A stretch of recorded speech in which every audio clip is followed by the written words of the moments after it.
Mr. Speaker, apart from that, inflation. He inherited inflation of 15.4%. Today it's 40.4%. Mr. Speaker, the exchange rate of the cedi, they inherited $1 at 4 Ghana cedis and indicated to all of us that they have the key to arrest the depreciation of the cedi. Today the cedi is falling and suffering from an epileptic fall. They've lost control of the depreciation. $1 is to 15 Ghana cedis.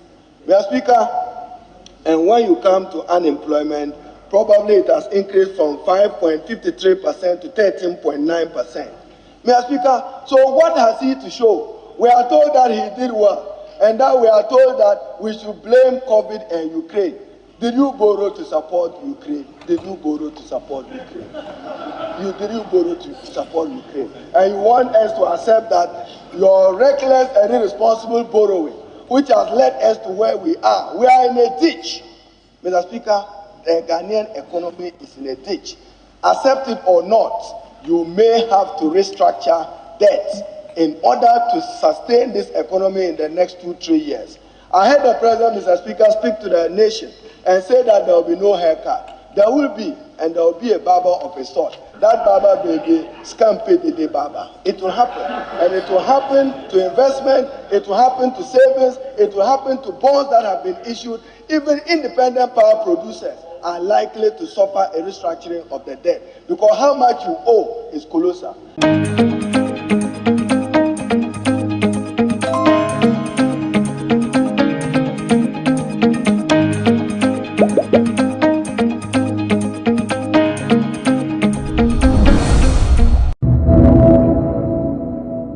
We are here at the Domi Kwabenya Constituency to speak to constituents following the return of their MP to Parliament. Join us as we hear what they have to say over this development. I think she left the place for about a year now, right? And did she assign a reason for leaving it? Because we voted for her. She's sick for our mandate and then we gave her the mandate as an MP. I mean, to champion our cause for us as an MP. So all this while she left, I think there hasn't been any development. Everything has stalled. I only hear sometimes she's on TikTok, I mean, trying to, well, fine. For me, I think you've spoken to quite a lot of people around and then you know how the agitation and then the people are expressing their grievance and concern about it. So, for Ajasafo, I think the least we can talk about it now for the better. Should she stand again? Stand as to what? Contest. Well, she can test if she feels she's confident that she will win, she can still come. But for me, I think we have no MP. We don't have MP in the area because, I mean, you've seen the whole area how it is. Others are champion the cause of their constituency. So if you can leave your work for about a year, right? And yes, you want to come and owe up to it. I think we have problem with our leadership. Yes, in the legislature, because that woman actually, the Constitution states straight that, I mean, when you absent yourself for a certain number of times, I mean, you don't have to still continue to hold your job as an MP. And she's there, so for us, I think we will still keep our trust in the Lord. I just have one about our banning. Ghana Peliphone, anyone who just have one in Nano. Omunya correct ni ameka sisunu because omane say omo ankasa papa dia and omunya betimi age omai ho animu ni pena akopɛ baabi atena wa samba sema ba na yenzu yesi asan kɔto aba afa so papa bi anim o ka say o ka bebra ahwe obi beka so wadi na tem timi ni ameka ne say afa so bi anim yese mi si cement na me so a ye kɔto aba ni ono so ma cement a omla no me so a say na adwuma wo ye ene wagya to me ma adwuma mi gya to no ma ni obi obema maduma aduane nti so wugya to ne nso yakoto aba na dem morning to baby me bese me kasa ho ayasa hebe ase abufuo bi bat e oni waba ozuzu se Ghana fo no ebe santo ama na e oni ni fie onye sika oni ni fie na edi nso mi nya me ni fie na edi obi ebo ne bla ti ono ne be boa no ye no ye ni dwuma di nti e na ye sori ahomachi na ye ko vote ma no na se wa bie u shop na watu na watu kwan na uba na sa shop no still ebe move a onhwe ni na se wo si umbehwe o constituency adenti a ha ye MPP stronghold we fi se kokromoti na edidi dokun no onu nti ya ja edokun di enye sa bia na ehu ehin sa na o de kwa ebi obesa nya nti ya ja doku di le to promote ni wo ho. As the first fool is not a fool, but second fool is the fool. In this sense so ko na ya ko vote man bi o ma. And I just say, yeah, no, your name, yeah, Jimmy, or Jimmy, yo, Sabi, or your penyanti, and I see on the boy, and I'm near some of Kayanti, and as we are share, yeah, send New Kind, and say, oh, dear, mine who ye are, and to me, Castle Wakwat's na baby for so many years, answer. What's embassy, me baby explain. What are you coming to explain? Sanka Odrian one can you say before now what it say, and I say, you know, so hot. And if you want your country well, I didn't know before. Maybe I send that to oh, say I send out to Krana at least Krana, say Oba now couple Krana is, eh? What's now 1 year now about so bad. Fita Mobetna, Adia so. Ewa hasi no name is crossing inside gata bio ono ape asa ko ye market ni ade nyina atame wese ma hama time no mutumi eye de mai ba crossing de no na ye beto aba no obeye asa ono etini yente ne ho ye nenka bi ma ata say odi tu kwan ya ni enye wo kran ka bi nim se wa ba wasa ba parliamentary outside. So these have been the views of some residents at the Domi Kwabenya constituency. They've shared mixed feeling about the return of Adrasafo. This is Nimatu Yakubu Atoyese reporting for GhanaWeb TV.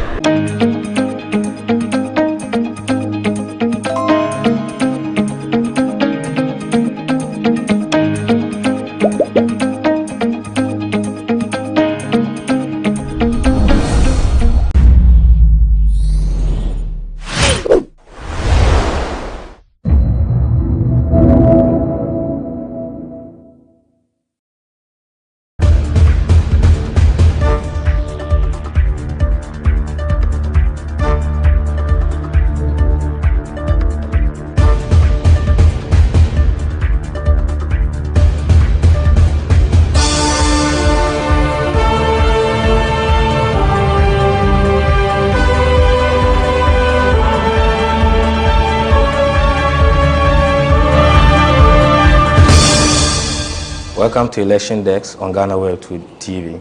Today, we are interacting with another candidate vying for the NDC General Secretary. Before we meet our guests, let's take a break. My name is Edward Smith Anamali. Welcome back. Our guest today is Mr. Elvis Afriyie. For those who don't know him, we are in the World Cup year. I guess you've heard a lot about him. For those who know him, he's the man that when he says Joe Boy, it's only one name that comes to mind. Jerry John Rawlings. Mr. Afriyie, welcome to GhanaWeb TV. Thank you very much. And I'm glad to be on your program today. The honor is ours. First of all, how is life treating you? Oh, generally things are very tough. But if you believe in God like I do, no matter the storms and the challenges, God will see you through. So it's tough, it's difficult. Things are very difficult for people. And I mean, when I'm in my car with my driver, we have all kinds of discussions, you know. You see these young men and women running by the roadside. And I ask myself, so this face mask or this chewing stick and this and that they are selling, how much do they make in a day? How do they pay rent? How do they eat if they have hospital problems? So it's not easy. And I think that as a society, we need to be more caring and sensitive about the needs of the underprivileged. But that's another conversation for another day. Since 2016, the battle has been the Lord's. I don't know if you still don't follow the Lord or you forgot where the Lord's path is for it to be just difficult for you. I think that in our part of the world, I am a believer. I don't shy from it at all. I believe in God and I believe in prayer and everything. But there are things that we can do as human beings that doesn't need God. So let's allow God to do the things that he should do and the things that he has given us the faculty, the ability, and the grace and everything, you know, to be able to do. We should do it and stop bothering God with some, you know, things that we are responsible for. I think it's highly inappropriate. We have land, we have sunshine 365 days a week, we have so many things. So there are things that we should be able to do as a people and as individuals. There are things, of course, that are beyond, the God factor, but hey, let's not put everything on God. No, it's not right. Okay. I mean, you have a very rich profile, former sports minister, deputy local government minister, a former deputy general secretary. What will you tell us about yourself? For instance, if somebody is watching us for the first time, what do you want them to know who Elvis Afriyie is? Okay, so Elvis Afriyie is a Ghanaian. My mother comes from the Keta district, Achievi to be precise. My mother's father is from Dodi Papasi, so that's Akan, that's Oti region. And my father is from Ahenema Kokobeng. So technically I'm from 3 regions. Actually, I'm from 3 regions. And of course we are told that the Ankras have their roots in Tublom. So if you add that, then maybe I'm from 4 regions. So I'm a full Ghanaian. Yes. And I come from a family. My grandfather was a very wealthy farmer and hunter in Akan. So that's the background I come from. But I grew up in the village with my grandmother. So that's why I'm able to connect with people from various, very low backgrounds, I grew up like a very normal village boy. They carried me on the back to the farm, to the market and all that. Before I came to Accra, to come to class 1 at St. Michael's Preparatory, and then from there, But my political career started on the campus of the University of Ghana. I was elected president of the Student Representative Council, SRC, in 1994. Yeah. And I had a privilege of serving the student body from 1994 to 1996, because in my tenure, the lecturers were on strike for 1 year. So instead of 1 year tenure, I had 2 years. And then we did quite a bit. We established Radio Universe. It was during my administration that we established Radio Universe. In fact, Radio Universe was called Voice of Legon, and our frequency was 99.7, which Joy is using now. But at that time, we did not understand the frequency, politics, and that frequency was rich. So when Dr. Rukubroge did his Radio I thing, then it was shut down together with his. Yeah. And we threatened a massive valuta, and eventually it was given back to us. But then it changed to the current frequency, 105.7. So then from there, I contested for and won as the NUC's coordinating secretary. So the secretary job, I started it long ago. And then after that, I worked in the private sector.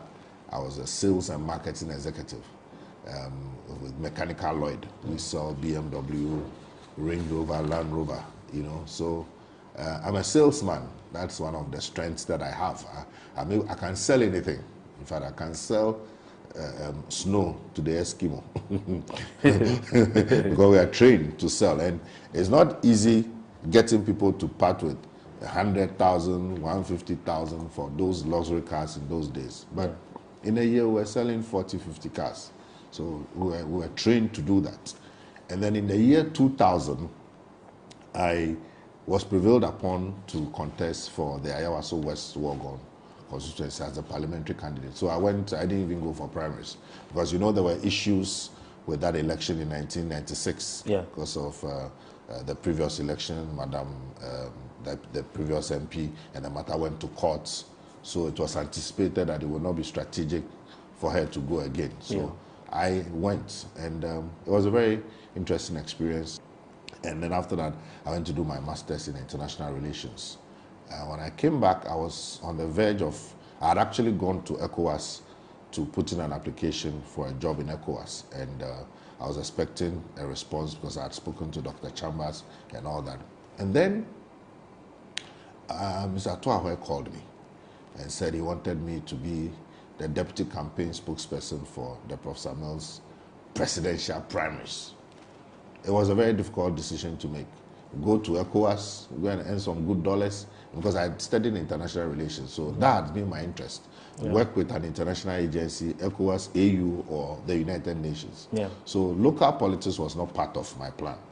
And he said, go and do this thing for us. And after several months, I eventually agreed. Because he told me something. He said, if you go to your ECOWAS or your UN, and after 15 years you come back to Ghana, don't you know you'll be a stranger? And your colleagues would have gone ahead of you. So what will happen to all the experience you gathered as SRC President Nooks? So that really got me thinking. So I took up the challenge. And so myself, Ludwig, and Rojo, we went around with Prof. Samuels around the whole Ghana. We went to almost every city, town, village, every nook and cranny.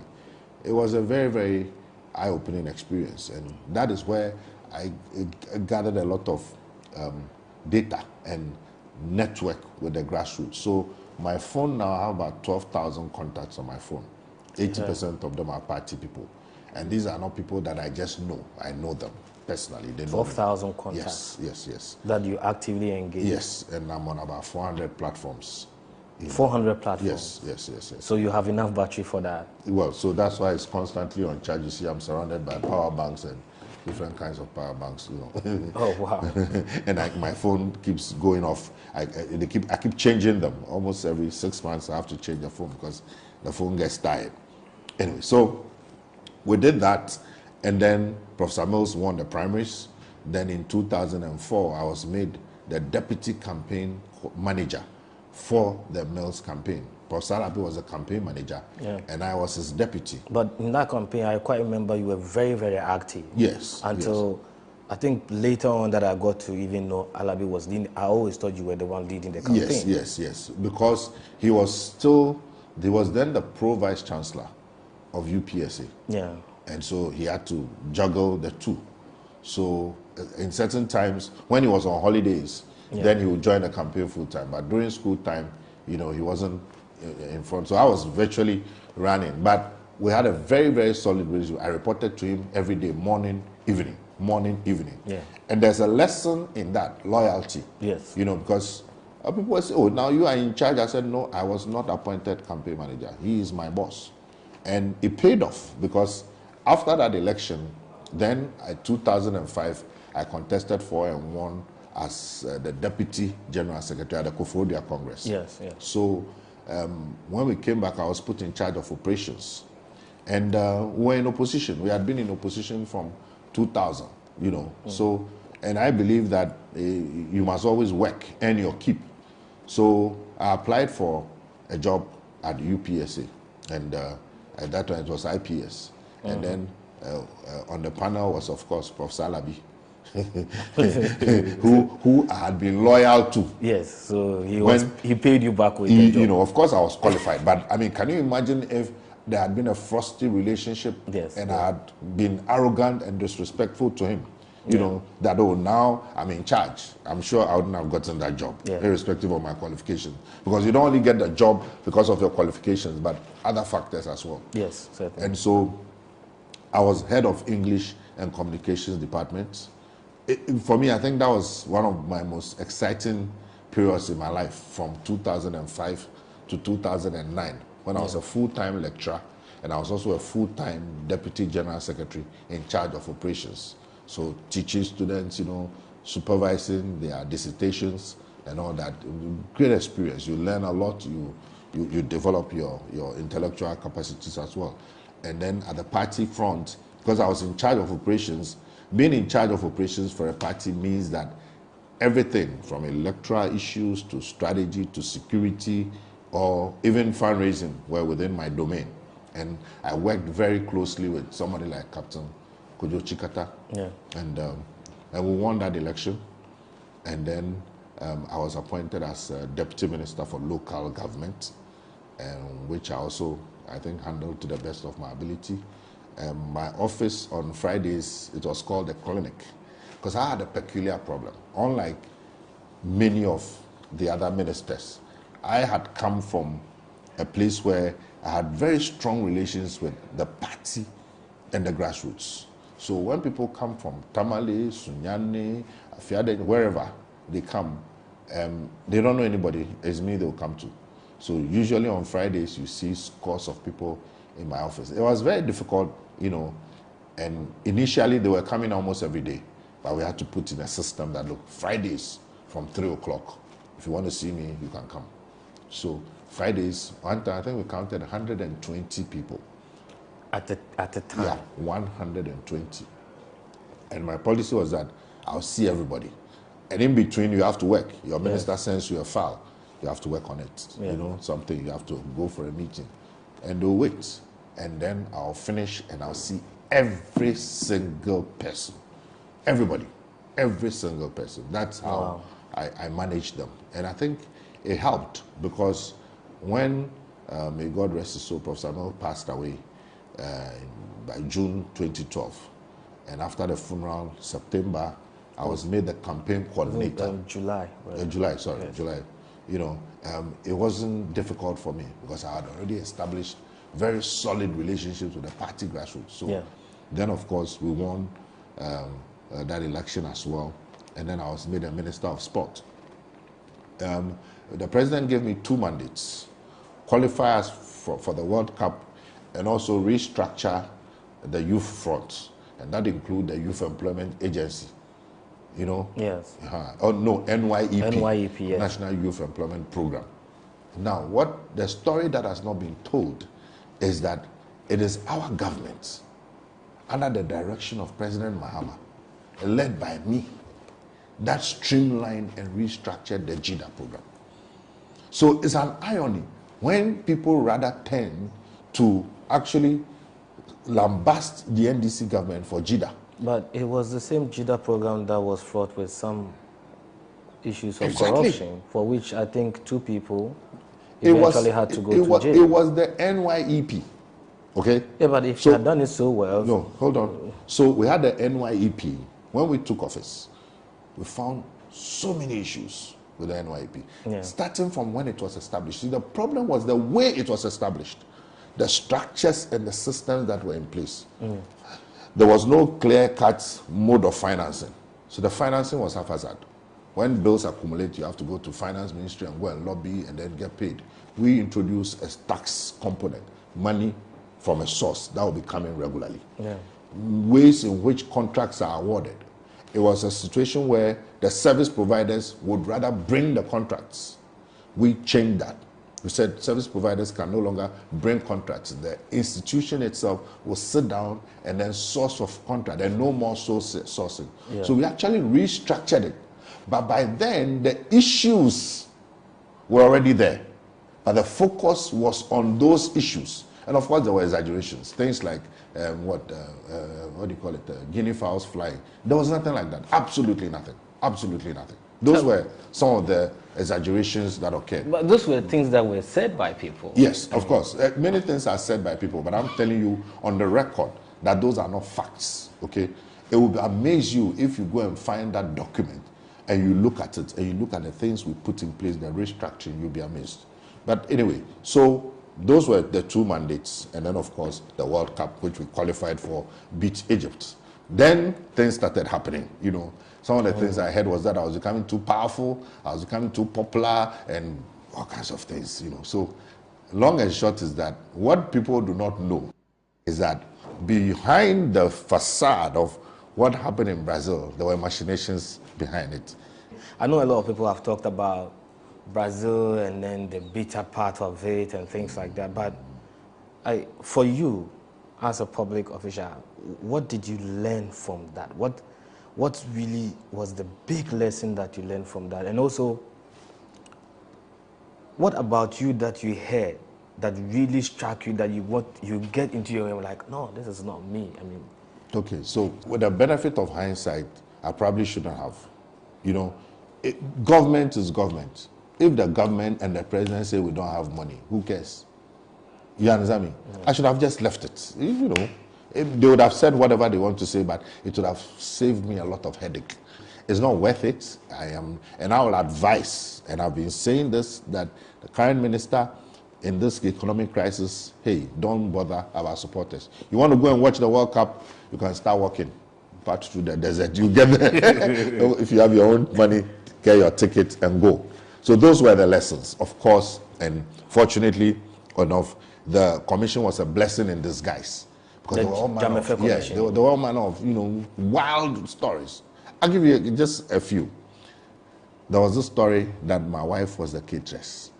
I mean, so you ask the question that what are some of the things that when I heard, I mean, my wife, she has absolutely nothing to do with cooking. The only reason why she went was because we buried her mother 3 weeks earlier. So I took my wife and my 2 kids, because the other one was in boarding school. So I bought the ticket myself, Air Portugal, and took them. It was not a government expense, but it was a story out there. They said my mother was in charge of replica jerseys.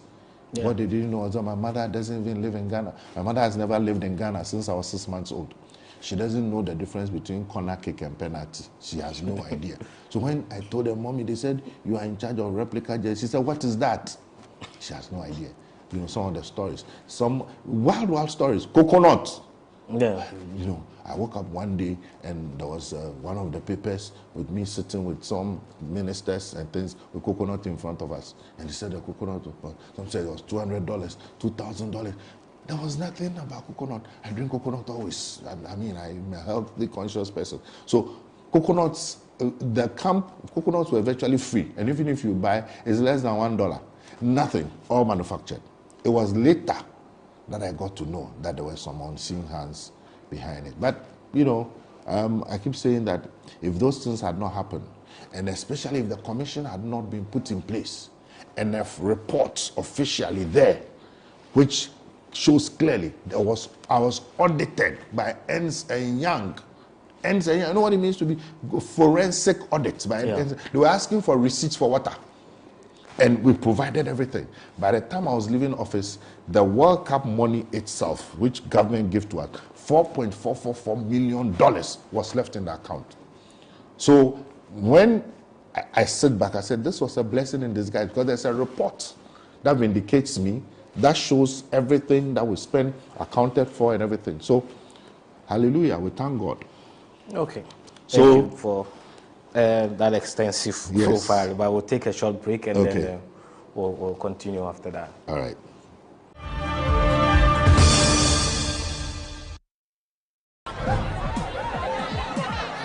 Powers and principalities. There's so much fire inside me. Tragedy struck when part of the largest hillside at the kosher rubbish dump collapsed.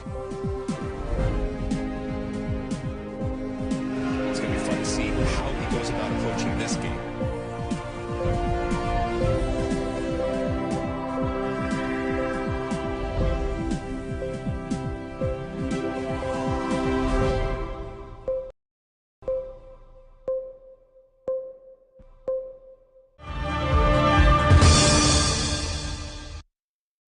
Welcome back.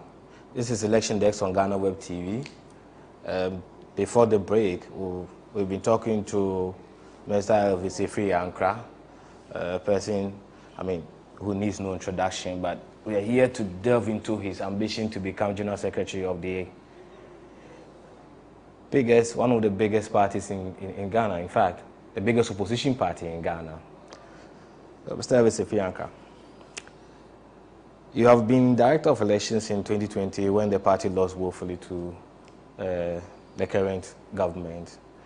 Yes, you have a very good experience in election and election-related issues, but why should you be given the chance as the Chief Administrator of the party when you were Director of a single unit, which is election, and didn't do well? Okay, thank you. First of all, we did not lose woefully. Before I became Director of Elections, in 2016, I focused on one of my constituencies, which was Akan constituency, because I felt that seat was in danger. And then, of course, I was given a role to coordinate the religious bodies. So those were the roles that I played behind the scenes. And in 2016, we lost. We got 106 parliamentary seats. NPP had 169. We lost by almost 1 million votes. And when I came on the scene, of course, working with the team and the rest of the executives, we had a program that we put in place. We presented it to leadership.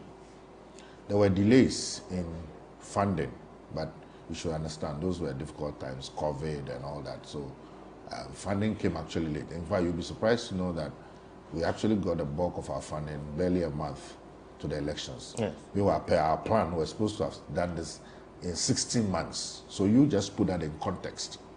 And yet, in spite of that, we were able to train 154,000 people within a space of less than a month and deploy them to all the polling stations. And through their vigilance, our duties in 2020, and it's important that I say this, in the past, the election directorate was in charge of the entire process from the time the election begins to collation and transmission of results. 2 of those factions were taken away because of the 2016 experience and given to an IT directorate, which was created at the Congress, the Accra Congress. An IT directorate was created. So IT was supposed to be in charge of transmission and collation. So our job was to identify, recruit, train, and deploy polling agents to the various polling stations, which we did with excellence. There was absolutely no issue about these functions. Our other function was to monitor and supervise the printing of ballot materials and their distribution, which we also did excellently. In fact, it was our team that discovered the excess 1 million ballot papers that were being printed at InnoLink Printing Press. Yeah. So we did the work that was assigned to us. The IT directorate was supposed to focus on collation and transmission. When we met to look at the strategies, we advised that because IT is IT, anything can happen. So let's have a manual collation system as a backup. And indeed, this was based on experience. So we put in place the manual collation system. So on the 7th of December, when the results started coming in, it came in very well. Then by midnight, we realized that the results had slowed. So it was almost prophetic. We then switched to the manual collation. Interestingly, the IT directorate also had as one of their layers, they had 3 or 4 layers of transmission. The last layer was manual. So you had 2 manual Exactly. systems. Exactly. Okay. So originally the IT was supposed to use the systems which we had, and people said we didn't have a collation. Well, it's not true. We had a collation by the great. I set it up, and it is that manual collation that saved us. So we had our results by the 8th of December. By 5 p.m., we had briefed the leadership about the results and everything, and it was in that process that we discovered that there were issues with the results that were coming in, especially from Ashanti and Eastern region. If you were in government and you had 169 seats, your opponent had 169 seats, and 1 term in opposition, you've been able to move it up to 137. And my argument is that we had 142 seats, but the MPP stole 5. The 5 are still in court. Zabzugu, Techiman, Afriyie also, Esikado Ketang, and Takwan Swayim. These 5 seats have been stolen from us, so we should have had 142 seats. And with the presidential election, we should have gone for a second round based on our data. So those are lessons. But if you look at the numbers, of course, we didn't go into the election to go and do well. But if you go and write an exam, you target to get an A+, and you end up getting a B+. Have you failed the exam? Well, if your biggest rival in the class got an A, it's a failure. Yeah. No, you haven't failed. I mean, let's be realistic. Because let's be realistic. Yeah, the realistic is that you and I are writing an exam. Yes. And then we are the 2 competing people. Okay. We both expect to get an A+. Exactly. You get an A+, and I don't get an A+. Between the 2 of us, I haven't performed well. If the factors show that guy who had an A or A+ actually had the questions leaked to him, would that not influence your analysis? But you see, on the basis of the fact that this election has been through the court system, the court has made a pronouncement on it, and both parties seemingly have accepted the results, I find it difficult to talk about. Again. That is why we're saying we're not going to. So the important thing is the lessons. That is why I want to become General Secretary. Because you must understand the problem to be able to deal with it. I was there. I saw everything. I saw what happened. And you see, if you're a director of elections, you are like a technical advisor to the party. Yeah. There's a limit as to what you can do. There are things that I will not go into. When I meet delegates, I'll tell them and I'll show them evidence. The kinds of systems we had put in place. If indeed we had had our funding and everything on time, I'm sure it would be a different story. But important thing is that now I want to be chief executive of the party. I'll no longer be writing memos. I'll be the memo. And the party constitution states clearly what is the role of the chief executive. If you take our party constitution, it talks about Article 26, talks about the general secretary. The general secretary is responsible for the administration of the party secretariat and party employees. 2, for the coordination of party organization and campaigns. These are the functions of the general secretary. Now you must understand organization. You must understand campaign. Of all of us contesting, who has practical experience, both practical and theoretical experience in organization? I'm the one. I've heard people say, oh, I should have been the organizer. By that admission, they implicitly admit that indeed I do have organizational skills. So let me ask a question. Let's take all the people contesting the elections with you now. What do you think makes you unique from all of them? If I am a delegate and I'm to look at all of you, I'm like, okay, based on this A, B, C, D, because if it's organization, for instance, Fivikwete has been very good with organization, communication. Yes. I mean, when we look at the time when they used to do the communication, setting the record straight. Hold on. That setting the record straight wasn't an individual job. It was a teamwork. And then we made him the spokesperson. So he cannot be credited for the organization? No, he can be credited for being part of it. And I say it always, we're all part of it. Now, if there's an organization and you are made the spokesperson, it doesn't make you the originator or owner. You are part of it. I will not take that from him. Okay? But it was teamwork. And don't forget, at that time, I was the Deputy General Secretary in charge of operations. I've heard people say, oh, 2008 collation, collation at the strong room is the end product of several processes. Yeah. From the polling station, constituency, region, national, before it gets to the strong room. All right? Who puts the systems in place? Who put all the mechanisms in place? Who put the security architecture in place? You've seen Captain Chikates. I'm the only young person in this party, only, that worked closely and directly and personally with him in terms of operation and strategy. Nobody has that experience. So, yes, I will be the last person not to acknowledge the contributions of others, but the contributions must be in context. Somebody was in charge of the systems and give you an assignment to go and do this particular assignment. So you don't come and take credit without acknowledging the one who gave you the assignment. It doesn't work that way. So obviously the credit should come to 2012 is teamwork. But I'm saying anybody who wants to take sole credit is not being realistic. It's not being truthful.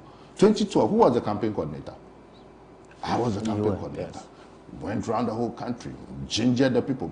I didn't have to put away my university degree, shouting my voice, putting the structures and systems in place. You understand me? So if ultimately you, together with others, go to the strong room and we feed you with the information, you can't say that you did. Well, you did a part. We have to acknowledge that. But it is wrong to say that you are the alpha and omega. So at some point you were Deputy General Secretary. Yes, 2008. And that was when the setting the record straight issue came. Yes. And then we moved from there to a point where you are campaign coordinator, yes. Where one of your colleague contestant, Odukono, is Deputy General Secretary. No, 2012, Odukono was not in the system at all. I'm talking about just the recent 2020. Yes, in 2020. Yes. In 2020, I was Director of Elections. Director of Elections. Yes. And then Odukono is Deputy General Secretary. Yes. Okay.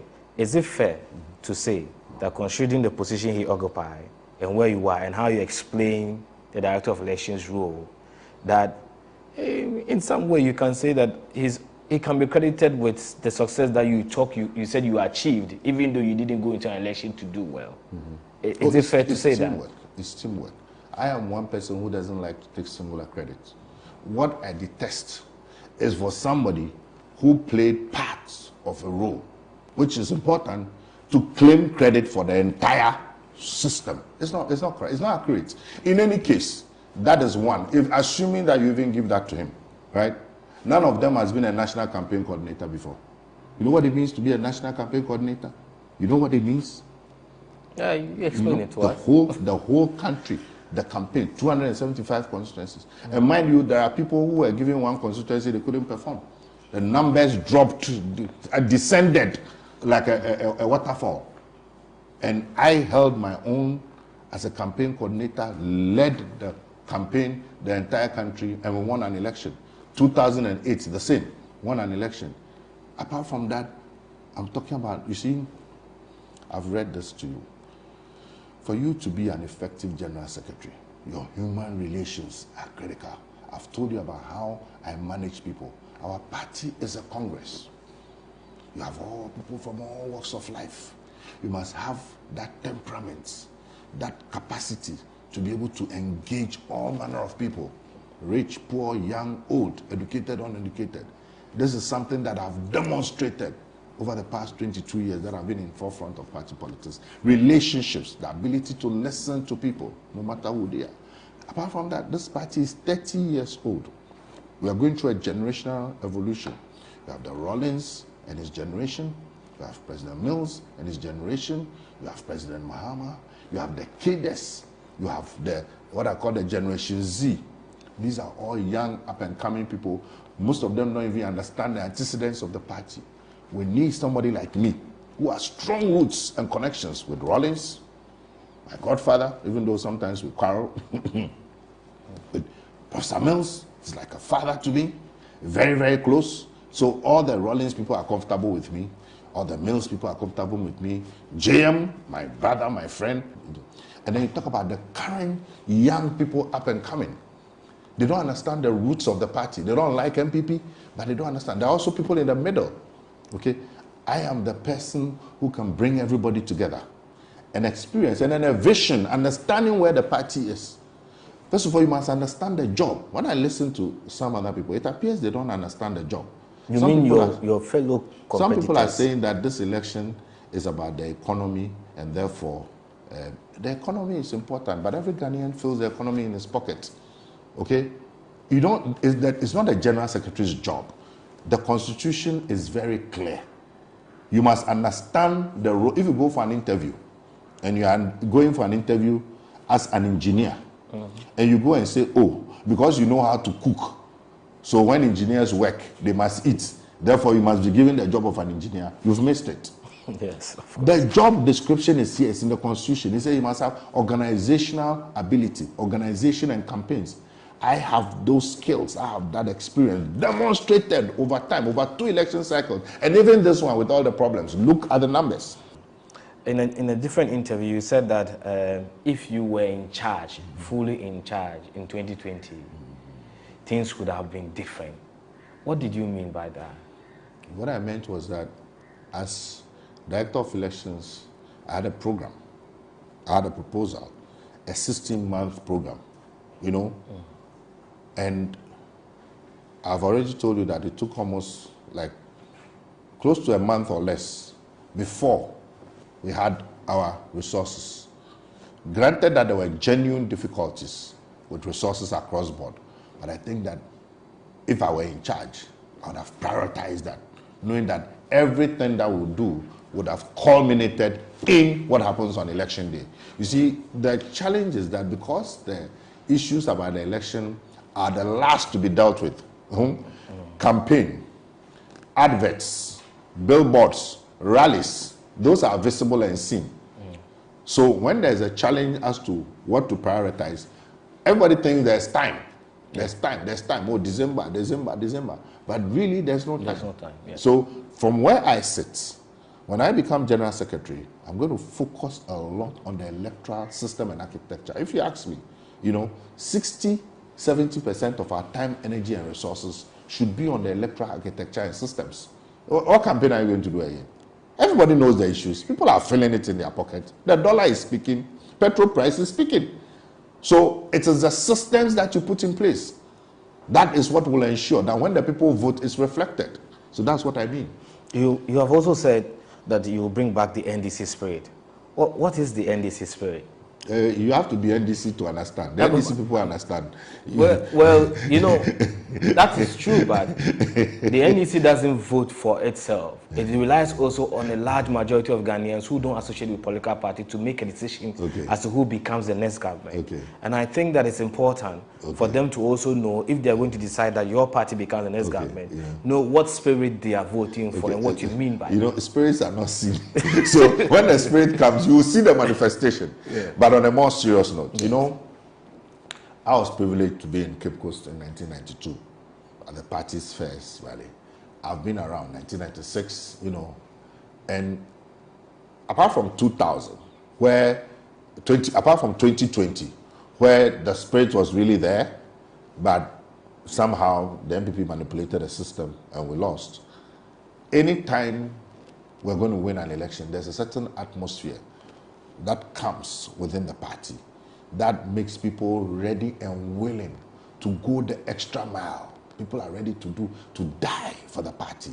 You know, when we meet and gather, you can literally feel the electricity, the vim, the vigor, the energy, you know. Now, like I said, 2020 was there to a large extent, but because of the defeat and the things that happened, people have become, you know, despondent, discouraged and everything. And people want to be rallied again. That is why. Join us as we continue the conversation with Elvis Afriyie on November 21st, 2022 on GhanaWeb TV.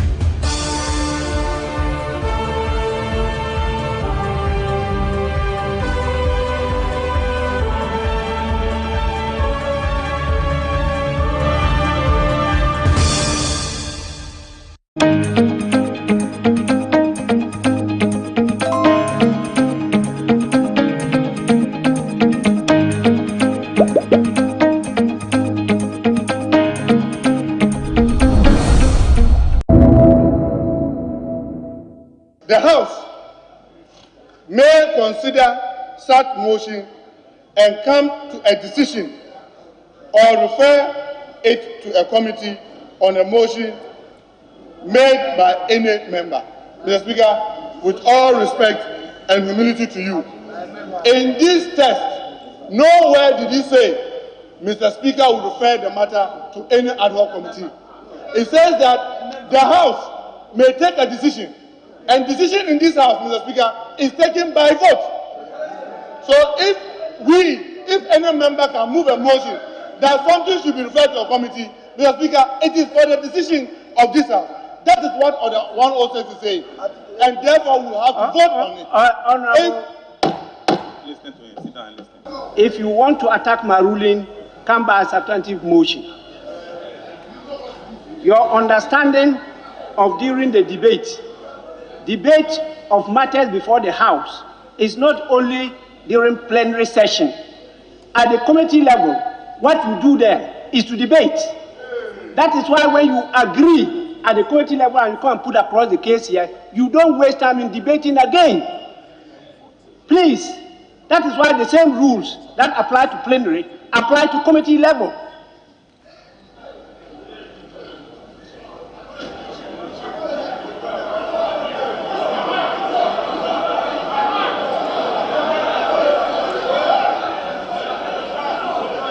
When you talk about decision, yes, the decision is taken by the House.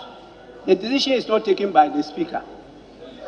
But it says, or refer it to a committee on a motion made by any member. The motion for censorship will have to be made by a member, and then you refer it to a committee. That is exactly what I said I'm going to do. With the greatest of respect to your office, the House is defined in these standard orders as Parliament. And Mr. Speaker, Parliament, it is this chamber with the 275 members. Mr. Speaker, when it refers to Honorable member, please, the House cannot be constituted without a Speaker. You must understand that. It's when a Speaker is presiding that it becomes a House.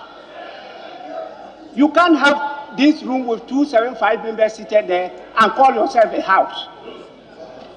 You must move away from the understanding that you are the makers of everything here. I've been listening to you. Don't give me that temptation.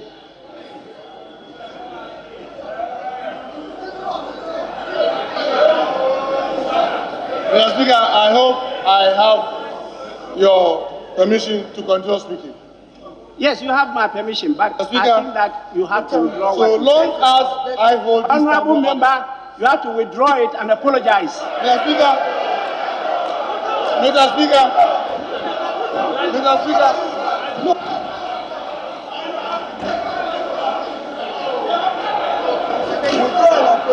Mr. Speaker, I'm happy you've given me the permission to speak.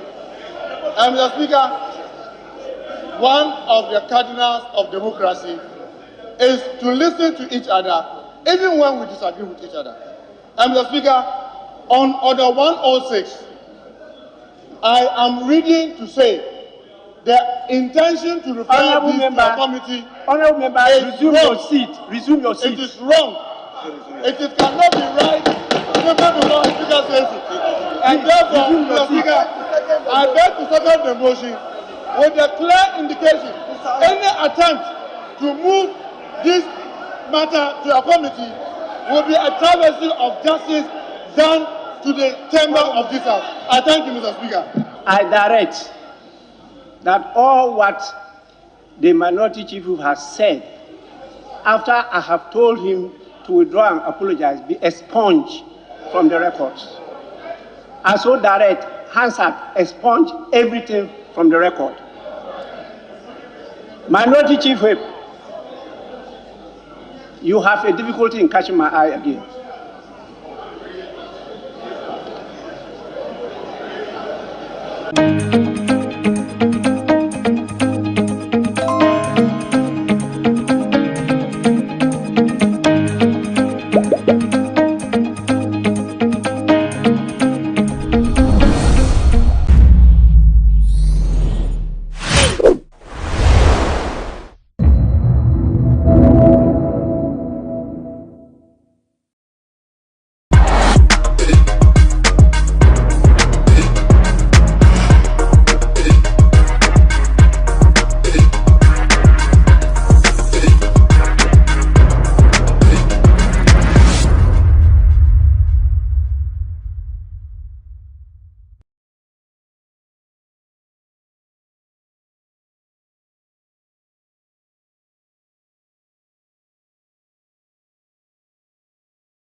Yes, so welcome to E4 on GhanaWeb TV. Today we decided to, any sketch kakra. I was supposed to dance.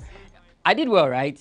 Didn't I? Yeah. I don't know how to dance. And so when I see people dance this way, I'm very, very excited to host them on my show. The name is Abrantipa, and today we are doing the show with Militant Dance Family. Welcome, gentlemen, to the show.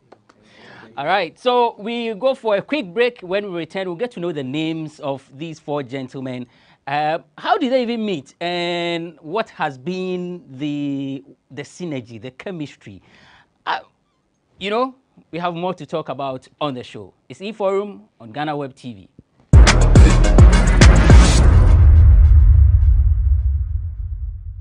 Welcome back to the show. It's eForum on GhanaWeb TV. The name is Abrantepan. Today we are having a conversation with the militant dance family. The first time I saw them was, you know, when they performed this song, the song you just heard, Black Sheriff, Soldier.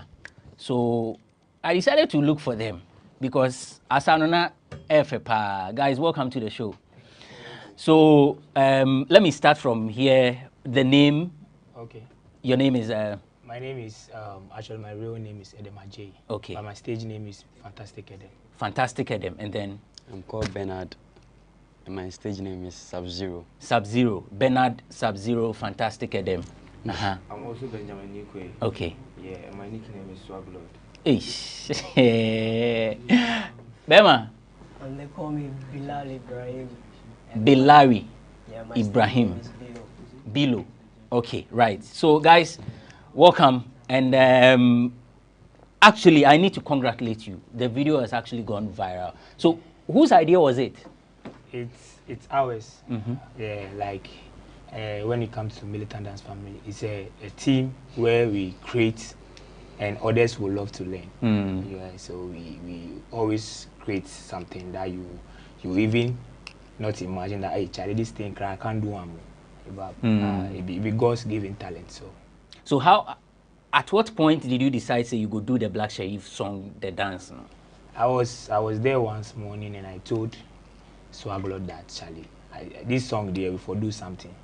That time the two of the guys wasn't around, so I said, Charlie, we for do this thing. So I and Swaglord who started creating it, and they came in with their also different ideas, and we merged it together, and it became a hit. I see. So before this song, where was Militant Dance Family? How was the group even formed?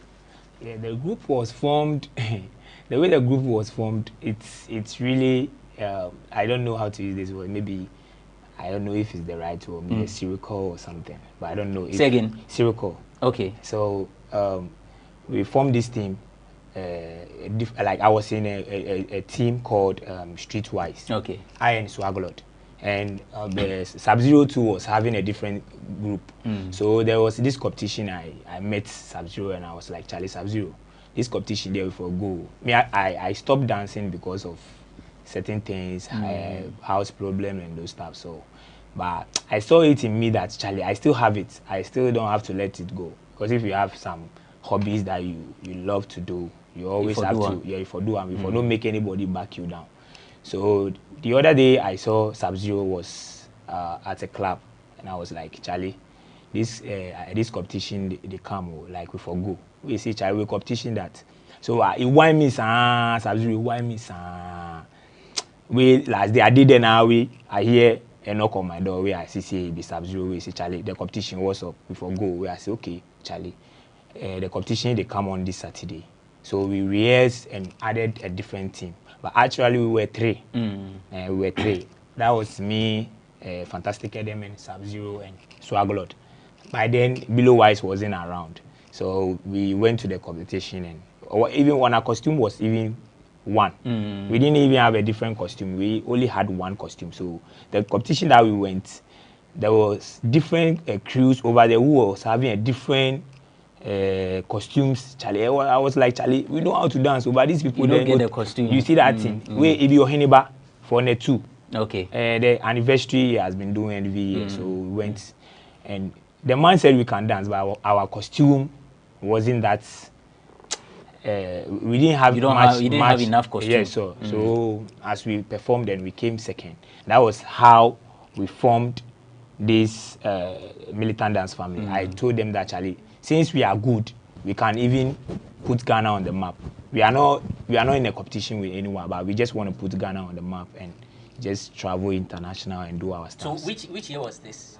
I think it will be, let's say, 2000 and maybe 10. Yeah, sure. 2000. And Acho. So around that time, where were you? Because he mentioned that they were the 3 people who were the group. Sure. Where were you around that time? And how did you join the group? Yeah. I was having another group, a different group. Okay. Yeah, I was dancing with. So I met them. I met them for some show at Jamestown, Shatter Beach. Every day I met them.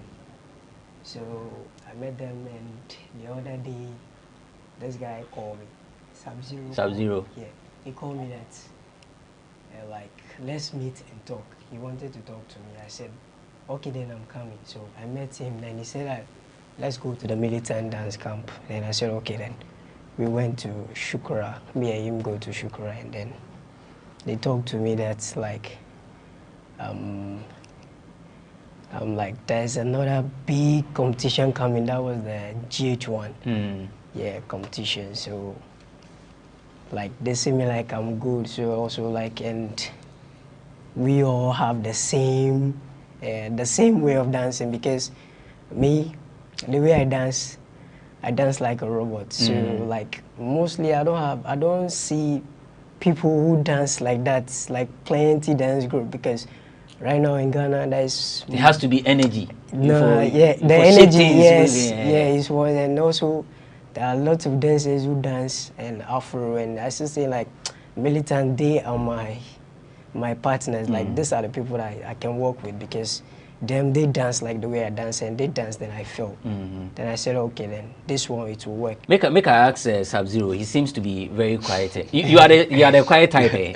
Because I know, No, you are not quiet. And the way he make quiet, it be like somebody where you know how to talk with them. Because in groups there are people who are vocal, and they are the ones where they are laid back. Yeah, you know. So I thought maybe.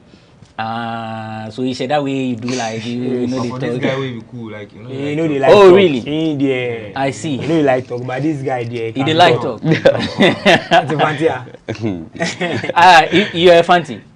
Oh, okay. I see. Which part of where do you come from? Cape Coast. Cape Coast. Yeah. I see. So how the people there, they react to your dance there and things, or them not see you yet? They've not seen me. Some seen me. Some have not seen me.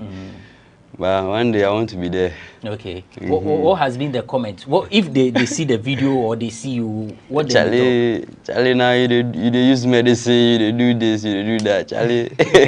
Why? Them know they believe say. So the time where then you dey Cape Coast, you know. Did you grow up there? Nah. Okay. So then you don't know how you dey dance. No. You didn't. So how did you learn? Oh. Okay, because you see the way I introduce the show. Me, I don't know how to dance. I want to dance like you. So show me the way. Okay, like I started from church, Lighthouse, where I can see some white man be until they do this time flipping and things. Where they tell me, say, how I dance, you know, you go teach me more. I say, okay.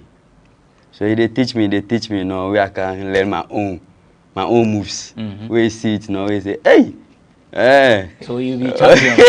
You be champion on your own. I say, oh, you be normal.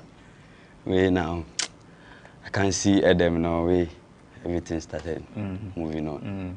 The video that made you guys go viral was okay. So before the Black Sherry video, which video had people seen or reacted to? We have Amirado. That was Abutre. We have that one too. That one too was a masterpiece. But the only thing I don't like about Ghanaian musicians, they don't even give an accolade whenever you do something, at least. Because this video you were saying has gone viral. We have, at least we should hear from one of their managers and be like, Charlie, you guys are, we have people saying it's good. This is the kind of things, whenever they call you to for a video shoot, they don't normally pay you. They want to use you. Yeah. Like one person will use you in your idea. We militant dance family. We are not all about the money, but actually you always have to make someone feel like, oh, Charlie, you are important. What you are doing is puts more effort. But you see somebody where they back go talk and say, Charlie, these people they dog them. I mean, these people you see them do rasta, then you see. But that only determine say what we do, the way we do, that be how we do. In heart, we are clean. but maybe one official expression where you go see these guys are bad guys. We are not bad guys. We will always work hard. Have you met Black Sheriff yet? No, after the video saw went viral. that was, I would say, last week Saturday. We saw him at the Ghana DJ Awards. Okay. So I wanted to move to him, but the crowd, the entourage. I wanted to move to him. And is it the crowd or the people around him? Like the people around him. Okay. The guards around him. Maybe I could go and they will be like, hey, where are you going? Yeah, they don't know you. See. But now the thing they punch me say, Charlie, go talk and say, maybe you will do that video. But I don't know if you see the video yet. Okay. But the video have gone so viral away, even Wuntimi TV self show him. But he's on social media. You could have tagged him on social media, or have you done that? There are so many ways of on TikTok. I tagged him. Okay. And on Instagram too, I tagged him because I know it's his song. So who am I going to tag? A lot of people too tagged him as well. Okay. As well. So because I saw a lot of people posting it, and on TikTok, it be where the grace started from. Yeah. On TikTok. Let me ask you. How do you feel knowing that he's not reached out to you or reacted or in any way? How does that make you feel? Yeah, because I don't know. It's like I'm even short of words because everybody is saying that yeah, we good and stuff, but I don't know. Like I don't know how to put it. Like I don't know. He's not getting to us or something, or like his management team hasn't got to us or something. Yeah. You really want to meet him? Yeah, sure. Yeah, it will be a pleasure. Like meeting Black Sheriff there. Yeah, sure. I mean, right now, he sets the space. So I go be happy say I use his song. Where even we get plans say we go still use in Graham. Take do something, but the vim no there again because he be like say you do where this one trend, where another one go come again where they no go put some there. If you should meet him now and he decides to put you in his video, you know the Soldier video is not out yet. He decides to put you in the video and go the same way others did. They want to, like you put it, use you in the video, just feature you without paying it. What will be your reaction to that? Without paying.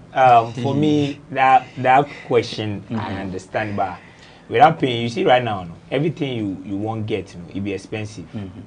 Like right now, as me, I be dancing right now. I go buy clothes. Yeah. Like as I come this interview, I come with my body tear. You know, good for give your camera. Yeah. Your bab. So you always have to pay something to get something. You see, because even though the video that the video that we did wasn't paid for, but at least if you want to see me, at least something for come out. Because the artists right now, they know they pay. That be the only thing. So we dancers too. The problem we get, we say, if today they call me, wait and talk me, say, I want you for my video. So how much do you take? And I tell the person I take like 30K. Or 3K or 4K. They will call another dancer and the dancer will be like, I take 1.5. I take 200 CD. So you also have to go ask yourself that, Charlie, as I come house, why they can't put for tabletop? Because I get family. So at least lights will right now to scam pay they did and do stuff. So so how do you guys survive? How do you survive? We survive because we have a different thing that we also do. Okay. Maybe actually I'm the leader of Militant Dance Family, and we have a team. The team is BTL Africa. Okay. Yeah, they are. I can say they are all over the world. Yeah, BTL Africa. But I've been supporting from day one, and even the BTL Africa coming in, they are supporting. But I'm supporting much because I know my people. I know what they are worth of. So even if I'm spending something on them, I don't mind. Sometimes we contribute and do whatever we want to do. And then the costume will be like, Charlie, the show we go and they know the pay, so we costume you for do. Then we will be like, Charlie, me I don't get money, I don't get money. Then I go talk, say, okay, I get something. Bring something, make we see how we go do it. Then we get the costume done, and that's the main brain behind Militants. And aside of Militants, we have kids, we have students that used to teach them. You are grooming people. Yeah, we groom people. We have like from the junior side and the mother side stuff. We are good. Yeah. So the money they come from different angles. Yeah, they come from different. And the women too, they come in. Oh, the women right now here. Right now the women there they will come. There will be disturbance right now. They will talk small with the bed. Because we don't make them yet. I know should I talk come here, but on this slide, the way your party they watch, you be like he's thinking different. What's on your mind? Nothing. You see the women there, Charlie. They go come, but them they come. Then they bring some punchlines inside the group. Yeah, women there, as they say, women. If after they come to your group, I used to have women in my group. Okay. But this one will say, I like them. Nah. Then it be like, if right now I get woman for the group inside that way, maybe one of the assist wants talk say, do this. Then maybe I will feel like say, hey, why they talk to my woman like that? So we avoid those stuffs, and if you are like you know the pets, we no go. Should I put you for one? So do you see others joining, or for now the quartet is okay for you? The 4 is okay. Actually, me, I think the 4 was okay for me. That was then. But we had people in our midst. That was the students, and the disrespect was so tight to the extent that I can't even bear it. So I told them that, Charlie, since you guys no one respect, then make them for lay back. Because even we teached one of the guys, they went to GH1. They had the best performance and stuff. But it got to the quarterfinals, and we started seeing some signs and those stuff. So that's the way I talk them. Say the way I talk, me they love talking. If it comes because I see, because it be like them or them reserved. They are reserved and they are looking at you talking and all that. But let me pick individual view. So you don't want a lady to join, no matter how good the lady is. Okay, it depends on how the lady is going to bring itself. Okay, so like how?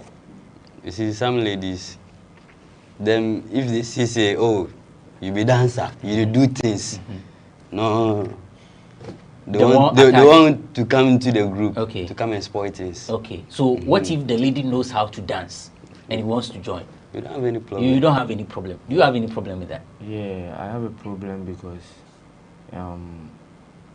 if a lady is in a group, is in a dance group, it's very nice. You see, it's very nice. Yeah. But it's like then they sport things because maybe you the fear say you are good chase some. Oh no, not that. For me, I'm cool. But maybe if the lady might no good, it will be like, yeah, you want date this, you want this that. You understand? Which is very bad. It is sport team. Okay. You understand? Yeah. But for me, I'm cool. But just that I don't want to tolerate those stuffs again. Okay. Because ladies there, them go sport teams. Them be some. You two then you be like you they support what them they talk. What about it where you know they like? Say make woman join. Oh boss, me as for me there, I support that too. I support that because them they behave because the past girls that we are having in our group, what they did, it's too much. Like they even want to spoil the group. So how did they want to spoil the group? Oh, like them they bring confusion. Yeah, then confusion, and also they are bringing confusion with another group.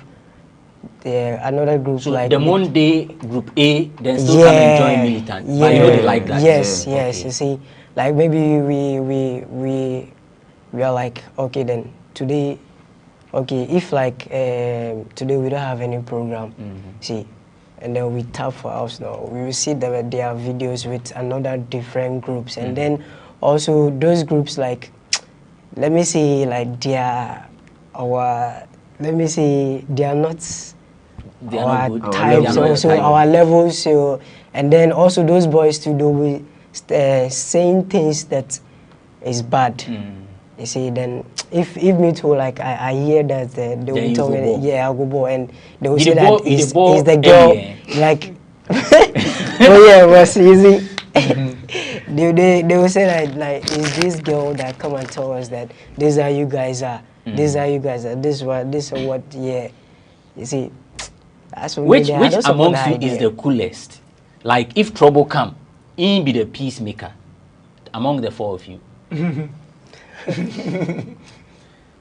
I think when it comes to peacemaking, it will be these two.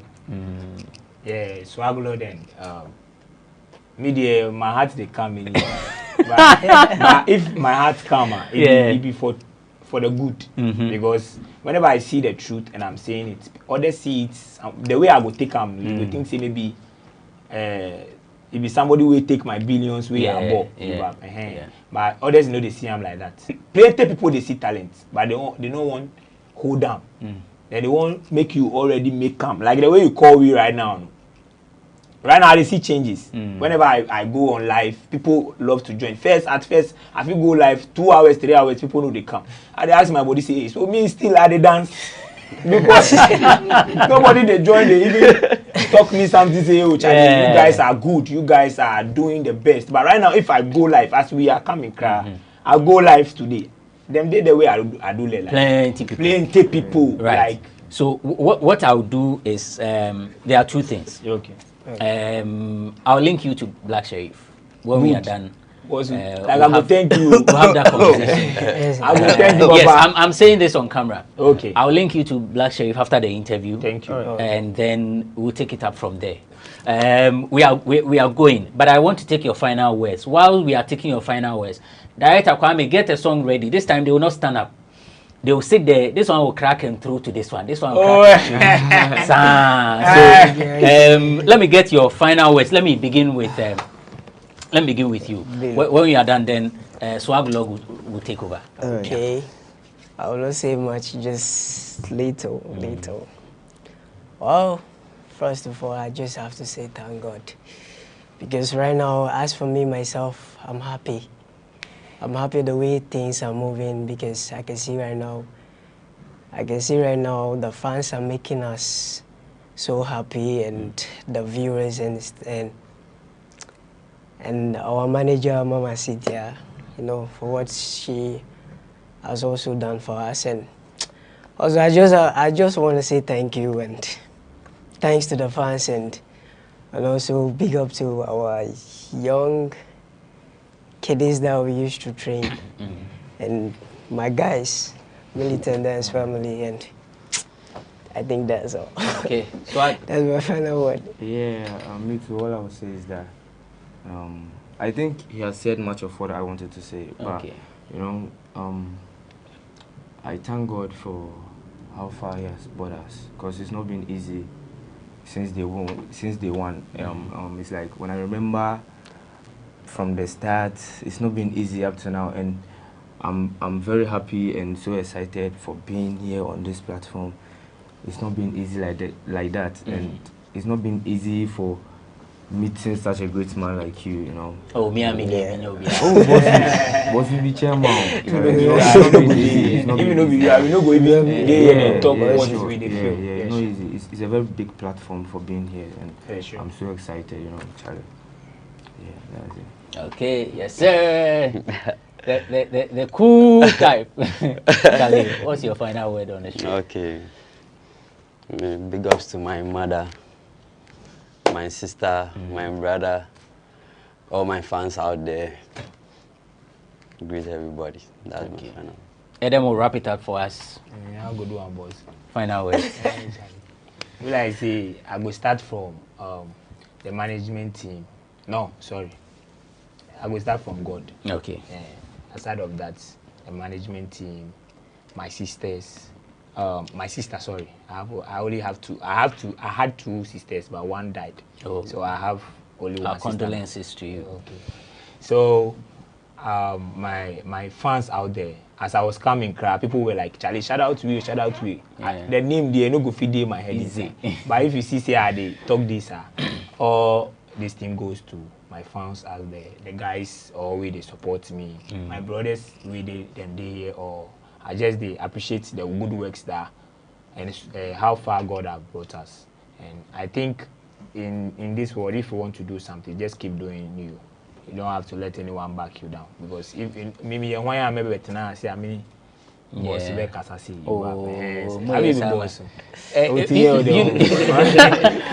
resemble DSL pal. Do you know DSL? DSL.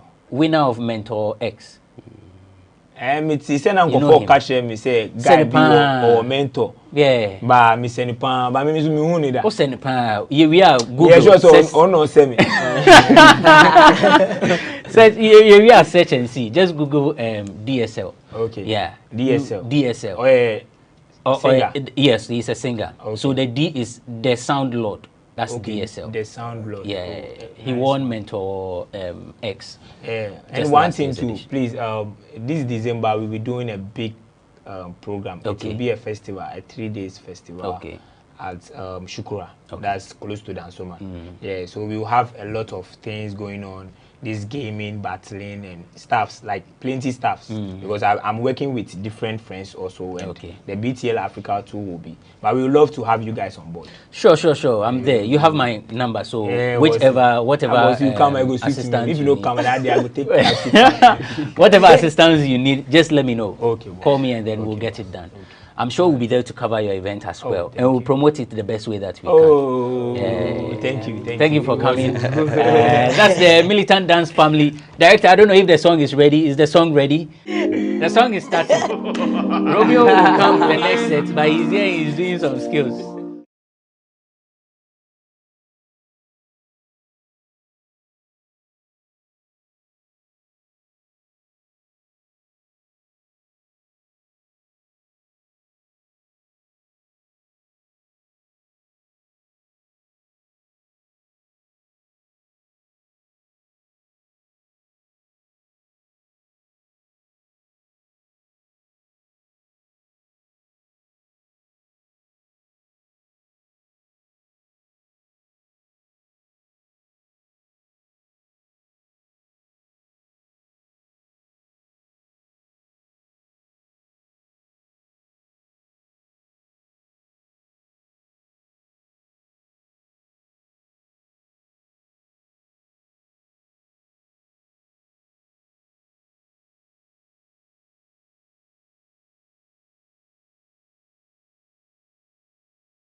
And that's the Militant Dance Family repping live on eForum on GhanaWeb TV.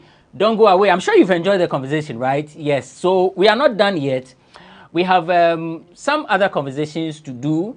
A bit about Shatawale, you know. And there's an event coming up this weekend. You know, if you have an event, you need to be here and then we'll talk about it. If you love comedy, wait and let's have that discussion on eForum. We are back after this short break.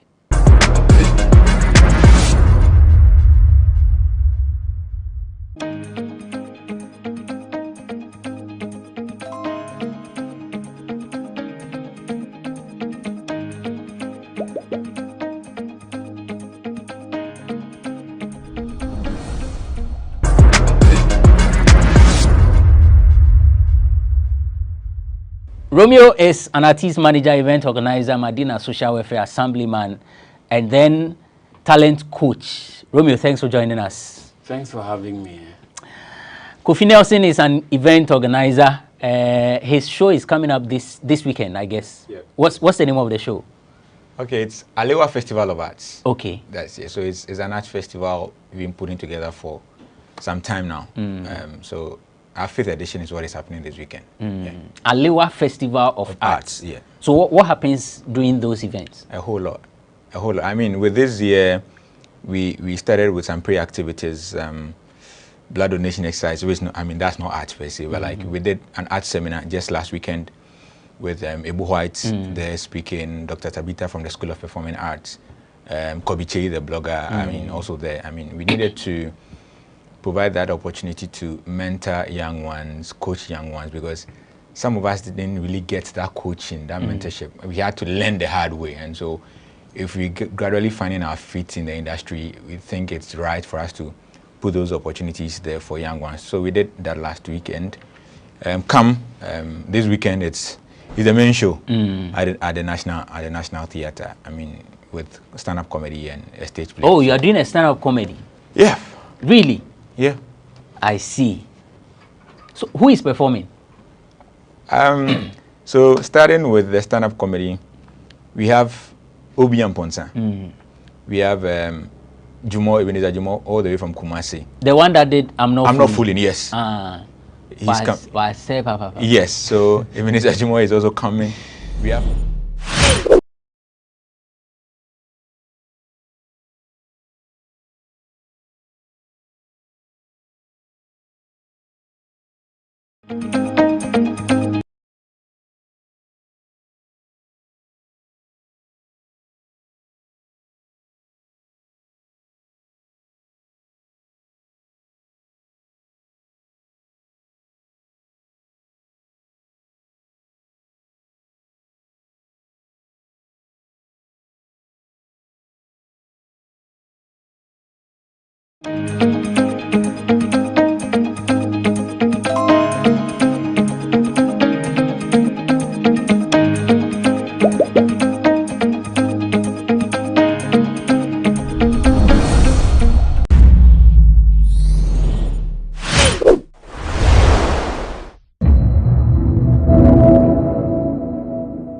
with respect to practice and procedure before the committee for purposes of the hearing. As he has said, in terms of Article 82(4) of the Constitution, during the debate on the motion for the vote of censure, the finance minister, who was the subject matter of the motion, is entitled to be heard during the debate. Now, Mr. Speaker thought that in the absence of the finance minister on that day at plenary when the debate was taking place, it was only appropriate in accordance with Order 106(1) of the Standing Orders of Parliament to refer the motion to a committee of Parliament. Now, honorable members, ladies and gentlemen, committees of Parliament are creatures of the Constitution, and in terms of Article 103(3) of the Constitution, they may inquire into the affairs of ministries, departments, and agencies and conduct investigations. I believe that it is in respect of this broad grant of constitutional authority that Mr. Speaker has asked this committee to sit and hear out the finance minister in his defense. But before we do that, it is only important that the proponents of the motion, the movers of the motion, I would say that they are not accusers of the finance minister. They moved the motion for a vote of censure because in their estimation, and that is in the estimation of the minority, the finance minister was not performing his public duties, as expected of him under the law and constitution of this country. That is the firm belief of every person who has, appended their signature to the request for a vote of censure, for a motion of vote of censure. And so they are not accusers of the finance minister. They just think that the president should not be keeping him in place as our finance minister. And therefore, what we have set out is to give them the opportunity to avail the finance minister, the evidence that is being adduced against him in respect of all the 7 grounds that have been stated in the motion paper. And then thereafter would give the finance minister and or his lawyers the opportunity to be heard in his defense. That is what the Constitution expects of us in terms of Article 82(4).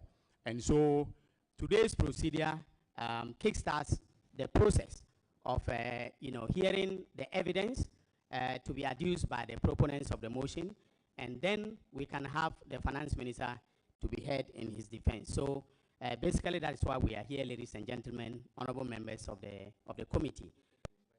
Okay. So the finance minister has been invited. He is here present, and we will begin by introducing the members of the committee so that the general public, the Ghanaian public, will know who is on the committee and who is executing this duty on behalf of the Parliament of the Republic of Ghana.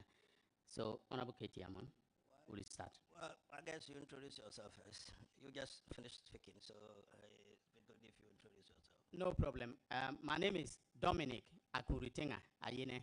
I am the MP for Bolga East Constituency and a co-chair of the committee. I propose to introduce myself last, so if you go. Thank you, Chairman, for the opportunity. My name is Andrew Kofi Ejapa Mesa, the MP for Secondary and Deputy Minister for Energy, the member of the committee. Bernard here for MP for Akachi South and a member of the committee. Patrick Boama, Okankwe Central, member of the committee. Kwame Anyimedo Entry, Asante Achim Central, the member of the committee. Senator Ajiman Rawlings, Member of Parliament, Klote Kole Constituency, and a member of the committee. I am Samuel Okujeto Ablakwa, Member of Parliament for the good people of North Tong in the Volta region, a member of the committee. I expect the committee to take parliamentary notice of my name and constituency. Yes, colleagues, we've just been handed over copies of a letter which has been addressed to the clerk. And it's from the minister in question.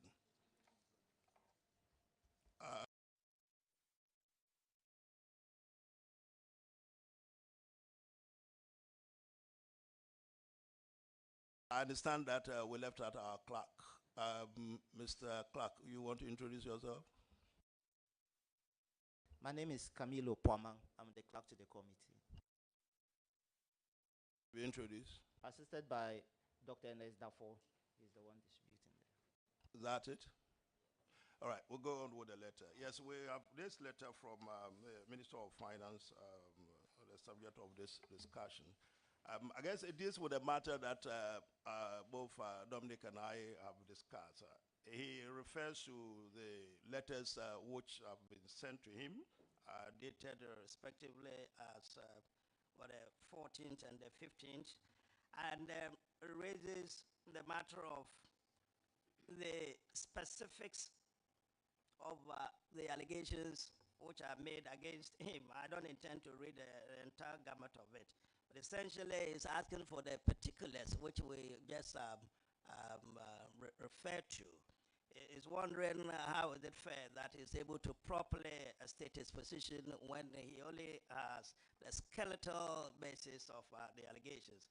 So he accordingly claims our indulgence for the full particulars of the facts in support of each of the allegations contained in this letter, and then of course the relevant supporting evidential document. I think this is not too much to ask for, and that it's in the interest of justice that the committee accedes to this request. Considering all that both Dominic and I have said, we really don't think there should be much of a difficulty. But let's see how we go by this. Originally, as I indicated, committee's view was for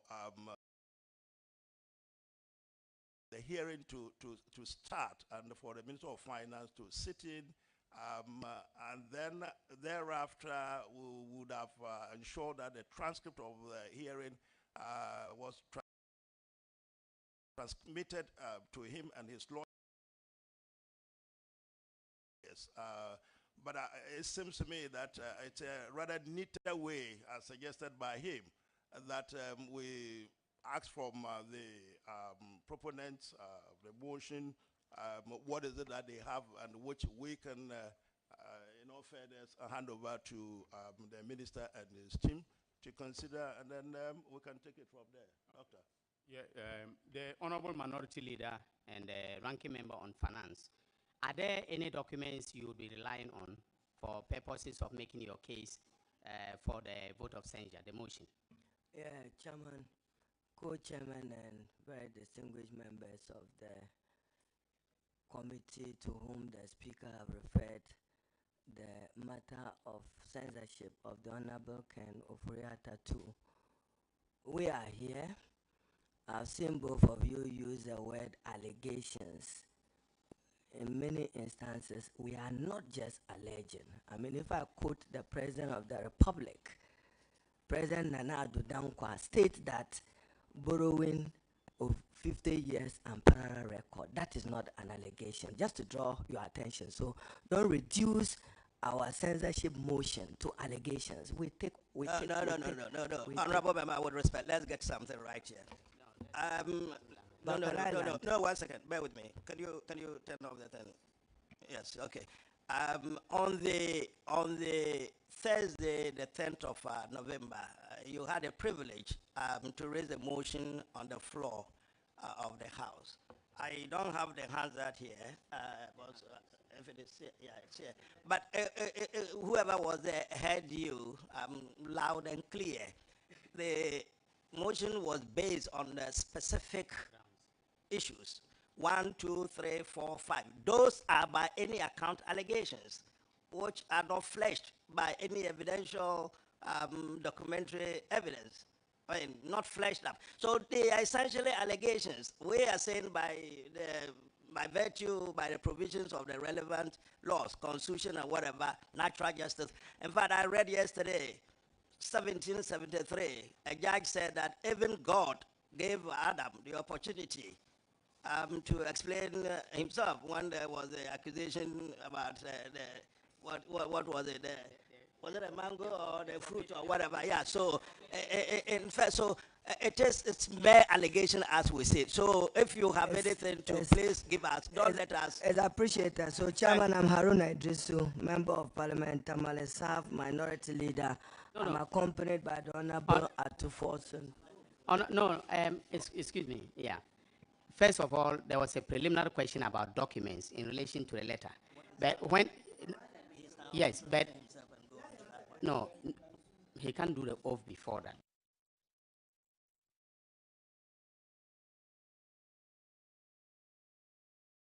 that. Chairman, thank you very much. I invoked Article 82 of the 1992 Constitution, which provides and gives Parliament the authority and mandate to call ministers to order by exercising the power of a vote of censure, to which the minister has every right under the same Article 82(4) to debate himself during the debate.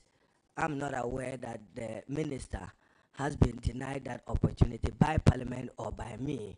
So, Chairman, to proceed, I'm tendering in evidence parliamentary debates, Thursday, 10th November 2022, in evidence to guide you. Wait a minute. We will make reference do we have a list? Do we have a list of?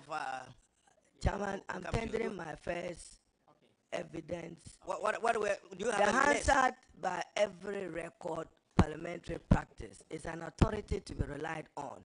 We will make reference to the 1992 Constitution, the Public Financial Management Act, the Fiscal Responsibility Act, the Bank of Ghana Act, and breaches thereon, and we lead evidence to support his breaches of it. We are simply advocating strongly that his performance is incredibly disappointing, that he's not fit to be Minister for Finance. Wait a minute. Did any of you buy fuel or petrol when you're coming here? Aruna, calm down. I mean, sorry. We wouldn't allow this meeting to degenerate into any kind of farce. Let's calm down. We know why we are here. You made a motion, you moved it on the floor. The Speaker is referred it to this committee.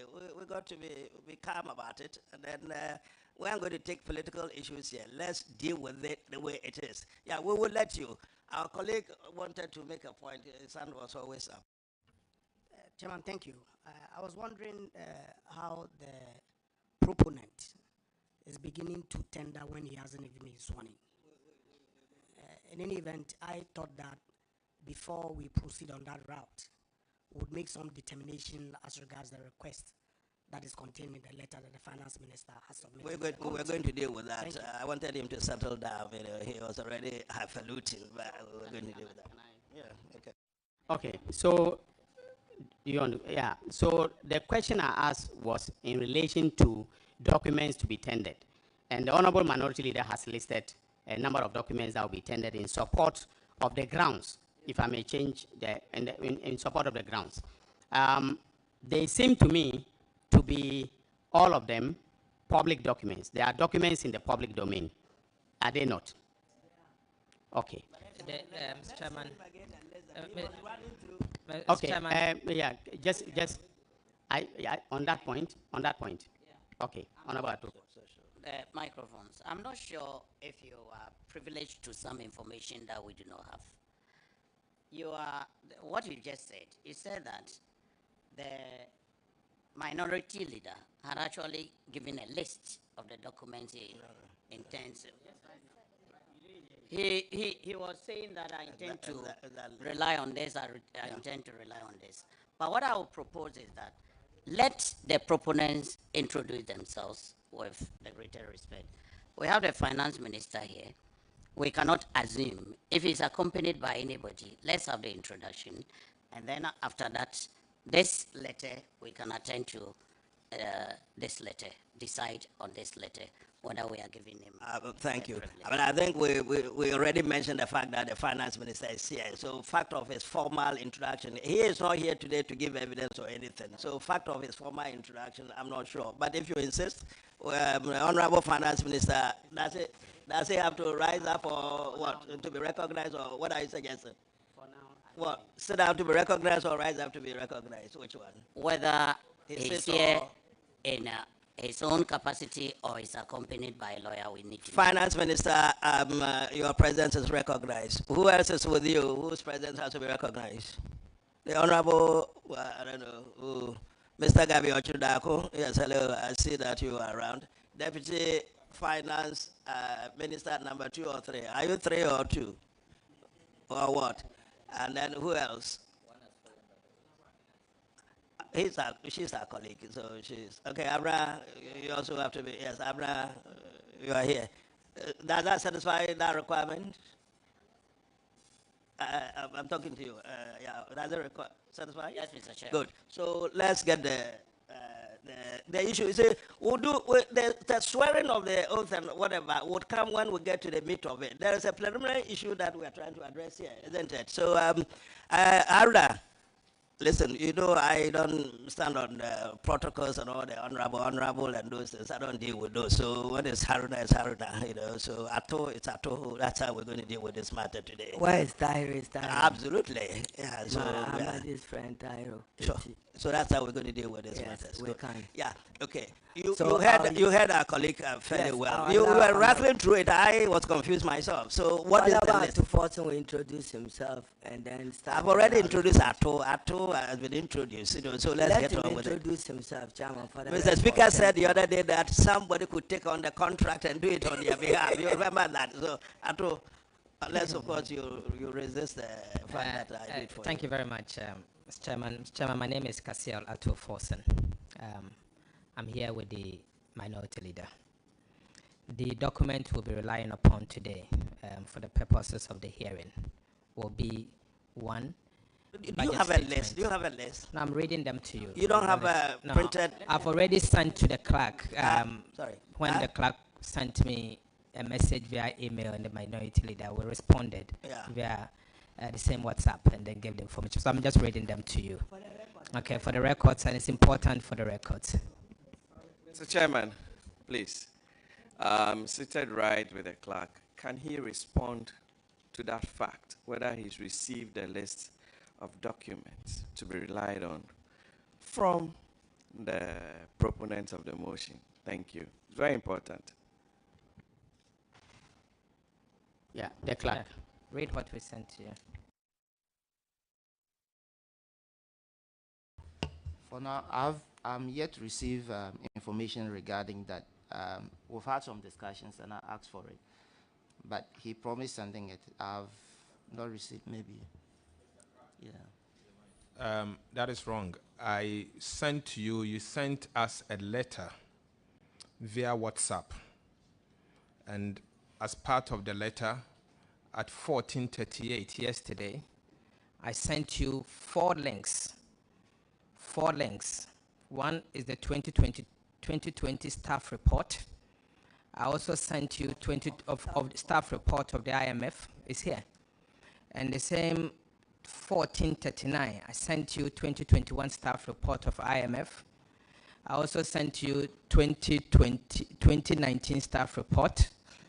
I sent you the Fiscal Responsibility Act Act 982, and then the budget statement for 2019, 2020, 2021, and 2022. These are documents we sent to you. You also asked us to write it formally. And what I sent to you is that since you sent to us via WhatsApp, I'm responding via WhatsApp with those data and then when we come here, we tender them in evidence. So that was my response to you, and this is what the communication I had with you. So if you can read exactly the details of the communication that was sent to you.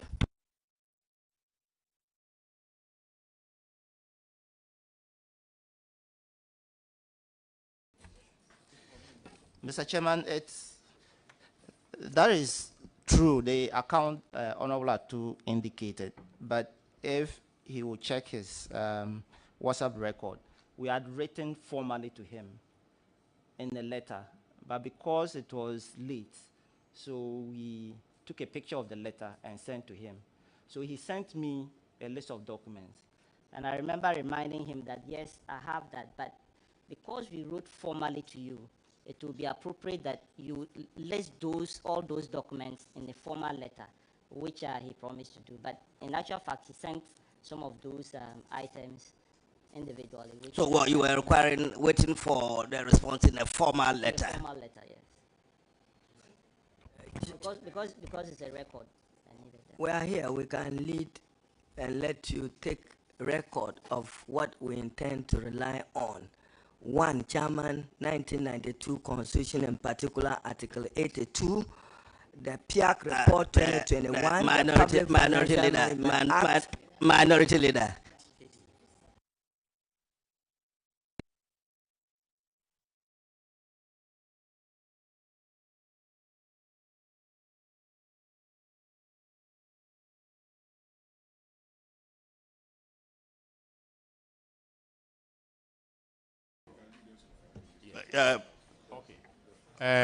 I'm listening. Go on. I'm listening. Aaron.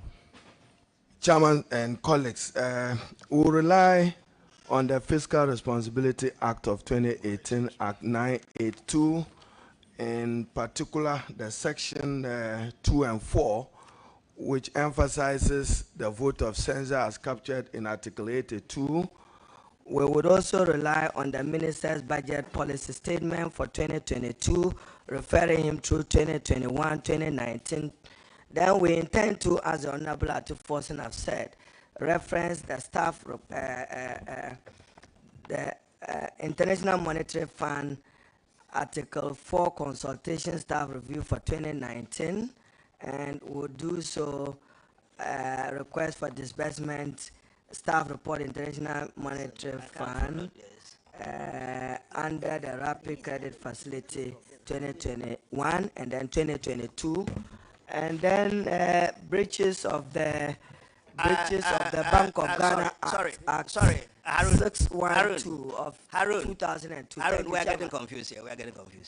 Calm down, we're getting confused here. Co-chairman, don't you think I need a way to get this in, some 30 minutes, whatever we'll do, so that we really understand. It's running through. I'm only able to write article, at 982. And then 2022, 2021, I've written budget against it. The rest is doing the Speedy Gonzales. I can't get it. Yeah? Yes, Atu, what is that? Mr. Chairman. No, Atu, before you come in, okay. Two of my members have their hands up. The Honorable Okujeto and then Honorable Senator Rawlings. Your members? Two of the members of the committee.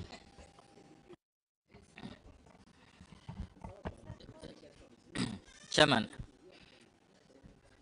Co-Chairman, if I can have your attention. It is important to acknowledge that the proponents are not refusing to make available documents that they will be relying on. The Honorable Minority Leader, who is a distinguished leader of this House, is providing the list. I do know that at committee meetings and even at plenary, Hansard records proceedings. If you as chair cannot follow, the clerks and the Hansard department. That's rather patronizing. Would you want to rephrase it? The point is that we have a tradition in this House. I take exception. Would you want to rephrase it? Rephrase what, if I can be clear? If you as a chairman cannot follow it. All right, let me rephrase that. So if the chair is having some difficulty, probably with the pace, you said there's Speedy Gonzalez, if I am quoting you correctly. I'm only drawing attention that we have traditions and practices in this house. There is a clerk, there is Hansa department.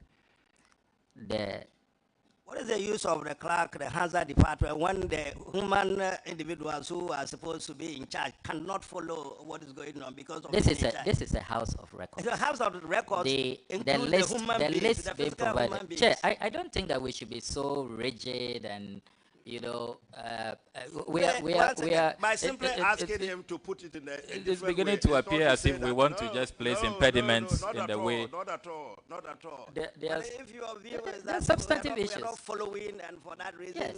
What the clerk and the hands that should take over, hands that should take over from the human beings. Honorable Katie Hammond, Yes. you know that there are practices and traditions in this house.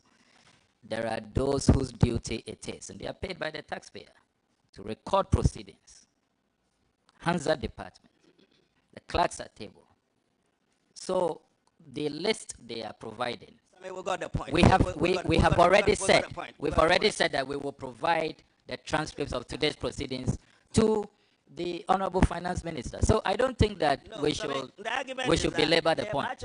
Let's make progress. Listen, they've brought a letter in which they're making the same point that we ourselves have been struggling with. Yeah. How do we make sure that as fairness they got the evidence? The letter is simply saying that I want the particular, the specifics. Yes. And I'm happy they started telling us what is that they have. I've seen a bundle of those things over there. Yes. But look at the way he was going on about it. We couldn't follow. Now you are referring me to recording. hazard. Yes. We'll get a hazard tomorrow. What we do today before the hazard comes tomorrow. You know they record proceedings live. There are traditions we follow in this house, Honorable Katie. You know. Let's see. Let's try again. Calm down. Honorable Katie, there are Honorable Senator Rawlings, and then Honorable Kwame Nyimedu. Okay, and then Honorable Ahir.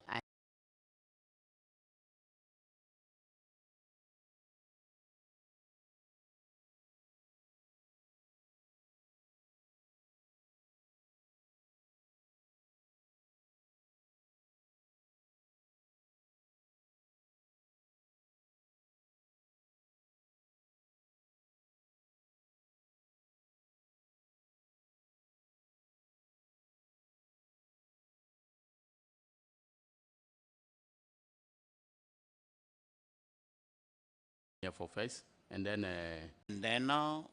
informing the proponents that we would want to have the list of documents that they intend to rely upon.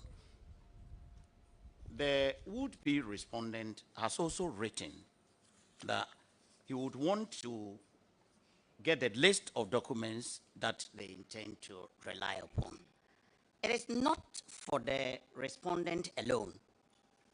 We, as members of the committee, we must be informed of the documents they intend to rely upon. And I think this is right. If it needs some minutes or some hours to actually put this list together, I think that the co-chairs put your heads together and allow them the opportunity to give the list out. It's not a matter of reading out the list. We may miss some of that. So if you have the list, and the clerk wrote to... Kwame, I think you've made the point ad nauseam. Has written. They should respond to that. Can we hear the Honorable here on this matter? Co-chairs, thank you very much for the opportunity. Co-chairs, I have read the letter emanating from the finance minister, making some requests. One, full particulars of the facts in support of the allegation. Then two, the relevant documents or evidence in support of the allegation. Order 82, Article 82 of the 1992 Constitution is very clear that the minister during the debate must be heard. Now, opportunity is now being given for the minister to be heard. However, we want these allegations to be repeated before the minister. Whatever evidence that is available would be given. The supporting documents would be made available, and nobody is pointing a loaded gun at the minister to respond today. So the minister can take the evidence, can take the documents that will be tendered before the committee, look at it, and tell the committee that give me 2 hours, give me 1 day, give me 2 days to take a look at the evidence and the documents made available for the committee and myself to enable the minister to be heard in debate of the motion. Okay. Honorable Patrick Boama. Chairman, I think Bernard has made my point. Thank you. Honorable Ejapa Mesa. Chairman, I have a contrary view, because this proceedings that we are undertaking, like the minister rightfully indicated, is a quasi-judicial proceeding. Now, the purpose for which disclosures and exchange of documents are made is clearly known to all of us. It's to prevent the element of surprise. Now, I fail to see how the list that was contained in the letter that was submitted to the minister in themselves constitute facts for which he can be asked or called upon to respond to. We can take our time and read each one of them. So what the minister is asking for, I don't think it's too much to ask. Yes, people have suggested, my colleagues, that why don't you do it after the fact when people, no, hold on, Chairman. When the evidence has been laid, when the facts have been presented, and then you submit it to the finance minister for him to then come back and respond.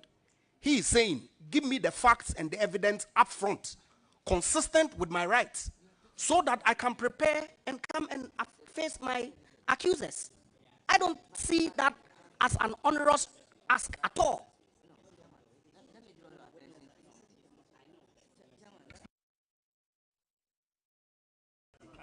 Honorable Minority Leader and then Honorable Atuforsen, the list that you've given, is that exclusive?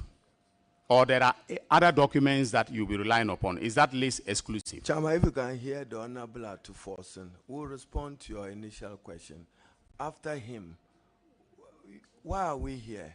To give evidence. Yes. The minister is here to listen to us. Yes. And to respond to us as appropriate, as you may make a determination. So kindly hear the Honorable Atuforsen give you some of the reference document for your record. Very well. Thank you. Honorable Atuforsen, can you give us the list? Mr. Chairman, we have written the list here, and after I present it, I will give it to the clerk as well, so that Very I well. can share with you. Okay. Mr. Chairman, to start with, we'll be relying on IMF staff reports from 2018, 2019, 2020, and 2021. Item 2, we'll also be relying on the fiscal data from the Ministry of Finance website. From the Ministry of Finance website. They are public and official documents. The IMF staff reports can also be found on IMF staff. Please go on. Third, we'll be relying on budget statements from 2019, 2020, 2021, and 2022. Number 4, we'll also be relying on the media budget statement as presented to Parliament for 2019, 2020, 2021, and 2022. Again, we'll be looking at the Auditor General's report for 2018, 2019, 2020. We'll also be relying on PIAC reports for 19, 20, 20, 21, and 22. PIAC report, Public Interest and Accountability Committee, also established by an Act of Parliament. So we'll be relying on their report for 2019, 2020, 2021, and 2022 half-year report. We'll also be relying on the Fiscal Responsibility Act, 2018 Act 982. We'll be looking at the Public Financial Management Act and the Petroleum Revenue Management Act as well. We also have the Hansards of Parliament that we'll be relying on. Hansard of Parliament, particularly the one on the 21st of June, 2022. We'll be relying on the Constitution of the Republic of Ghana and the Standing Orders of Parliament to make our case. Occasionally, we'll also be looking at information that we have also been able to compile from an analyst, international recognized analysts on their website, and we'll make reference to those websites. Do you have the specific websites? A typical one has to do with the Goldman Sachs website, and we'll share the links with you.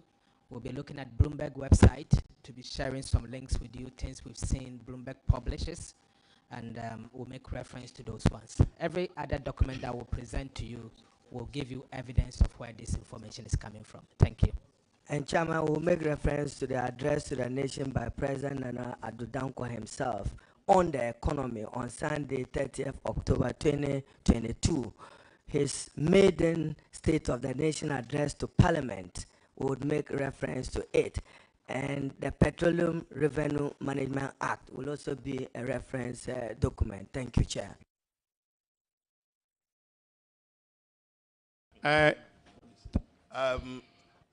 Mr. Finance Minister, I was resisting my colleague calling on you because I said that you've not been introduced today into you were only formally mentioned, so we can acknowledge your presence. But it's an issue which, if you had come with your lawyer, and I'm beginning to see that a lawyer is raising his hand out there, so maybe I acknowledge him. Ms. Ochidako. Yes, let's hear. What is it that you want to contribute to? Mr. Ochidako, if you can use the mic, because yes.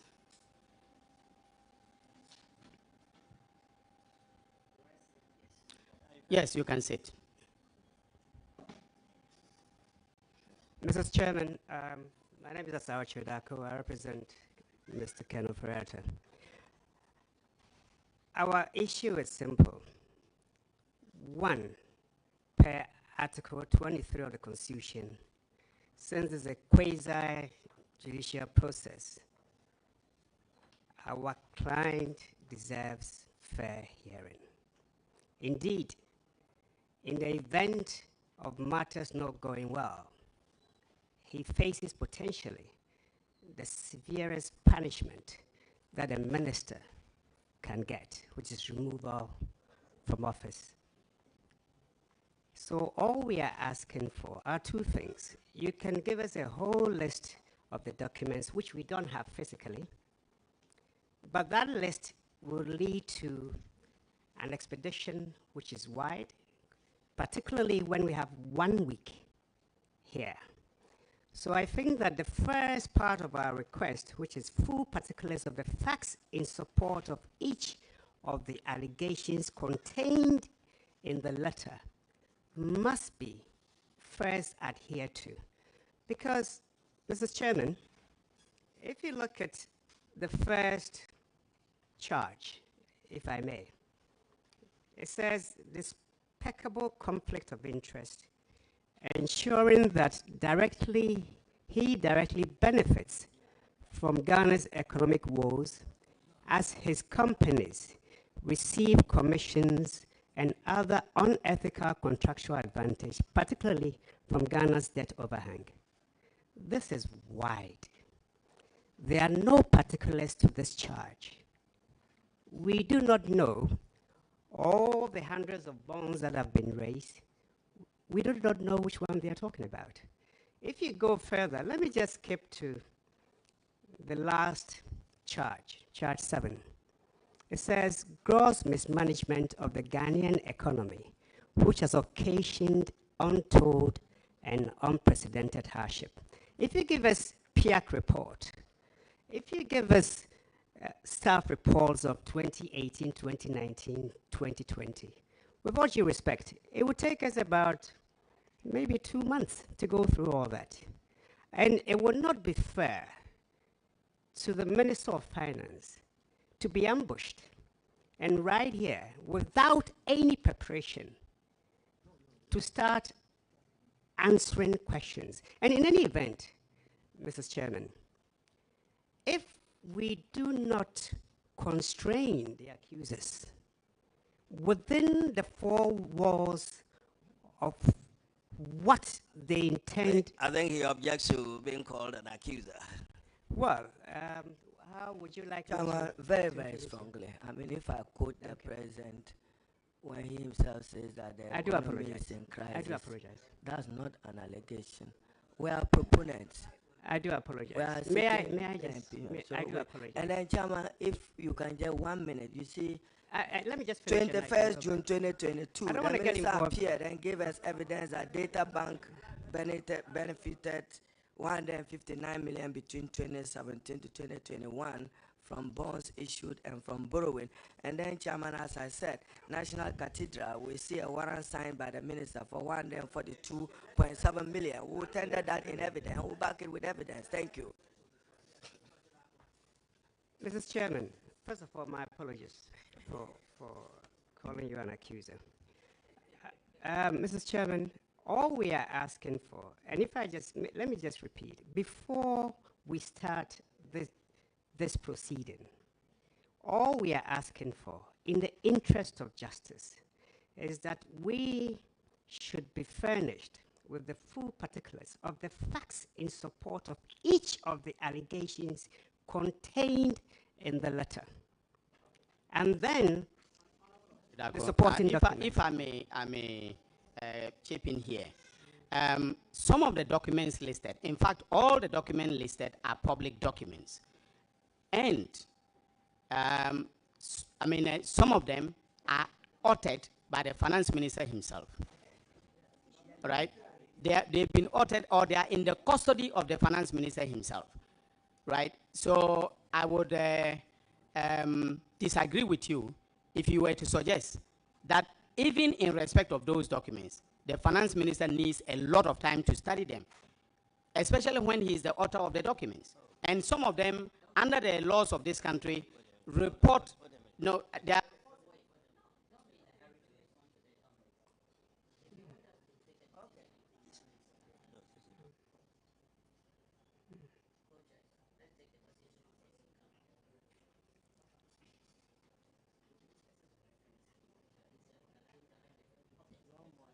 so, can you land, and then we can make a ruling on this. My landing is pretty simple, Mr. Chairman. The documents are fine, but before we even be able to look into the documents, we want the charges to be complete with the particulars. That's all we're asking. Thank you. The other thing that I want to point out, both to you and your client, and as well as the Ghanaian people, is that these are not charges. That this is essentially a constitutional political process. That grounds in a motion cannot constitute charges. And this is not a quasi-judicial process. In fact, it is not an Article 23 process, because this committee is not an administrative body. If you read the language of Article 23, it is very clear that administrative bodies, must act with fairness and reasonableness in the decisions that they take. We are not an administrative body. We are a political body mandated with the task, of investigating, making fact findings with respect to the grounds stipulated in the motion. That is the essential task that we are here to execute this morning. So I would advise that, or caution against the use of charges. We are not charging the finance minister. And in fact, I do not think that the resultant document can be the basis of any criminal charge in a court of competent jurisdiction. Can we use the phrase allegations? They are allegations, aren't they? They are grounds of the motion. Yeah, they're making allegations. All right, so we stick to the grounds, but we don't say allegations. Yeah, the supporting grounds. No. The supporting evidence for the grounds stipulated in the motion. So yes. supporting evidence for the grounds stipulated in the motion. Okay, so but let's deal with this application, and then we can. Mr. Chairman, I take your point. So let's stick to the word you use, fairness. Okay? In the interest of fairness, whether they are grounds or their charges, it is important that we furnish the client with the particulars of each ground. That's all. Before this process. That can be contested, so I think you said enough. We can't contest it. But Chairman, whilst we are still there, did you read 7 for us? You said gross mismanagement of the Ghanaian economy, which has occasioned untold and unprecedented hardship. Did I hear that from you? Did you buy petrol on your way coming here, or? Yeah, honorable minority leader, you are cross-examining the council. I think we will protect him from such cross-examination. Yes. I didn't even hear what was going on there. All right, Okay. honorable council, you are discharged from the seat. Thank you. Yes. Okay. Actually, why not let him sit there? In the event that we need him again, does he have to go and come back there? So Well, you can okay, he's conferring with his client. All right.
Mr. Co-Chairman, I think, sorry?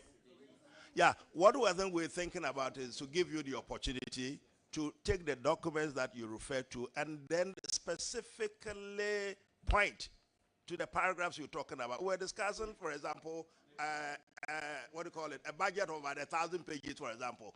Where is he going to look at? You tell us that we'll be looking at budget of 2019, 2022 to a mid-year.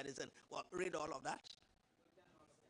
Chairman, so let's take about 1 hour. Chairman, No, Chairman. you Ato, you are going to dictate to the big boys here, the two of us here, what time. We decide on the time, you don't decide on the time. Mr. Chairman, just to tell you that we don't need 1 hour to do this. This can be done in 5 minutes. We in charge. No, we are the ones to do the job, and we don't need that 1 hour. After without us, you can't do this job. No, Mr. Chairman, just to tell you that 5 minutes is enough. I told you overruled. Because we have it here. I told you overruled. We need 1 hour. Chairman, but just to elucidate for your purposes, for instance, if we say to this committee that we will be making reference to report of Auditor General, when you give us the opportunity to speak to the Auditor General, we then, in our submission as we sit here, would have referred you to page 10 of the Auditor General's report, where the Minister of Finance reports 2 billion, and then Controller reports 3 billion. Harun, wait a minute. Council, Mr. Ochinawa, can you come over, please? With a variance. So we would have spoken to the issues based on what is contained in official documents. Chidako, kindly, yeah, approach, come here.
Mr. Chairman, no, Atu, you what you requested for, we have already given it to you. Please, let's.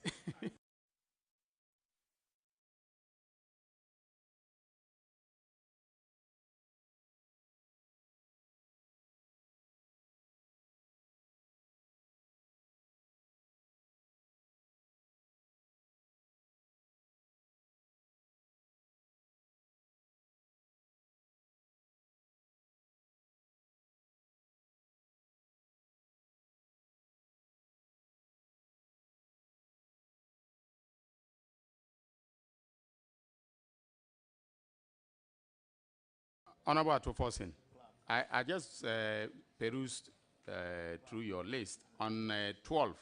Which of the PIAC reports? You said 2021, 2020. 2021, 2020, 2021. And probably the half-year report for 2022. Thank you, Chair. Okay. And then half-year report. Half-year 2020.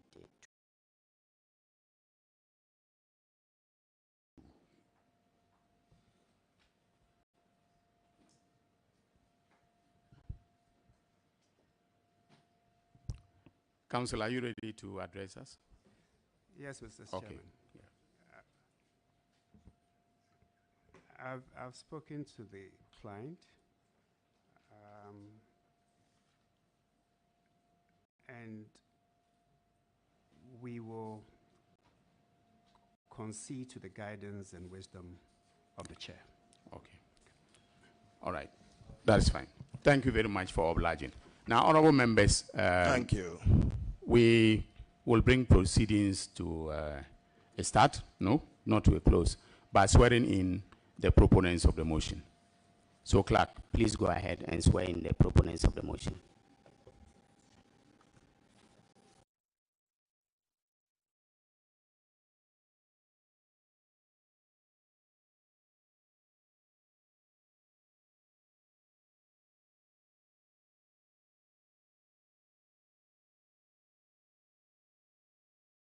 Mr. Chairman, for clarity, I am not part of the proponent. I'm not a proponent of the motion. So should I still, because of the wording you use, am I still going to be sworn in? You are going to give evidence before this committee. So, but because of the wording you use, that's why I want to get clarity. Because for the proponent of the motion, it was moved by and seconded by Honorable Muntaka. The motion, for all practical purposes, emanated from the minority.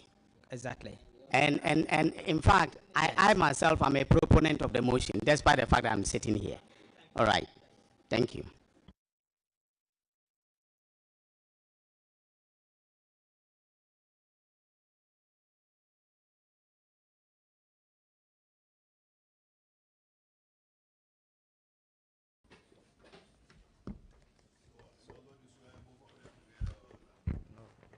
You wanted to dance. So kindly repeat after me.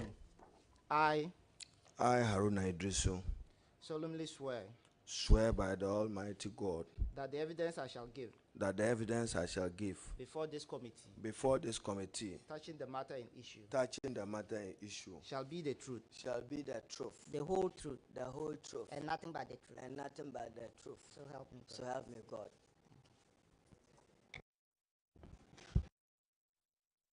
Thank you very much. Honorable Atufosin.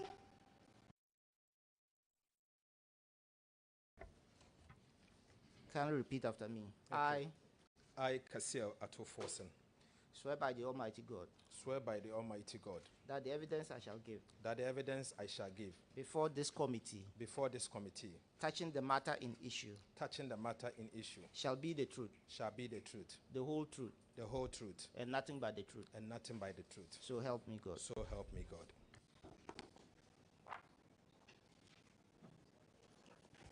Thank you very much. Honorable Minority Leader and Honorable Atufosin, the ranking member on finance. You are aware that this is a referral from Mr. Speaker pursuant to Order 106.1 of the standing orders of this House. You are also aware that on the 10th day of November, that is Thursday, November 10th, 2022, the Honorable Minority Leader did move his motion before the House. And that is the same motion that has been referred to us. It's reported in the Hansard at paragraph 83 of the Hansard of that day. Your duty here is to lead evidence before the committee in respect of each of the grounds stipulated in your motion. And so I will give you the opportunity, the chairs will give you the opportunity to execute that duty. I'm told that the Honorable Minority will first make a statement, and then the Honorable Atufosin will then proceed with leading the evidence in support of each of the grounds. So, thank you very much. Chairman, if I have your indulgence, understandably, I would like to proceed by tendering in Parliamentary Debate Official Report of 10th November 2022 in evidence, which is the motion I move, which was ably seconded by the Whip, the Honorable Muntaka, expecting full debate.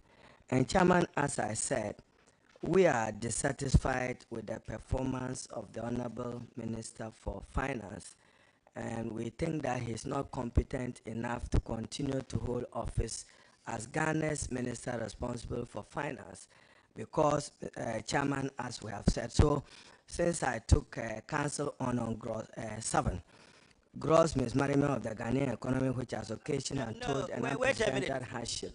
I'm just taking one. Sorry, what are you doing now? he's making a statement, opening statement.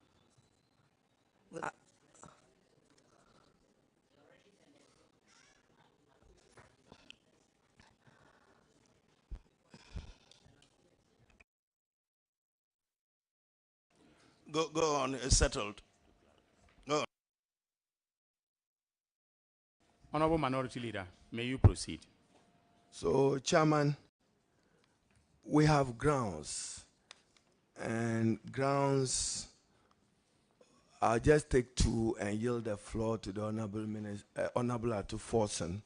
And as I said, let me start with National Cathedral. I mean, Ghana, very respected religious country where there's coexistence, both Muslims and Christians alike. Nobody is against the present promising and honoring God with a cathedral for the purpose of the expression of the Christian faith. But when public resources is used for that purpose, it needs us to call into question. So the clerk of the committee, I just gave you a warrant signed by the Honorable Minister for Finance for some amount of money for the cathedral, and that's what you're holding, the first document. Just give me that. So I'll tender this in evidence and say that we are aware that by a warrant signed by Honorable Ken Ofori-Atta, Minister, 29th October 2022, an expenditure of 142,762,500 Ghana cedis was allocated for the construction of the cathedral. Want to know when parliamentary approval was granted for this purpose. And then also I referred to the Auditor General's report.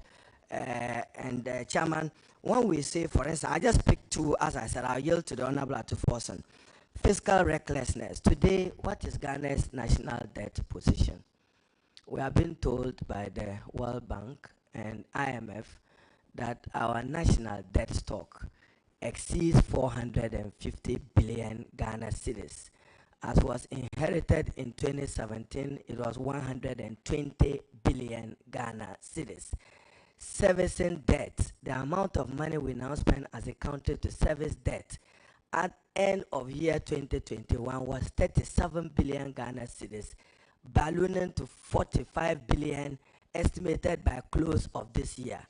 This can only be as a result of irresponsible borrowing. You have borrowed. So where are we getting all these figures? You ranted a few figures here. Where are we getting them from? The minister's own statement, and then from the World Bank. In fact, they are there. When yes, we go, yes, they will yes. find But the World Bank even says that by end of this year, our GDP was likely to be 99% of GDP. So I'll yield that. I just end here. The Honorable Atufosin. May I come in? And Mr. Chair, I would be grateful if I could be directed on what of the points is he speaking on. Because I... Turn the thing down. We keep on pleading. We wouldn't allow this meeting to degenerate. It wouldn't be fair. It wouldn't be fair. You should catch the attention of the chair. Raise the point. Let's be clear that we know what we are going to raise. We can't be cutting across like that. We discussed all of this yesterday. It can't be right. It can't be. And honorable members, please allow the proponents of the motion to flow, and then note down any critical questions that you want to ask them. Okay? So please.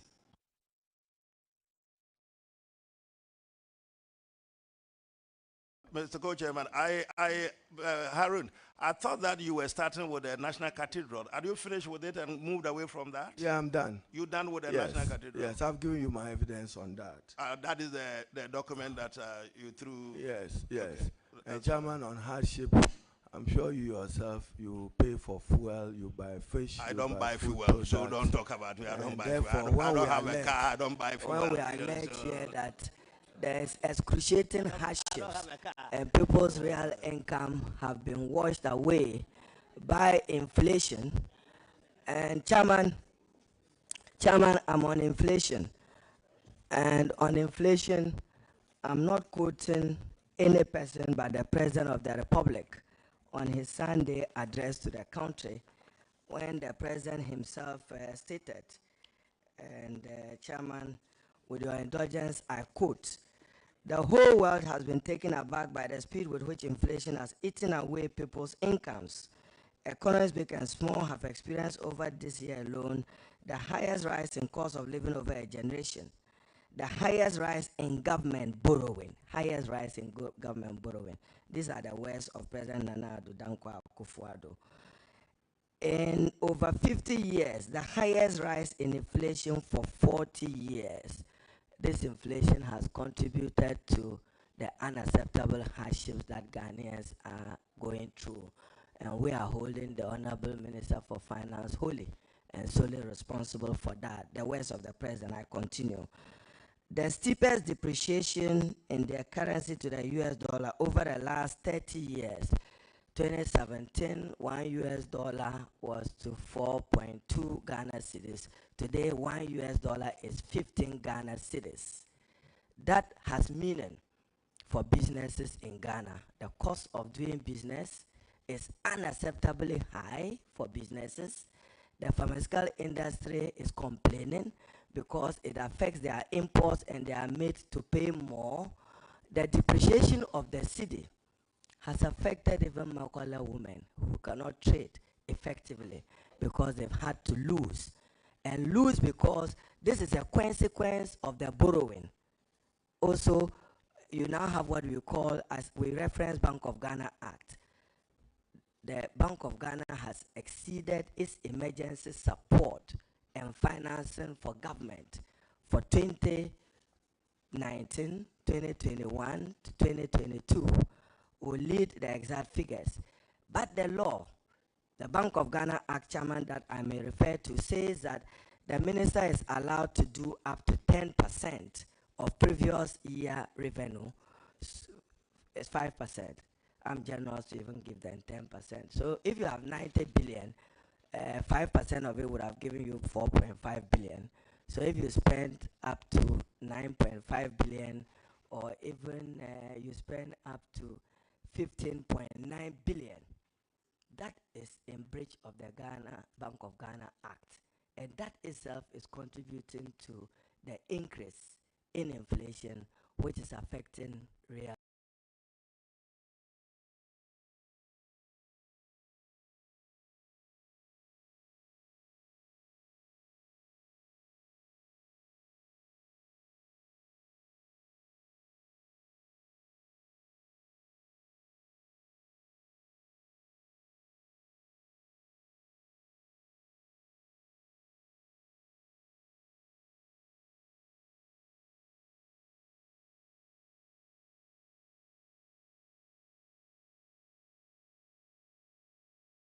Incomes.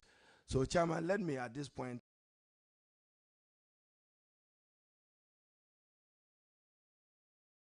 23. Paragraph 23. We observe significant differences in the revenue figures reported by the Controller Accountant General. No, this is in support of which of the, I call them allegations. I think Co-Chairman says we shouldn't say allegations. Which one, which of the numbered?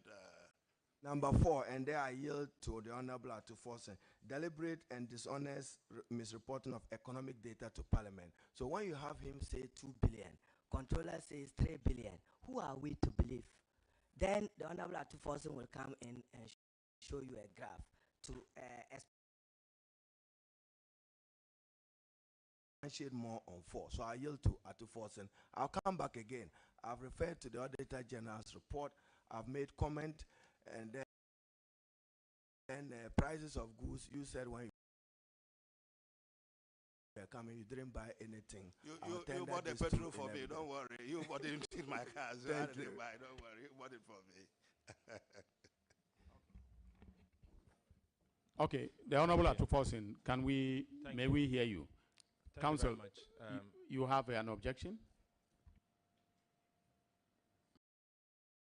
Yes, Mrs. Chairman. The lists that have been provided does not include the Auditor General's report. And this is the danger that we pointed out. If we are not careful,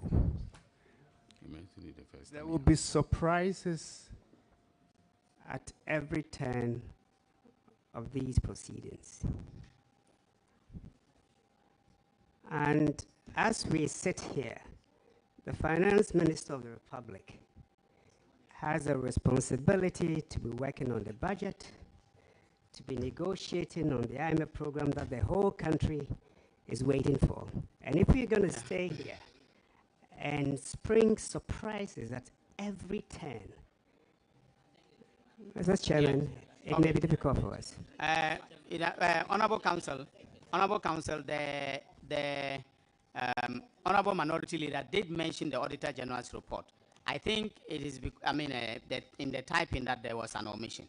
It was mentioned to the committee. So please, yes. Chairman, I have a concern, and if the counsel to the finance minister can give me his ear. The counsel to the finance minister, I don't know if you heard him. He's been telling us that the finance minister has work to do. He has to lead IMF negotiations, prepare the budget, as though what is going on here is not important. Some of us take strong exception. This is an important constitutional assignment, very important to Parliament and to the Ghanaian people. I think that such expressions, with all due respect, very condescending, and as though we are wasting their time. It's totally unacceptable. Do I take it that that comment was posited in a specific context? I thought what he meant was that by maybe suggesting that we should go on a frolic of their own to look for all this, why not stick us to the specifics? No. But we pointed it out to him that, well, maybe... No, Mr. Chairman, this is a very important national exercise. Can I conclude? Yes, he thought that you directed him to go out of the box, out of the contest, but we think we indicated to him that we wrote it down. I have it as a number 5. So maybe if it is omitted on this, we pointed out to him that it is... Yes, yeah, he has a valid point, but to add that, well, they have an IMF negotiations and budget, as if what's happening here is some circus, with all due respect. If it was suggested to them that go out and look for it, and he suggested it might take time of the IMF, it's all right, we can allow... No, Mr. Chairman, he must withdraw that. That is a very important exercise. No. I take strong exception to that, Mr. Chairman. Well, I think the honourable member has a very legitimate point that has been made with respect to the importance of this exercise. That this is a constitutional exercise, a referral from the Speaker of Parliament. The entire country, Ghanaian people, expect us to return a report to Mr. Speaker with respect to the grounds stipulated in the motion for the Honourable House to debate and to take a decision. And this is so important that we cannot, be seen to be trivializing it. So that is a very legitimate point. Yes, Honorable Member. With all due respect to the chair, I do not think that what the counsel for the finance minister said is in any way condescending. Obviously, the statement that he made was clearly in context. Okay, you've served the man with a letter that says that he should come and respond to 7 specific items. 1, despicable conflict of interest, ensuring. Honorable Member, you don't need to go through all the 7 grounds. No, Honorable Member. Yes. Let me make my point. And so if he appears before you and requests that these grounds that you've listed and submitted to him by letter does not disclose any specific allegations or facts for him to respond, and then all of a sudden he's been given a list which in my view does not relate to any fact whatsoever, and is being called upon to Honorable Member, please, you are prejudging the content. You are You are prejudging the content. Please, Honorable Member, you are out of order. You are prejudging the content of the documents to be submitted. Okay? No, Honorable Member, you are out of order. Can we listen? No, Honorable Minority Leader, can we listen to the Honorable Atufosin? Counsel, thank you very much. You can, if you want to be conferring with your client, why don't you bring your client? Which one? Condescending. No, Mr. Chairman. No, Mr. Chairman. No. Yeah. Mr. Chairman, Co-Chair, you were not happy with an expression I used, and I did what gentlemen do. I'd taken the time to explain. As far as I'm concerned, the statement was made in a specific context. You giving me a list to go through. My view, and when I say my, I'm now putting on the shoe of counsel on the other side. So, Chair, you can't make that point without talking about the more important things you have doing. No. So if you said that you throw all this at me, and you expect that, when you also know very well that I've got A, B, C, D to do, World Bank, this and that. Mr. Ochirako, is it difficult for you to rephrase it? Oh, not at all. Not at all. This is an important exercise, and we're only asking for direction so that we can finish it on time. That's all.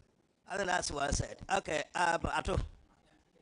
Mr. Chairman, thank you very much. Chairman, I will be concentrating on item 4 of the motion, 5, 6, and 7. Ground 4, 5, 6, and 7. That's my job today. So I will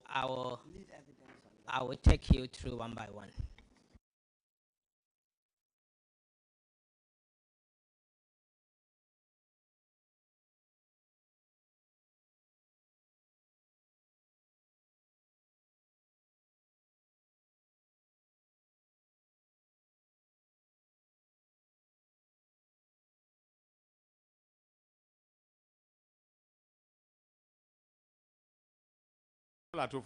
Chairman, I've set the tone.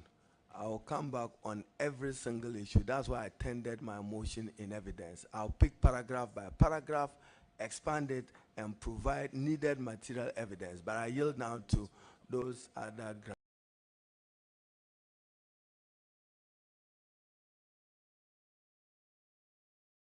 grounds. Arun, I mean, you are confusing this committee. I thought you decided to take on the first one. Yes, I have. No, but you seem to be suggesting that you come back to them. No, the Honorable Atufosin will speak to the grounds he's mentioned. And then what? At any time you need me, I'll come back. Well, when we need you. Yes. That's fair. I thought you, of your own volition, was going to force yourself back on us again. I've just tendered in my motion in evidence. You haven't stated it yet. It's stated. Will provide you an opportunity to hear me more. Call you if we want to. I believe so. You. Yeah, that's fine. So. That's fair. If we need you, if we don't need you, we will say good afternoon to you. The Honorable Atufosin. Mr. Chairman, to start with, I will start with item 4, where we have here written deliberate and dishonest misreporting of economic data to Parliament. Mr. Chairman, we are all aware, and we have seen that since 2018, government since 2018 has been misreporting economic data to Parliament with the aim of misleading Parliament and investor community. The misreporting to Parliament was mainly to inform Parliament that the Finance Minister has complied with the Fiscal Responsibility Act, Act 2018, Act 982, particularly Section 7, when that was not the case. Mr. Chairman, if I may refer you to the Section 4. Mr. Chairman, if I may refer you to the Fiscal Responsibility Act 2018, Act 982, Act 982. So, Chairman, the Section 1 of the Fiscal Responsibility Act, which deals with the object of the Act, is clear. It says that the object of this Act is to provide for fiscal responsibility rules and to ensure macroeconomic stability and debt sustainability. 1.2 says that for the purposes of Section 1, fiscal responsibility rules shall A. Correct distorted incentives, B. Ensure fiscal discipline, C. Prevent fiscal slippages, and D. Improve fiscal and debt sustainability. So, Chairman, today our debt is unsustainable. And the key question everyone else is asking is that how could we have a Fiscal Responsibility Act with set of rules and yet our debt has become unsustainable? So I will take you through why we are where we are. So, Chairman, the Fiscal Responsibility Rule says that despite the fiscal policy indicators stated in Section 16 of the Public Financial Management Act 2016, Act 921, the following numerical fiscal responsibility rules shall apply in the management of the public finances.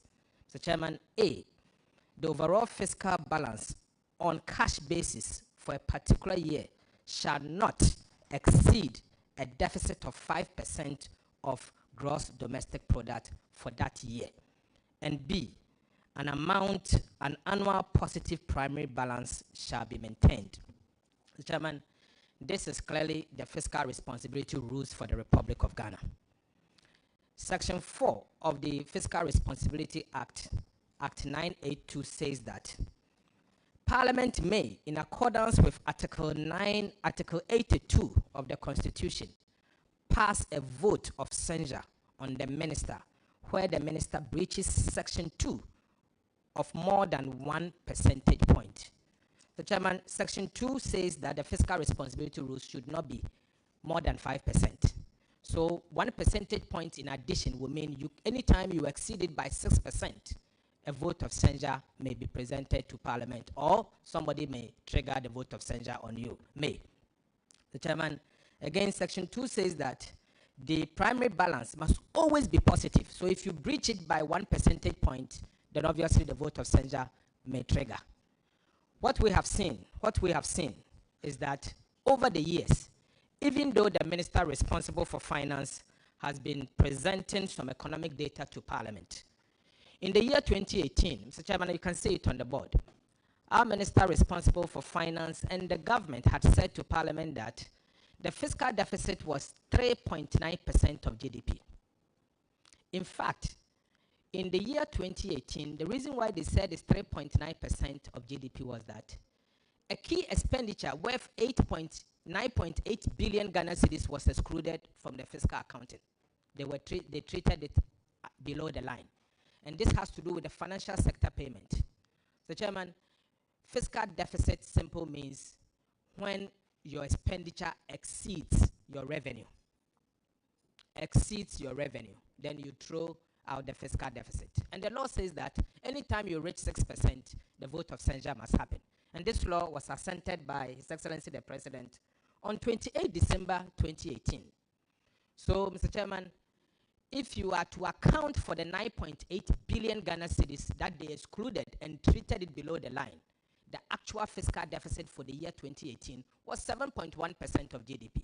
Clearly means that the censorship motion, in line with section 4 of Act 982, triggers. And this is exactly 3 days after the law was assented to by the president. And the law, Mr. Chairman, has no transitional provision. So 3 days.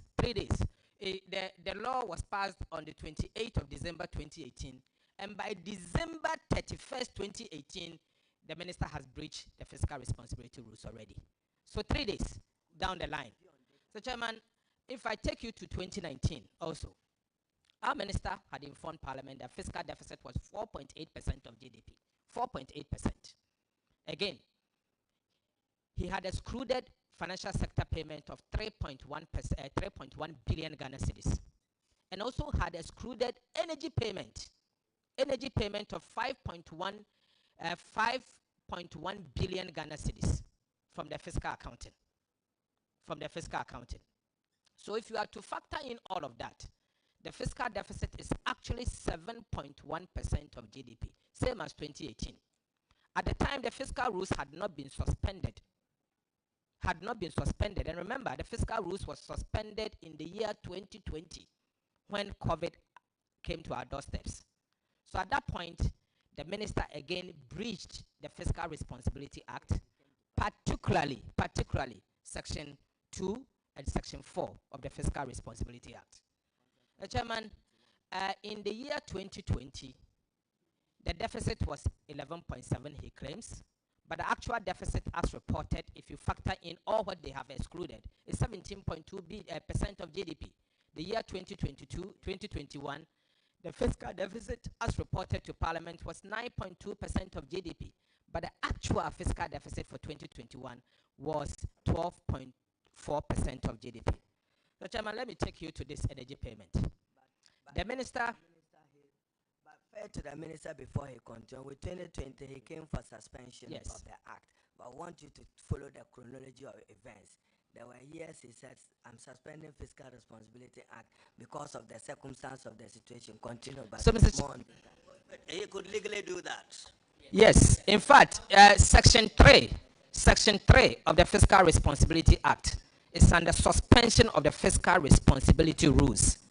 And so he could suspend it. He did not suspend it in 18, did not suspend it in the year 2019, but suspended it in the year 2020. And there are circumstances that you can suspend it. So he used COVID and suspended that. We all agree. But prior to that, he did not suspend the Fiscal Responsibility Rule. So he fell and was in breach of the Fiscal Responsibility Act. Mr. Chairman, as I said, the minister excluded the following payment, and this was given to us at the Finance Committee from the fiscal accounting. And this is summary of 2019 energy sector payment against supplementary appropriations. The Chairman, this is a document from the Ministry of Finance that they gave to us. I have the document here and I'm tendering it, obviously as the ranking member of the committee, so I have a copy. I will tender it to you, but I'm referring to the whole document, so when I finish, I'll give it to you. Mr. Chairman, in the document before us, Wait a minute. Can we start labeling this as exhibits? Yes. Yeah, so, yes, you're doing that, Mr. Yes, Clark. Mr. Chairman, they made certain payment worth 5.1 billion Ghana cedis. Energy payment. First to Afriyie Energy, an amount of 530 million. Second to Letasco, 500 million. AXA Energy, 359. Car Power, million. Everything is in million. Car Power, 656. You have Sonan Asogli, 519 million. And then TMG Trustees Limited, which is fuel from ENI Vitol, amounting to 1,860 million.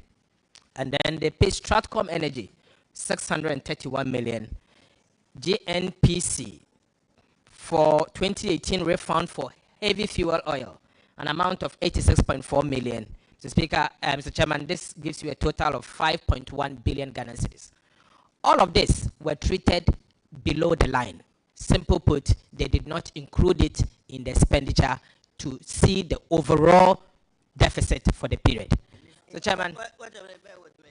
Can you help the committee by indicating when this particular power companies, the generators, what were they installed? What were they installed in the country? Mr. Chairman, my job is not to know what they installed, but I know the government of Ghana paid this money and treated it as amortization. It's fine, but it would have helped us. Our Okay, Mr. Chairman, just to let you know that most of them there are for the purposes of buying fuel and to power the power plant. For example, the amount that was paid to Letasco is fuel. What I'm saying is that you say it's not your job, but I'm just wondering if you could posit it properly. Yes, you are concerned with the figures. I, sitting here, I'm interested in when this equipment were installed in the country. If you have no idea, that's fine. I have no idea. I have no idea. Yeah. And to be fair to the Honorable Atufos, and the evidence being presented relates to payments that were made at a specific point in time.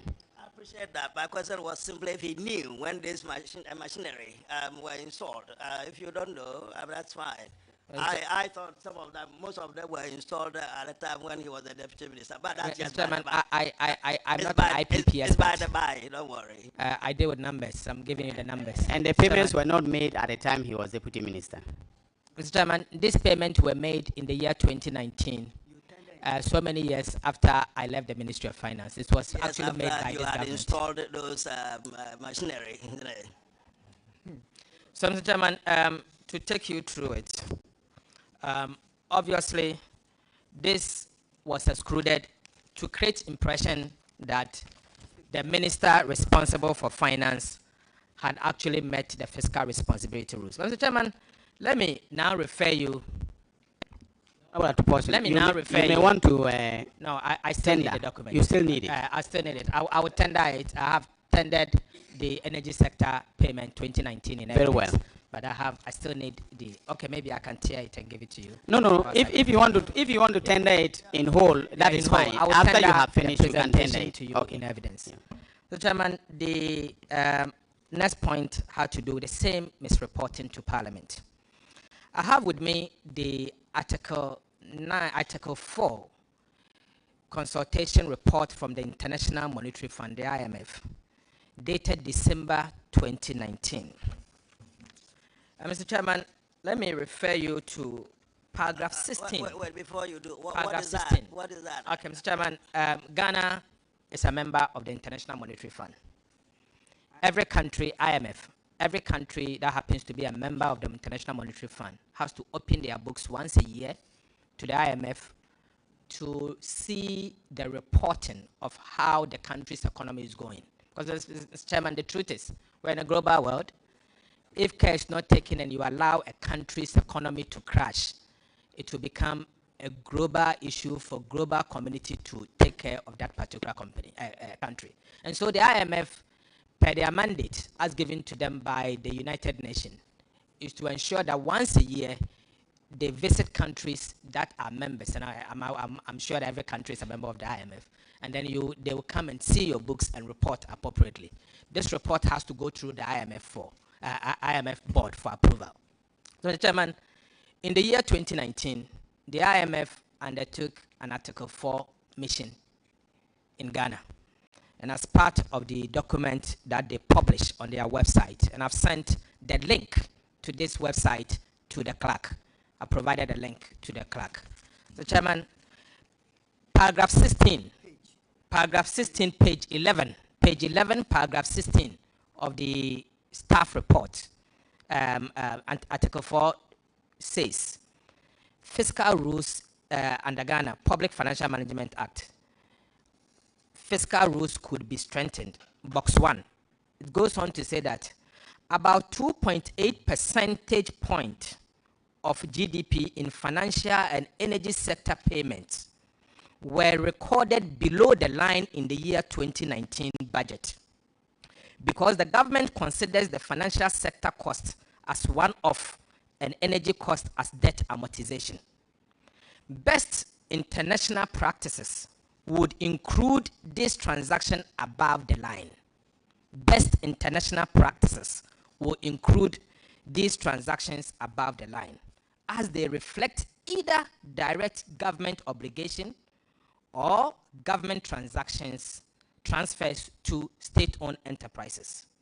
In addition, spending on roads, into bracket cocoa board, and potential infrastructure collateralization on bauxite export, Sino-Hydro, should be recorded in the central government budget.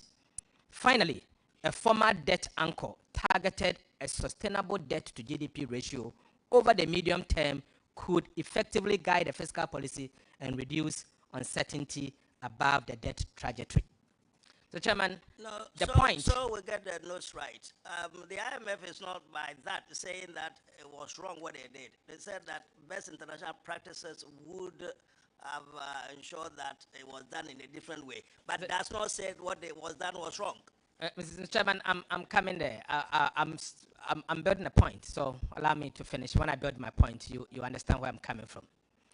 So, Mr. Chairman, this is the point that the IMF made in the 2019 Article 4 consultation. You come back there, you haven't answered my question. No, I'm building a point. So let me finish, and I'm sure when I'm done, you can. If you want to cross-examine me, you can. But I just want so that I don't lose my thoughts.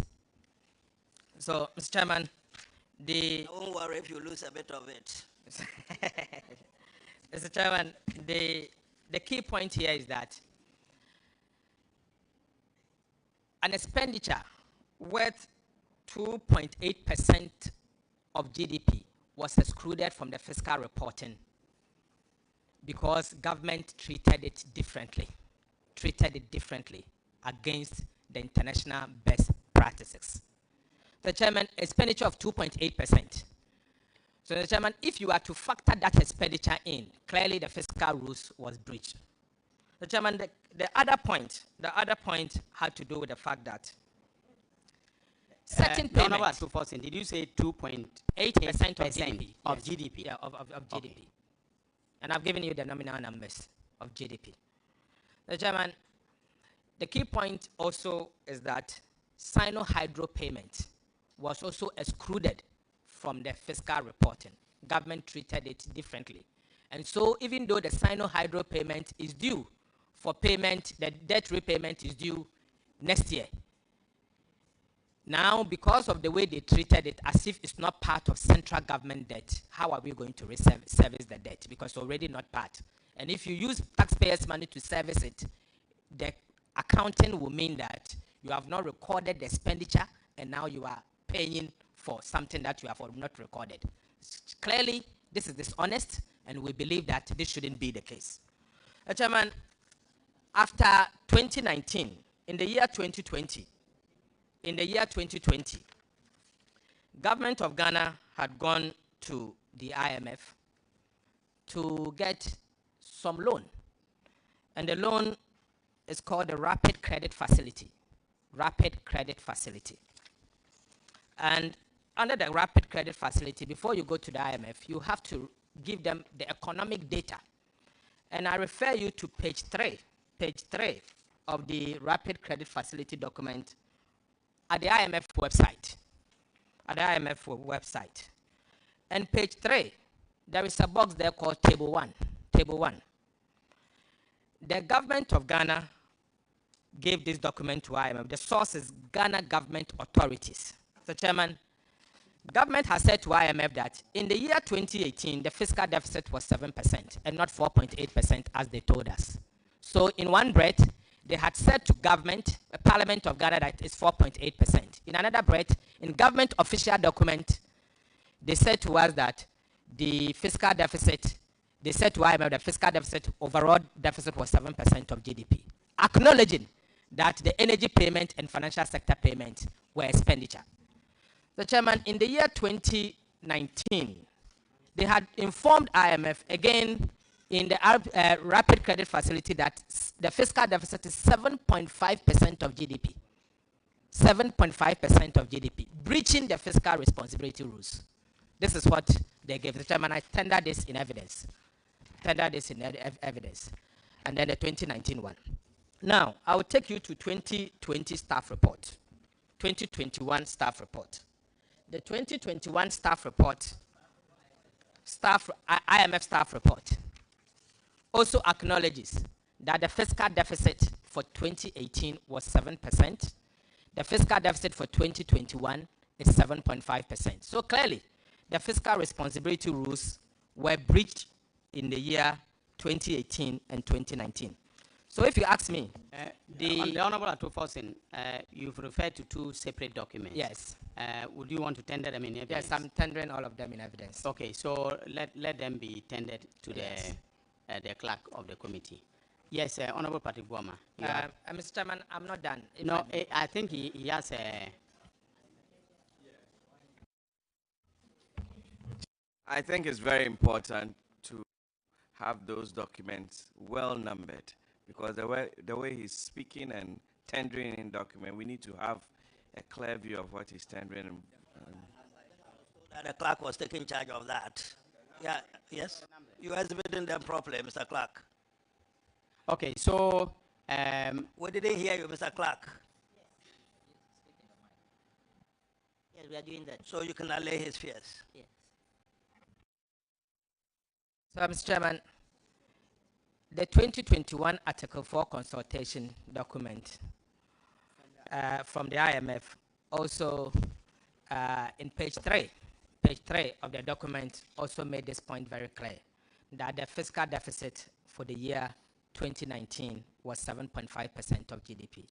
And the primary balance is 7.5% of GDP, and not as reported by the minister responsible for finance to Parliament, representing 4.8% of GDP. So clearly, it was breached.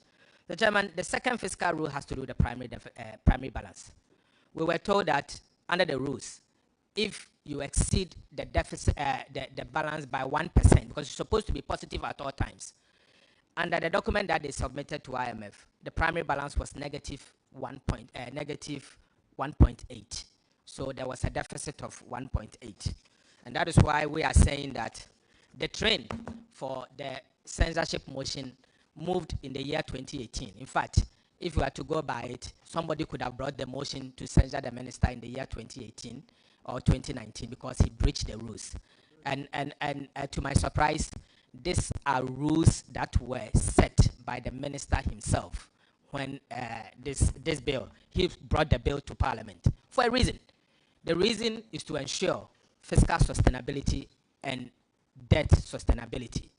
If you breach these rules, it has long-term repercussion on the Ghanaian economy. And today, we are seeing what is happening. So, Chairman, I tender this one to in evidence. I tender this one to in evidence. Chairman, I have said. You say, Mr. Co-Chairman, you see our handicap, even those of us sitting here, you see our handicap. You tell them about the law, you tell them about the provisions. We have no capacity. I have copies of the law I can give to you. I can give you copies of the law. So that's the point that Council for the Finance Minister raised originally. If we had acceded to that, everybody would have copies of what we're talking about. So we'll be able to put you on the spot if you are giving us a bit of fibs. The item on motion, on the motion item 5, deals with fiscal recklessness. So the Honorable Atufosin, you finished with... I'm done with item 4. With item 4. Item 4. So you are now moving to item... Item 5. Item 5. Mr. Co-Chairman, I think we should stick to the original plan. Our colleagues want to ask questions. You put all of them together, I think they might lose their train of thought. Okay, so if you can ask questions on item 4, and then I move on to item 5. I think that's a better way of going about it, yes. Very well. Yeah. The Honorable Minister. Chairman, thank you very much for the opportunity. I want to find out from the Honorable Ranking Member whether he knows Dr. Albert Tunamama. Of course. Albert Tunamama used to work with the IMF in this country as the resident representative. So it's an IMF staff that often meets the Finance Committee. Chairman, I want to find out from the Ranking Member again whether he is aware that on the 9th of May 2020, all these allegations that he's recounted were flatly denied by the said Dr. Albert Tunamama on Joint News file. Mr. Chairman, I am making reference to document published by the IMF board, official document. Tona Mama is not the IMF board. He's not IMF. He's an individual who works with the IMF. His views are his views. My references are official document from the IMF, and you can get it from the IMF website. I'm not aware that IMF website is stronger than Joy News website. Mr. Co-Chairman, no, let's get to it. He asked a straightforward question. Are you aware ABC, yes or no? I think that's all he was asking for. No, he did. That wasn't his question. His question was, are you aware that Mr. Ture Mama, whatever his name, made this? Have you heard? Mr. Chairman, I am not aware. Thank you. Mr. Chairman, indeed, they said Mr. Dr. Toma Mama was the IMF country rep for Ghana. And he was called on Newsfile to respond to allegations that had been made by the Honorable Ranking Member and the minority with respect to misreporting of figures that the Finance Ministry had presented to the IMF. And he was categorical that all the figures that the minority were alluding to were known to the IMF, and that the government of Ghana had not misrepresented any figures to the IMF as he is alleging today. I put it to him. Mr. Chairman, I vehemently disagree with what he put out there. Globally, countries report on the fiscal with a manual. So, Chairman, I will share the manual with you, and I think I have a copy of the manual. I brought a copy. I'll give you the manual. And the manual indicates how countries deals with the issues of debt reporting or fiscal reporting. So, Chairman, in the case of currently, the world is using Government Finance Statistics Manual 2014. Government Finance Statistics Manual 2014. And this manual is not alien to government of Ghana. Ghana has been reporting our fiscal in line with this manual since Adam. I'm surprised that all of a sudden the reporting has changed to something that is not globally accepted. And that is why the IMF in their own document had said that best practices recognize that this should be treated above the line. And this is in line with the manual. Mr. Chairman, I shared the manual. It's a very bulky document. Since we are now in paperless regime, I don't want to waste money and print it. So, Mr. Chairman, I will share the soft copy with your clerk now. This is a document that deals with how reporting should be. It is not for someone to show us how the reporting should be. It is a global manual, and everybody abides by that. We have copies of the transcript. We will be given another opportunity to look, and of course, obviously, the Finance Minister himself is also here with his lawyers, so obviously they are listening. Well. So. Thank you. I'll leave it there for that. Yeah, I'll leave it there for you. Honorable Kwame Ayimedu. Thank you, Mr. Chairman.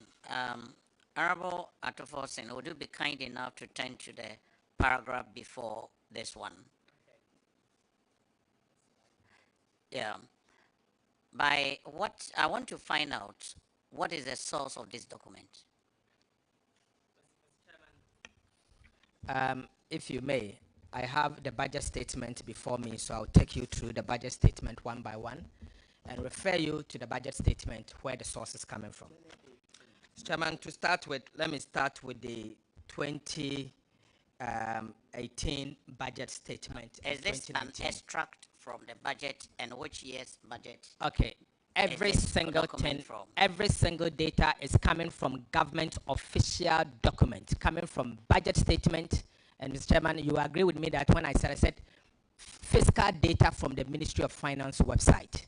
So whilst we are here, I have access to internet. I can take you to the Ministry of Finance website now and point to where all these numbers are, where I picked them from. So we can do that right away, and you can know exactly where it's coming from.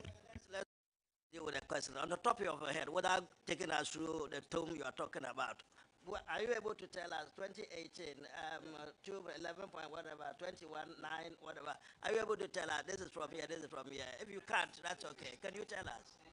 I can, the deficit as reported in the year 11.6 at 3.9 is in the 2019 budget and the media review of 2019. If you are to look at the appendix 3C and 2C of the budget statement of 2018 and 2019 media review and the budget, these numbers are there for everybody to see. Appendix 2C and 3C of the budget statement. Again, the financial sector. Who should finish what? I thought he was explaining. Question that I asked, is this data something that Honorable Atuforsen had prepared, or it is already part of an existing official document? That's what I want to find out. I asked the question because you actually color some places with red and whatnot, and you are using this document to contradict the finance minister's position. So we must know the source of this document, whether it's coming from you or it's an official document. That's why to start with, these documents are official numbers published by the government of Ghana. All what I did was to take those numbers and represent them in a manner for everyone to understand. So this is your document. So it is my presentation. No, but the document, the numbers are coming from government official document. And I've made reference to the budget statement, appendix 3C and 2C of 2018, 2019, 2020, 2021. And you can check them. I have copies of the budget statement here. If you want me to take you through, I will take you through. And you can also find these numbers in the on the Ministry of Finance website under fiscal data.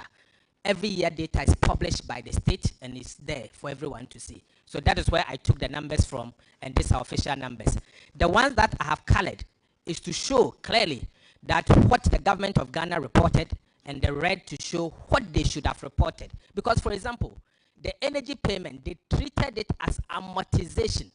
Amortization simple means debt repayment. How could you repay a debt and this debt, that's supposed to reduce your debt, and all of a sudden, I guess that's not his point. His point is really, wait a minute, it's a point of where did these numbers come from? I think he is quite happy with that. I think I'm happy to hear from you that they are your numbers, even though you extracted them from other documents. That's it. That's the answer I got from him.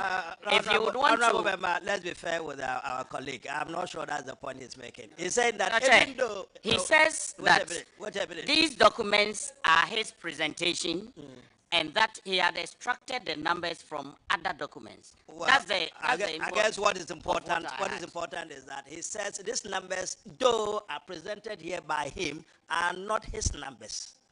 He said they emanate from official.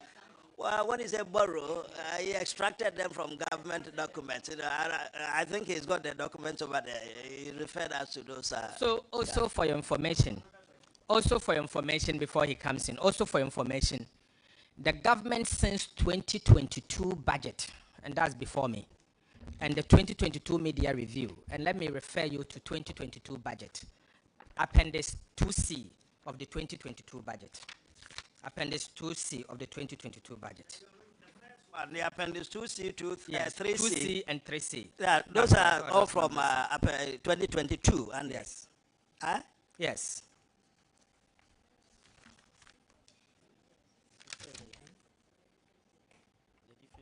Mr. Chairman, appendix 2C of the 2022 budget, page 234, page 234.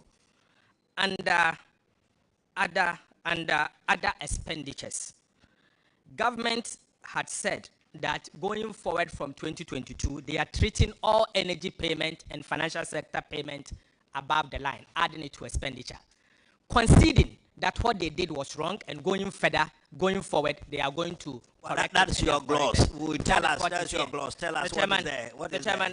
What is here is that they have treated energy payment of 4.4 billion and 24 million as expenditure. The same energy payment once upon a time, they said it's not expenditure and they should treat it as amortization. They have changed their position, moved it from amortization now to expenditure after we raised the issue. Now they are saying that they are going to comply. That's what you. No, honorable members, to be fair to the witness, we would have an opportunity to evaluate the evidence presented. We should not, as a committee, be asking questions that sound as if we are baggering the witness. We should ask questions arising out of the presentation in a manner that elicits the information for our evaluation as evidence before the committee. Honorable Kwame Imedu. He's laughing because, yeah, I'm not, yeah. Of the sponsors of this motion.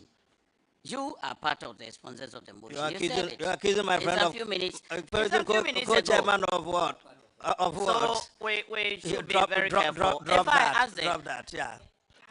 Mr. Chairman, I ask the questions to understand him better. I you appreciate actually that. Make, I want to refrain from using the word allegation, and by your choice of words, what was it? That the grounds that you are making, and the grounds you are making, why not go on with the next question? Yeah, okay. Go on, yeah, so, Mr. Chairman, yeah, sure. I will do that. But again, you also say that the finance minister exceeded the fiscal deficit by 2.8 of the 2.8 percentage points of the GDP. And your grounds for saying that, where do you have the figures, or is there any official figure that shows that the finance minister had actually exceeded it by 2.8? Okay, thank you. Mr. Chairman, if I may refer you to the documents before us. In the budget statement, if you look at Appendix 3C, the same budget statement, Appendix 3C. Which year are you making reference to? 2019? Okay, so which one is that? Mr. Chairman, first of all, to start with, in the 2019 budget, the minister had reported to us in paragraph 99, page 23, that the fiscal deficit is 3.7% of GDP for the year 2018. This is according to the minister's document. Mr. Chairman, if you go to the same budget statement, the energy sector payment, instead of him treating it above the line, what he did was he showed it below the line, clearly excluding it from the expenditure. So an amount of 9.8 billion that isn't his question. You've taken us through all of that already. Yes. There was a point when you said that there was some 2.8% of GDP. That's why that is where I'm going. For example, in the year 2019, the minister had reported to Parliament that the fiscal deficit is 4.8% of GDP. The IMF had said that per their standards, the world standard, the fiscal deficit is supposed to be 7.5% of GDP. In the staff report, they had said to us that 2.8% of GDP were excluded from the expenditure. When they asked the government treated them differently. One, he treated the energy payment as amortization, debt repayment, but it's not debt repayment. It's an expenditure. In which document? So the document is the budget statement. Okay. Yep. It is in the budget statement, Appendix 2B, 2C and 3C. Okay. Under below the line expenditures, the amount is there clearly. That's fine. And nobody can run away from it. Okay. So if you want me to point the numbers to him, I can point them to him if he has a copy of the budget statement. You're right. Yeah, go on. So your last question, and then we can move to the next honorable. Am I limited to 3 questions? Yes. Okay. Thank you. Chairman, preliminary objection to the way this committee is conducting business. We are open to cross-examination, and you can evaluate the evidence we are submitting to you. But let this committee be reminded of the exact words in Article 82.4. It states, and I quote, "A minister of state in respect of whom a vote of censure is debated under clause 3 of this article is entitled during the debate to be heard in his defense. The motion we move is not against any member of this committee. So we expect him to hear and defend himself. If this committee is reducing itself to doing that, let us know. Wait a minute. For the Reducing purpose itself of to our doing record. what? I'm just reminding the committee of articulated to Wait a minute. This committee is reduced. Aaron, this committee is reduced itself to doing what?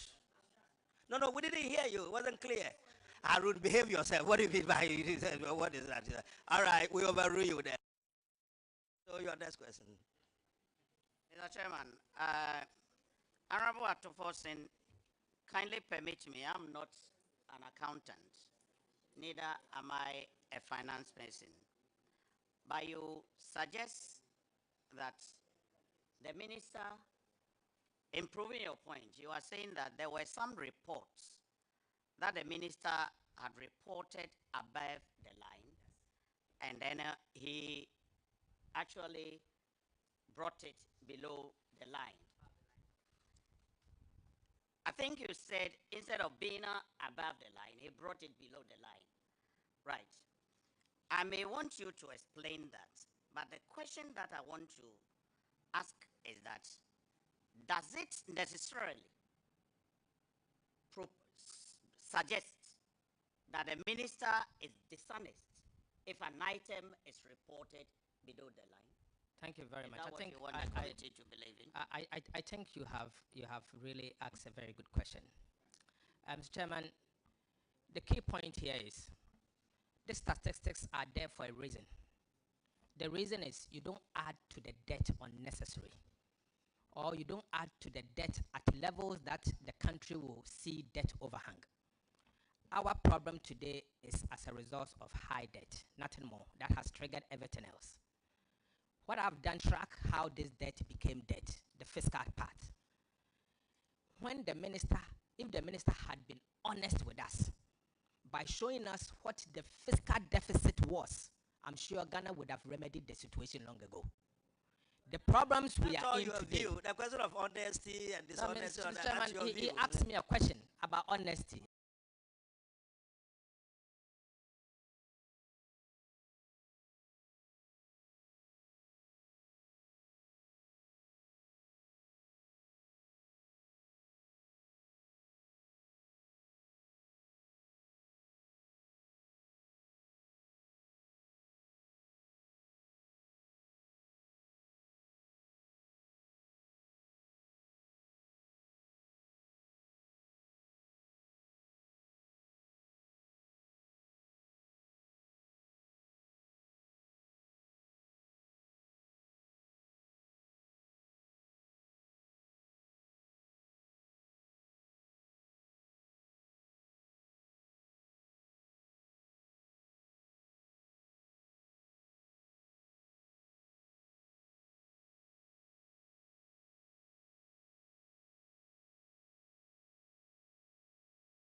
maybe you should take down a list of documents that have been omitted, and then we can make an order for them to be supplied at the close of the hearing. Because you will have an opportunity. Chairman, that is exactly the point that we are revisiting. Consistently, they are saying that this will lead us to a wild goose chase. Right. Consistently, that's the point they are making. Yes, but we arrived at a consensus that they should sit in, listen, and then be able to respond afterwards. But wait a and minute, so let me clarify with Aaron. Did you say that this is replicated in the other one, or that one is replicated in this? Yes, this paragraph is about the same wording even in the PIAC report itself. Yeah. I therefore will submit same in evidence. I thank you, Chair. You submit which one in evidence, this or the PIAC report proper? The PIAC report proper. So let's take the PIAC report and take this one out. You see, Chairman, I'm not sure that you want to determine how I think. Well, no, because Council is strenuously objecting to our presentation of the documentation. This is a document I'm referring to. PIAC newsletter. I said so. In the evidence of what I will rely on without any contradiction, I said I'll rely on the PIAC report. Thank you. You said two things. You see, you said we are directing you on which one to choose against the other. But so far, I'm not so sure. No, Council made a point and we thought we were supporting it. So what is it that? Yeah, so now what? Which one do we put in evidence? The PIAC report?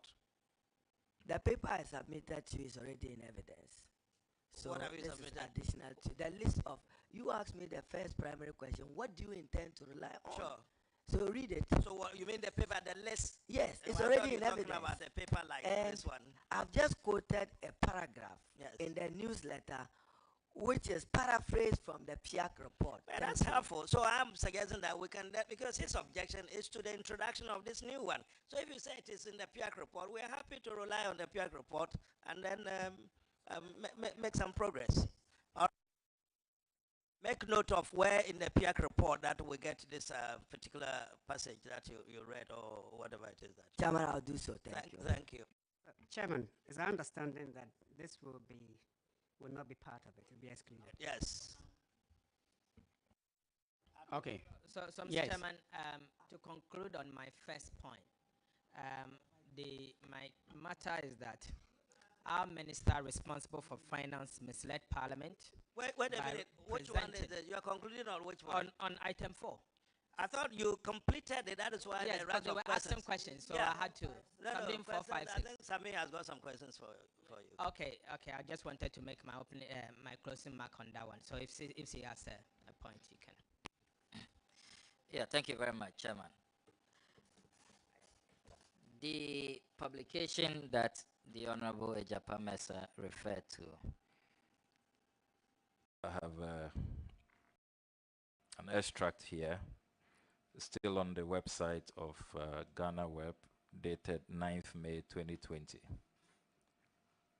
The interview of Dr. Albert Tuna Mama to the Joy FM program news file. For our record, Chairman, the report states, under fiscal deficit, the IMF country director said the IMF and the government of Ghana have different views on the calculation of fiscal deficit, and they have agreed to disagree on it.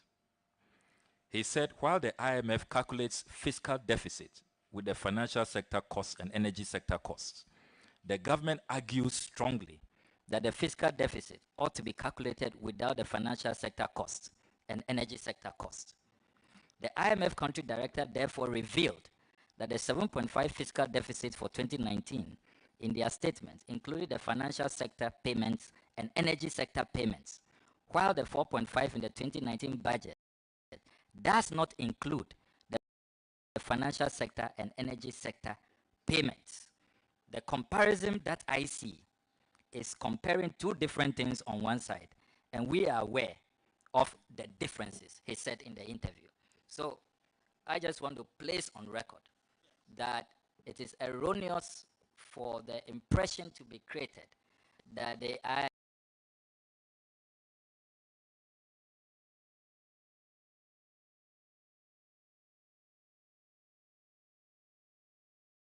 IMF country director has discounted or dispelled the very eloquent and forceful submission of the ranking member of the Finance Committee. But actually, rather, you put it quite well. What seems to, for those of us listening, is that it's a divergence of views. The IMF appears to have looked at it from a different spectacle, and then the Ghana team appears to have looked at it from a different telescope. So it's a different interpretation altogether.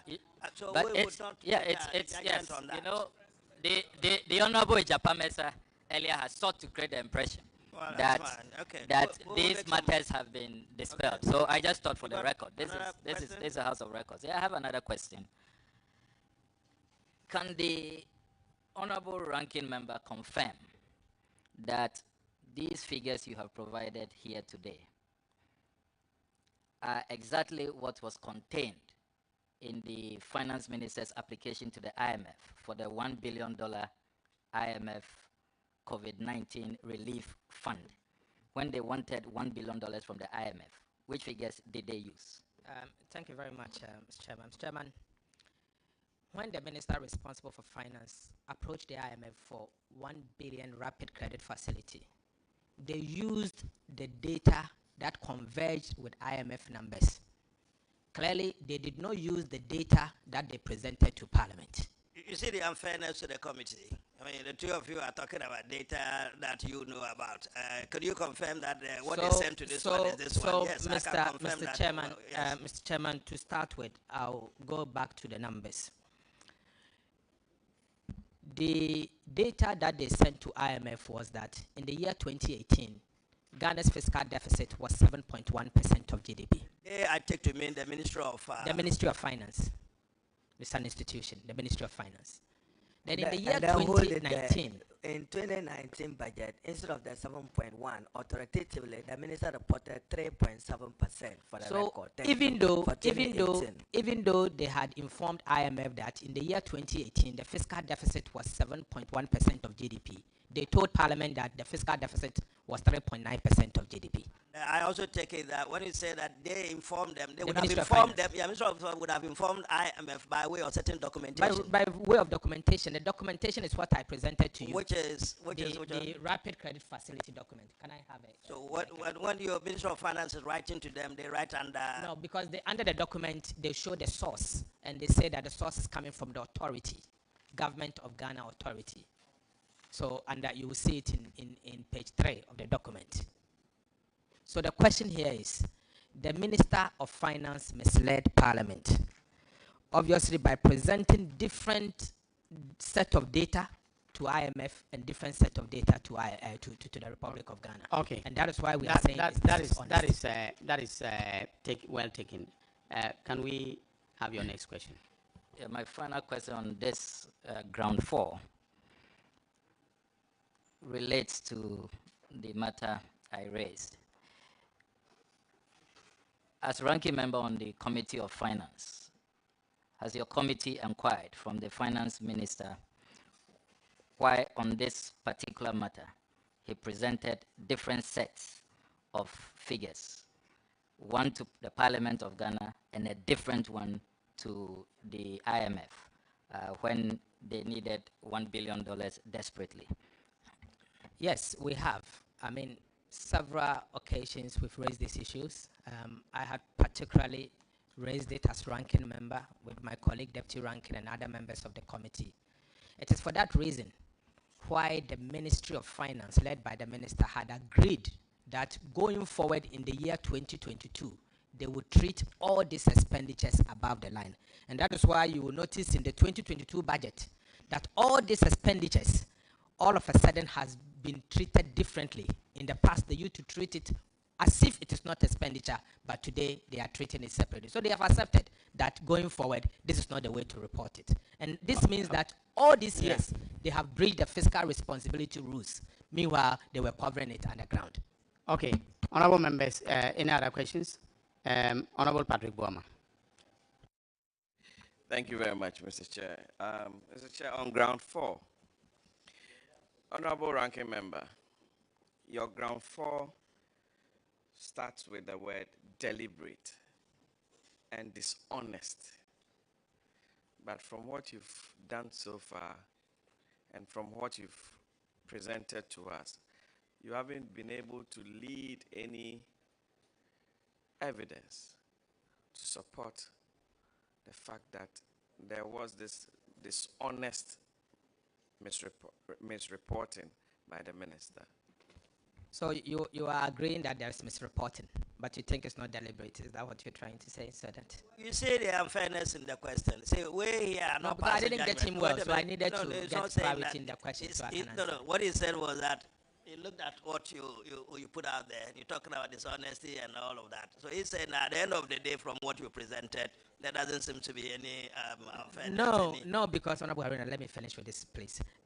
The key question is, there is a Fiscal Responsibility Act, and the Act in Section 2 is clear that when a minister... Mr. Co-Chairman, I'm prepared to make progress. That's your view. And when the finance minister will be here to tell us whether it is Honorable dishonest or whatever. if I may land, there is a Fiscal Responsibility Act, and there's a set of rules that says that the overall fiscal deficit should not exceed 5%, Section 2. And the primary balance must always be positive. And it goes on in Section 4 saying that if a minister exceeds it by 1%, I may have exceeded it mistakenly. But the argument is, that doesn't make it dishonest. That's the point argument that he was making. Knowing very well that you have exceeded it, instead of reporting the right numbers, the minister dishonestly decided to treat certain expenditures below the line, obviously to evade the Fiscal Responsibility Act. You added even more to it, evade and all of that. No, let's leave it at not that. to go through censorship. You got another question? Yes, okay. Okay. Still on Patrick. Patrick, yes, those words, you may disagree with the word deliberate and dishonest. Without wanting you to answer, between the Parliament of Ghana and the IMF, to whom does the minister owe an obligation of reporting accurately on the management of our public resources? We simply are saying that in a subsequent letter, you agreed to a deficit of 7.1% to the IMF, when in fact you reported 3.7 to the Ghanaian Parliament. If I had used the word false reporting, probably that would even be stronger. So we are just talking about inaccurate reporting. And for me, the significant thing the Honorable Ablakwa and Atu have done, responding to Honorable Mesa, is to appreciate that, yes, there was disagreement between methodology, but the same minister conceded to international best practice in his subsequent actions. So that gives him out when in 2018 and 2019, he did not yield to the international best practice. So for a record, that doesn't make it dishonest. Mr. Chairman, I disagree strongly on that. And yes, because you see, if report, well, I mean, we will evaluate the evidence, and I want us to cross that bridge when we get there. But what is going around the table suggests that we need to clarify for purposes of the Ghanaian people. So if a minister knew or ought reasonably to have known that below the line reporting will understate the deficit and still went ahead and they did below the line reporting, understating the deficit to Parliament, that is dishonesty. There can be nothing more dishonest than that. Mr. And Chairman, so we need to I didn't want us to be passing judgment around the table, you know, but no, but of course that is what is taking place. Honorable members. Mr. Chairman,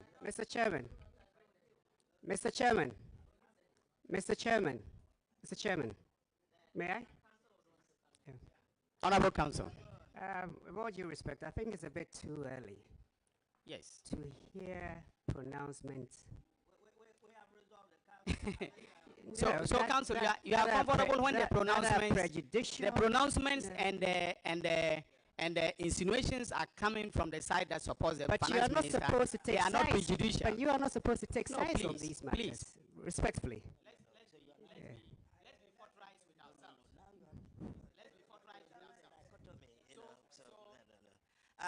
Council, I think we resolved it. We resolved it. So yeah, we leave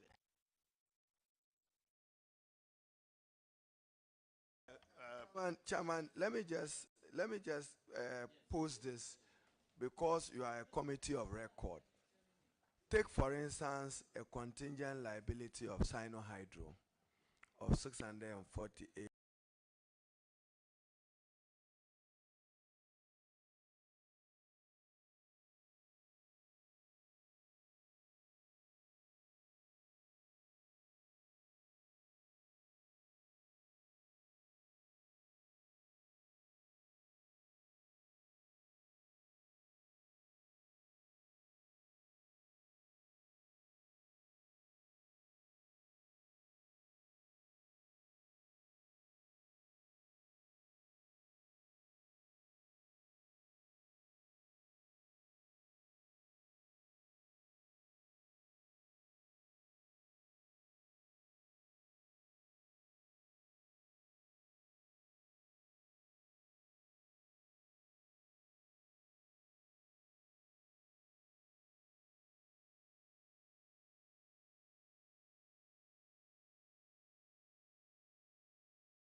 citing had not come into force.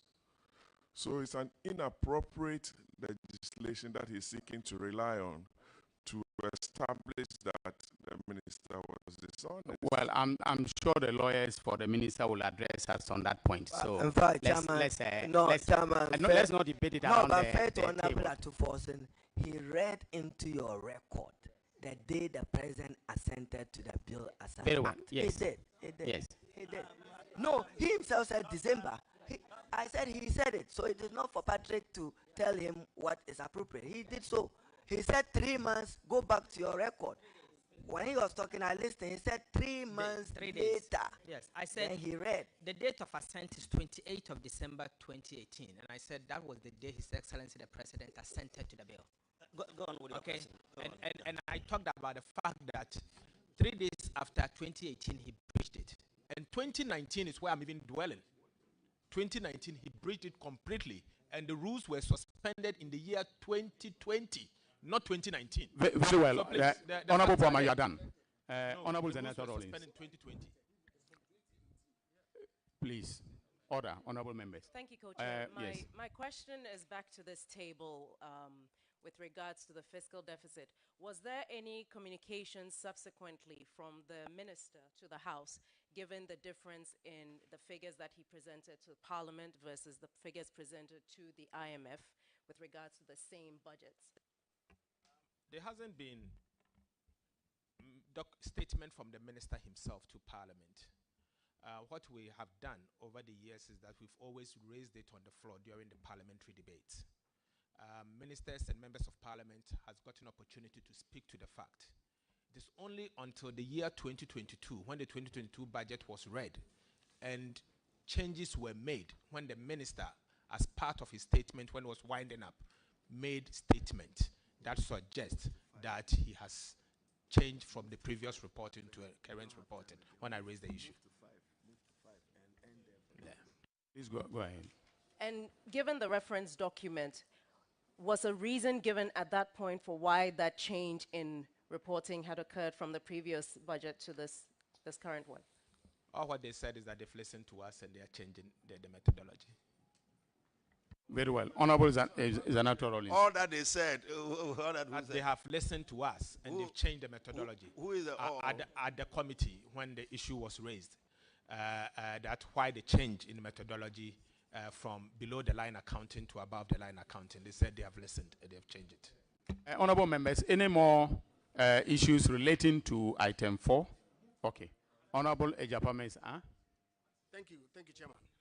Mr. Chairman, I want to find out from Honorable Atoforsen whether he's aware that IMF ordinarily will sanction countries that misreport to them. Whether he's aware. Mr. Chairman, it depends on the level of misreporting and whether you are in a program or you are not under a program. So Under if you Article under 4. If under Article 4, they will not sanction you. They will not sanction you. If it has to do with the under a program and there is some prior actions you have to do it, or there's something you have to do, you don't do it. Even if you are dishonest, they will sanction you. Under Article 4, no. I see. In any event, the period that we are talking about, Ghana was under a program. I want to find out from him whether he is aware in 2018 and 2019, Ghana was under an IMF program. Fact. Mr. Chairman, I want to find out from him whether he is aware that Ghana, between the period 2017 and 2022, has been sanctioned by the IMF. Mr. Chairman, Ghana left the IMF program in the year 2019. The reporting, as I'm talking about, at the time, end of year 2019, Ghana was not in an IMF program. And so this cannot warrant a sanction from the IMF. Very well. Chairman, just on sanctions, and Chairman, we are talking about protecting public resources of Ghana and ensuring that we work in a manner which reflects the public interest. What the Minister of Finance have succeeded in doing is to take Ghana into a debt distressed country with unsustainable debt. Now the IMF board will indicate to you that where your debt is unsustainable, I'm coming to sanctions regime, where your debt is unsustainable, you are not likely to get board approval. And it affects the quantum of resources you are asking for from the IMF. You want 3 billion, they will look at your debt. And if it is not sustainable, so Mesa, the sanctions may not necessarily be we have punished you. A denial, where we are today as a country, if we do fail in getting an IM intervention, that will be fatal to the future of this country. That will be the results of what Ato is talking about, the 2018, 2017 we are just saying that sanctions is not like a carrot and stick hypothesis where you are given a carrot. We are saying that the stick may manifest in a board taking a stronger position against Ghana, because these figures will ultimately affect our debt threshold and how they relate to us under a FAN program. Thank you. What is the point? Mr. Chairman, with all due respect to the minority leader, this statement is purely speculative. My statement or question was to the effect to the accusation of misreporting by the government of Ghana under the stewardship of the finance minister. And I wanted to find out from the proponent whether Ghana had been sanctioned for misreporting. Yeah, then his answer was categorical. No. Yeah, sure. So, thank you. Any question? No, I'm fine. Thank you. Okay, Chairman, even though no sanctions, at least it compelled corrective behavior by the Minister of Finance in his subsequent Minority leader, at this table, the bosses are not you. The bosses are the two of us here. You know, so let's wait when we get to the floor. Mr. Chairman, our grounds says. No, wait a minute. Wait a minute. Honorable are here for.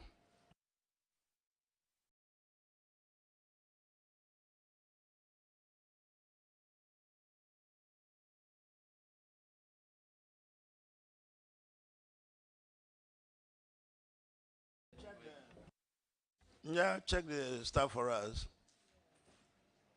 We have the technicians here. Yes, Chairman, thank you for giving me the opportunity to ask just a question for clarification. Honorable Ato, in your presentation, you alluded to Section 2 and Section 4 of the Fiscal Responsibility Act. And you stated clearly that a breach of Section 2 is a ground based on which Parliament may pass vote of censure on the minister. I want to ask you whether sanction or no sanction by the IMF, Parliament under Section 4, based on the breach, can proceed to censure the minister responsible. Parliament of Ghana does not report to IMF. Parliament of Ghana obviously relies on the laws of Ghana. We passed this law. The law mandates us that if the minister breaches rules, he has to be censured. And I'm going in line with what is before us. Act 982 is clear that when the minister breaches Section 2, more than 1 percentage point, he may be censured, and that is the basis of our grounds. Thank you. Okay, thank you. The Honorable Atufosin, you may now move to ground 5. Just one innocuous question to Honorable on whether the JFS manual you spoke about, whether there are any items that will have to be reported either below the line or above the line. Is there anything like that? So it's just a simple question. If you look at the GFS manual under paragraph 4.53, you can see below the line the definition is there, and above the line definition is there. And by the way, what is GFS? Government Finance Statistics 2014. That is the global manual that countries use in fiscal very, reporting. very well. Yeah. Now, can you now move to item 5? Mr. Chairman, item 5, our grounds is that there has been fiscal recklessness leading to the crash of the Ghana cedi, which is currently the worst performing currency in the world. Mr. Chairman, the reason why our currency is depreciating at such a rapid rate has to do with the debt overhang, to the levels that our debt has now become unsustainable, and investors are panicking, smelling the possibility of debt default, obviously because of how the fiscal has been managed over the years. Mr. Chairman, clearly, from the slide that I show you, we are saying that Ghana's fiscal part since 2018 is the worst among 46 sub-Saharan African countries. So if you are to compare the fiscal part of Ghana in the last 4 years, we happens to be the worst in the entire sub-Saharan African region, 46 countries if you compare it. And I will show you what has happened to our fiscal since 2017. I'm on record to have commended the Minister of Finance publicly in Parliament, and Hansard bears me out that in the year 2017, they did so well on the fiscal by staying true to the fiscal consolidation. But you see, they lost the way from the year 2018, when this below the line and above the line started. At that point, Ghanaians and major stakeholders felt that, honestly, Ghana economy is doing well, whilst in actual fact, we're not doing well. Because people often look at the fiscal deficit as the fiscal part, and draw conclusions that they are adding to the debt based on the fiscal part. But unfortunately, because the overall balance was understated, people were not paying attention, and others are asking ourselves, how did we get here? And I've always said that we got here because the fiscal has been understated over the years, and that is why we're not paying attention. And you could see that from 2018 that we did over 7%, 2019 over 7%, 2020 during COVID we did 17.2% of GDP, the highest in the sub-region, and then apart from Seychelles that did 18%. Almost every other person, every other country, we spent far more than them. So, Mr. Chairman, let me take you to what countries did, and this is the 46 African have gone through. Before you do, I'm looking at the 5 again. I would have thought that your emphasis was on the crash of the Ghana cedi. Is that it? Look at the 5.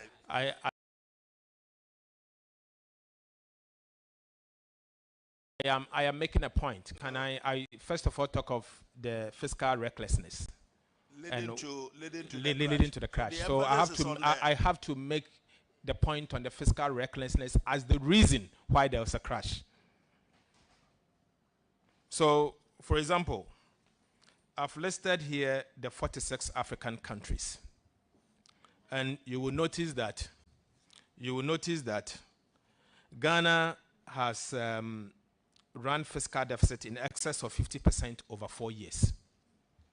Over 4 years, since 2017. In fact, 2017 we did well, so since 2018. So 2018, Mr. Chairman, you notice that Ghana happened to, our fiscal deficit was higher than most countries, 2018, 2019, 2020. In the year 2020, and this data is coming from World Bank. This data is coming from World Bank. I pick it from the website of the World Bank. World Bank, yes, from the website of the World Bank. The African report. The African report from the World Bank website. So in the year that was the second highest, apart from Seychelles. Seychelles did 18% of GDP in fiscal deficit. But in the previous year, their fiscal deficit was 0.9% of GDP. And then the year before, in the year 2018, their fiscal deficit was 0.2% of GDP. However, in the year after, the year 2021, attempting to disrupt your train of thought. Keep focus, please. I don't want to, even though I've said that, I'll be happy if you are derailed, but keep focus. When you talk about the physicals and the physical deficit and all of that, let me understand my elementary conception of these matters. This result from what? Expenditure? It's high expenditure. High expenditure. High expenditure. To do the roads, to do the water, the railways. Whatever the expenditure is. What's the name again? The flyover over there. What is the name? Remind me, those who know the flyover there. Honorable Katie. Honorable Katie. No, let me understand. Is that this what is we're macro. talking about? I'm talking of high-level expenditure numbers. If you spend more than your means, you crash. But it's for those things, is that it? I don't know what it is for, but I'm giving you the headline, the expenditure levels. I don't know what is it for. Okay. So, Chair, I thought, Chairman. Chair, I thought when you were outlining the list, you had the National Cathedral, the SDI Secretariat, NAPCO Secretariat, the bloated government, and then corruption. It's all part of it. The Auditor General's report. So it's a tall list. Yes, Mr. Chairman. Mr. Chairman, Mr. Chairman, first, I'm dealing with high-level macro numbers and what this means to every economy. And if your fiscal part is not sustainable, you eventually find yourself in a debt trap. Unfortunately, Ghana's problem today is debt trap. We have confronted ourselves with unsustainable debt due to the fiscal part we have created since 2018. And that is what I'm trying to explain. Mr. Chairman, every single country in the list that I've provided, 46 sub-Saharan African countries, if you look at the part, Ghana is the worst. In the year 2018, in the year 2020 in particular, when Ghana had to see an election and obviously also confront with COVID, we overspent our budget in excess of 17% of GDP. One would have thought that as soon as you find yourself in such a situation, you will decline. In terms of subsequent year, you have to do fiscal consolidation to catch up. Unfortunately, in the year 2021, instead of us to go through fiscal consolidation, we saw a government that still wants to continue with the part of fiscal recklessness, fiscal populism, by creating additional expenditure. And you can see that Seychelles, that actually saw a fiscal deficit of very 18%. The subsequent year, they reduced their deficit by 7 percentage points. Put it on there. Everybody is listening. The whole of Ghana is listening. Why not put it in the layman's term? Because even some of us are struggling. So why not put it in layman's term? Listen, instead of the government cutting down on the development of infrastructure, the government still insists on building roads, building this, doing this. Don't worry. Don't worry. Instead of government cutting down on frivolous expenditures such as National Cathedral and the size of government, they decided to go on the overdrive. luxury charter jet travels. Is the chairman inviting us to provide a list of the reckless expenditure? I'm not listening to my co-chair on this. He's trying to advise me on the point I'm not taking. But 1 second, No, it's okay. He's a co-chair. He can always come in. In the scheme of things, I don't know much about the cathedral, but in the scheme of things, I don't think when you talk about big items that you are talking about, you are trivializing your own argument, because I think in the scheme of things, this doesn't. But anyway, the point I make is that you're talking about is worth $400 million, Mr. Chairman, for the record. On the provisions that I've identified. Put it that way so the ordinary Ghanaian understands what we are talking about.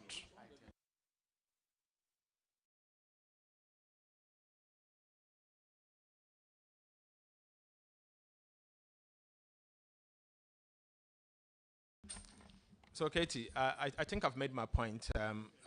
We happen to be the worst among 46 countries in the sub-region in terms of the fiscal part in the last 4 years. If there are no questions, we can go to the 6. That is the reason why we are where we are.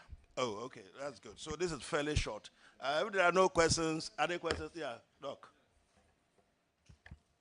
Thank you very much, Co-Chair. I think just following your train of thought, would it be possible for the committee to be provided with any documents regarding certain expenditure that you're referring to? You've made reference to the cathedral. You made reference to a few other, yes. My colleague, the Honorable Okujeto, is the MP for the cathedral, and I'm sure he will do justice on that. Oh, Chairman, the Honorable Ranking Member has reduced my stature. I want him to add chartered jets as well. Not only National Cathedral, but chartered luxury jet travels. It's also my area of expertise. So I'm sure the good people of Nocturne will not accept. Honorable Samuel Kujeto, I think that you are disrupting the flow of evidence to the committee. Honorable Zenato. Yes, so Chairman, before he continues to the 6, just for the record of this committee, the Honorable Atuforsen is leading evidence that there is a strong nexus between your fiscal policy, your monetary policy, and the strength of your currency.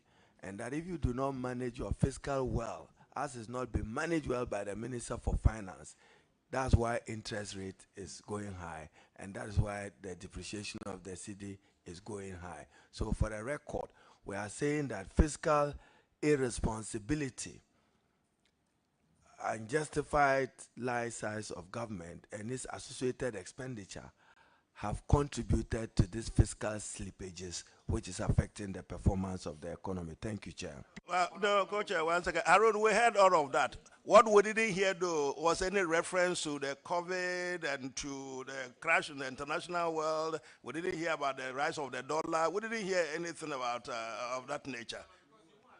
Who wouldn't allow you? You have the whole time. You have been interjecting me every second. To make sure that you have a free flow. What's your problem? You have all the time. If you want to start again, I asked you specifically, are you done with the 5? You said yes. No, because you keep interjecting me.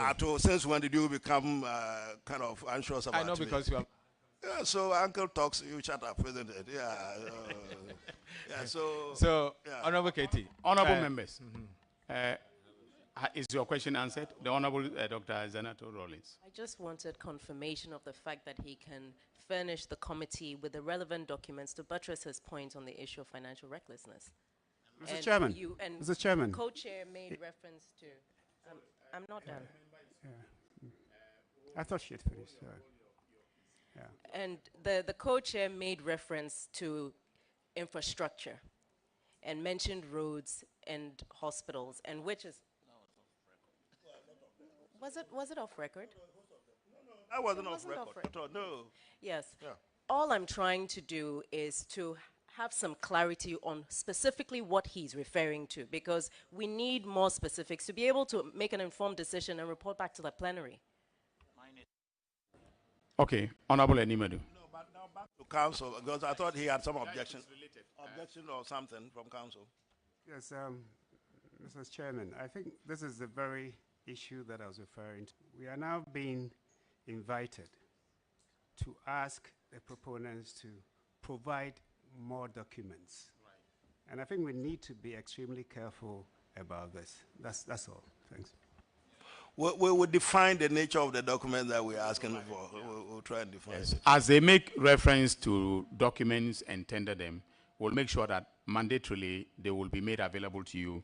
I took note of a World Bank report, Africa report, which is not, on the list here. So you do well to tender that document to the committee. Yes, Honorable Enimadu, and then Honorable Ahiafo. I may associate myself with the question that Dr. Zenato asked, and I would want to draw the proponent's attention to how paragraph 5 is couched. Fiscal recklessness leading to the crash of the city. And I would want to support what she had requested for, that if you can get a detailed expenditure which would lead or point to the committee that the ministry was reckless. Thank you. Very well. Honorable Atufosin. Chairman, before Atufosin came, this morning when I arrived, Chairman, I shared a proverb with you and Honorable Anyimedu. I said, if you are pounding fufu for a blind man, the best way to assure the blind man that you are not eating the fufu is to be whistling. You have to be whistling whilst you are pounding. Is the city crash or not crash? We have done our whistling. Mr. Chairman, he's overruled. Mr. Chairman. Who had the... Yes, so yes, they will provide the documents, the figures, the specific expenditure. Yes. Honorable. The specific expenses. I think for instance, the Honorable Minority Leader earlier on tendered a warrant in respect of the cathedral. That's an expense. Yes. And that is part of what build up to the expenditure that you are referring to, isn't it? Yes. Yes, so that is the nature of the evidence that would want you to tender before the committee. Mr. Chairman, very specific. When you say fiscal recklessness, it looks as if members are trivializing the issue to just expenditure. Mr. Chairman, fiscal management is a combination of revenue, expenditure on tax revenue, and financing. So it's not just expenditure. I prefer that we are mindful of our diction. When you say that we're trivializing... No, because we are... Okay, I withdraw that. I withdraw that, Uncle. I withdraw that. I withdraw that. But we don't need to just concentrate on one leg of fiscal management. My point is that when you run fiscal deficit 4 years in a row, amounting to 56% of your GDP, higher than sub-Saharan African average. In fact, no country among the 46 African countries has to run that kind of large fiscal deficit. In quote, you have increased your debt by that magnitude. You made a point. So therefore, you don't overspend above your means. If you're a young person, you start life and you don't have money to overspend above your means. That's recklessness. If there are no questions. Yeah, co-chairs. Thank you for the opportunity to ask a question. By ground 5, it is categorically stated that Ghana cedi has crashed as a result of recklessness and is the worst performing currency in the world. You have been a deputy finance minister. During your tenure of office in 2016, with particular reference to the exchange rates, cedi to dollar, how much was the rate? And now, what is the exchange rate? Thank you very much. The Ghana cedi At the time we were leaving office in 2018, at the central bank was 3.9 to 1 cedi in 2016. In the market is 4.1, some places 4.2. Today, and this is public knowledge, you can get it from the internet interbank. Today, in the interbank, the cedi to the dollar is about 15 cedis. 14.8, 15 cedis. Has depreciated year to date in the last 10 months. Hold on. My colleague, I think we're getting a bit anxious about this. The question was asked whether there was interjection, whether he is cross-examined or something. And then we asked our question for clarification. But if it is, he's happy, he thinks I've come to his age. Now you say that, well, why is Solomon, isn't it? That's why I see you laughing, because I'm helping you out. Yeah, I don't think he's under any responsibility to be kind of answering this sort of question. If we ask for clarification, that is fair. But pointedly, during your time, well, for now, he's not a finance minister and he's not under any sense of motion, So let's be conscious about the question that, well, maybe we overrule that one. Yes. No, he has answered the question already. Halfway through it, it's overruled. So you don't let me start a question and in between you truncate me. Listeners will not appreciate the point I'm making. I thought I should overrule it. It's overruled. Yeah. So that answer is expunged. Yes, another question. Thank you. Who else? Yeah. Chairman, I hear the ranking member list 46 countries which have performed better than Ghana. I want to find out from him whether any of these countries that he listed, their finance minister had to deal with energy sector debts that he inherited when they came into office to manage the affairs of their various countries. I want to know from him whether any of the 46 countries that he's listed had to deal with these huge energy sector debts in those countries. Some of those countries didn't inherit ESLA, which provided buffer for them to deal with some of the energy sector debt, which ESLA energy sector level you have even collateralized up to 2035. But Honorable to respond to the other issues. Chairman, some of these countries are at war to the level of they have to buy huge ammunitions, and their revenue base has derailed, yet they perform better than Ghana. So, Mr. Chairman, it would be wrong for you to zero in into one item and conclude. If you are to take critical look at these countries, Ghana is far better off than most of these countries that we made reference to in terms of all the economy issues, indicators and everything, yet we performed worse than them. So his argument, Mr. Chairman, I respectfully disagree with him, because we cannot be a country that is performing worse than a war-torn country. Isn't it also part of a reflection of their economies? I mean, the level of development in their respective countries, isn't it? But, Mr. Chairman, that is why it is wrong for one person to isolate one expenditure. Under the previous administration, we had to contend with single spine. We did not treat it below the line. We contend with a major expenditure, single spine, that the previous administration inherited from then President Kufuor's government. Yet, it was contained and paid for and accounted for appropriately. We had to contend with Dumso. We had to contend with that and did a major investment in Dumso. We did not treat it below the line. So that is not an issue. In what that did not resolve the issue. Your Dumso and your plans. So, Mr. Chairman, even the energy payment. Otherwise, when the chairman is talking, you wouldn't let me complete. No, because I'm speaking. You have not asked me to stop. The chairman has the privilege of just ask me to stop and I will stop. So stop. Okay. When I finish, Thank you. Continue. Thank you, That's right. So I have also stopped. So he said I used only one example. Let me give him an example. Can he tell us any of these 46 countries that their finance minister had to expend huge sums of money to clean their banking sector? Any one, just one. I prefer that you put it as a suggestion. That isn't the case. That quite a lot of this also went into the cleaning of the distance. I'll be guided accordingly, Chairman. Very well, very well. And lastly, Chairman, I'm sure that the ranking member of the Finance Committee is very much familiar with the Public Financial Management Act, Act 921, the proponent of the motion. And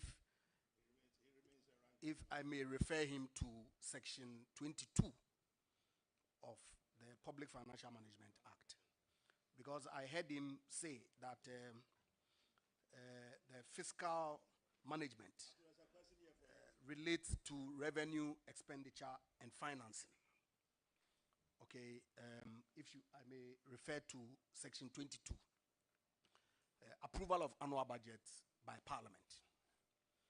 22.1, Parliament shall, by the 31st of December of each financial year, consider and approve A, the annual budget and the correlative work plan of the government of Ghana for the ensuing financial year. B, the appropriation bill. And C, any other bill that may be required to implement the annual budget. 22.2, the annual budget approved by Parliament takes effect from the first day of January of the ensuing year. Now, having quoted the provision in the law, I want to find out whether the Parliament of the Republic of Ghana in December of 2021 complied with the provisions of this act. And if the Parliament did not comply, would it not agree with me that the failure of the Parliament of Ghana to comply with the provisions of the law has contributed to the fiscal situation that we find ourselves in as a country? Thank you. Parliament of Ghana, of which you are a member. Yes. Honorable member, with all due respect, I think that the question should be overruled. And I say this because the Constitution clearly entrenches the concept of separation of powers.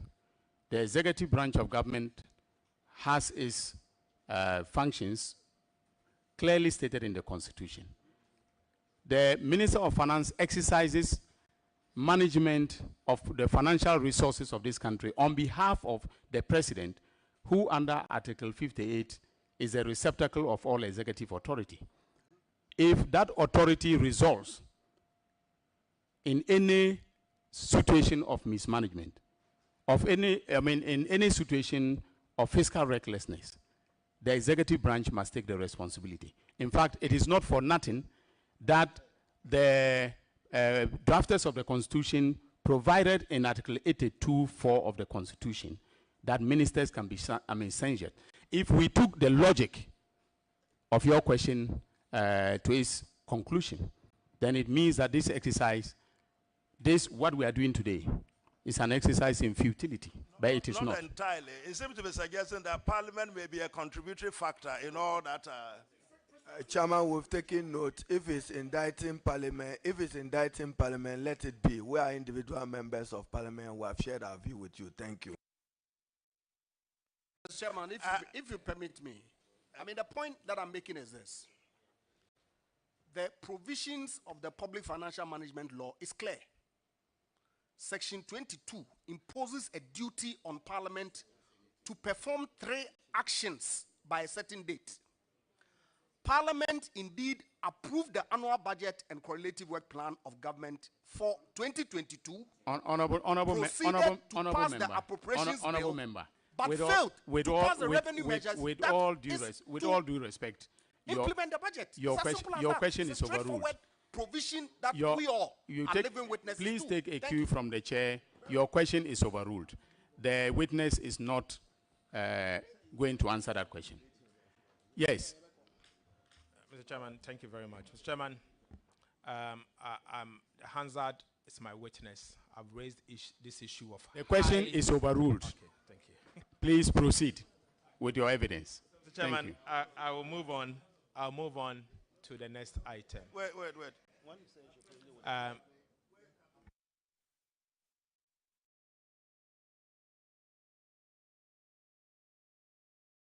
Banking sector that I did not answer, so if I can answer that and move on. Which one is it? No, he raised an issue whether these countries in question, the 46 African countries, had to contend with the banking sector cleanup. No, I think we resolved that. No, We it was a question. Mr. Chairman, it's important I answer. I rephrased it, and then he said he was guided by that, and I think we... So I shouldn't answer? Well... It's important I answer. Answer to that. He says it's fine. Any other questions? Yes, Sammy. Yeah, thank you very much, Chairman. Chairman, I will be relying on the special audit conducted by the Auditor General, presented to this House last week. Special audit report on the recoveries made from... We're not going to allow staff to come from the magicians, whatever. That's fiscal. What is this document? Special audit report. I'm using it to ask a question. No, where is it? Where is it on this thing? It's not been tendered in evidence. People can be pulling staff from wherever and then be asking questions based on that. No, Chair. I just want you to know that my question has basis. I didn't think it didn't have a basis. Proceeding from a report. Wait a minute. I think we're getting enough of this. 1, 2, 3, up to 17. I think we added a few more to this. Council, we added 1, so that will be 18. Now he has this freshly minted stuff from wherever it was pulled out from, and he's going to add to that. So if you want to stick to the document that we have here, he actually hasn't referred to this. Ato, did you refer to this particular document? You haven't seen it in your life. but Honorable KTM, Honorable Chair. We would agree to KT is fine. Yes, I think that members are entitled as of right to refer to public documents in order to ask follow-up questions. So he referred to the Joy FM in as a predicate for his question on the reaction of the IMF, and he didn't even tender it. It was not overruled. Council, you were happy with that. You want to object to this one? Well, we don't need to put you. We don't need to put you on the spot. If the question that is about to ask, Council, hold your breath for a minute. Hold your breath. Put your thing. Why do you want to put him on the spot?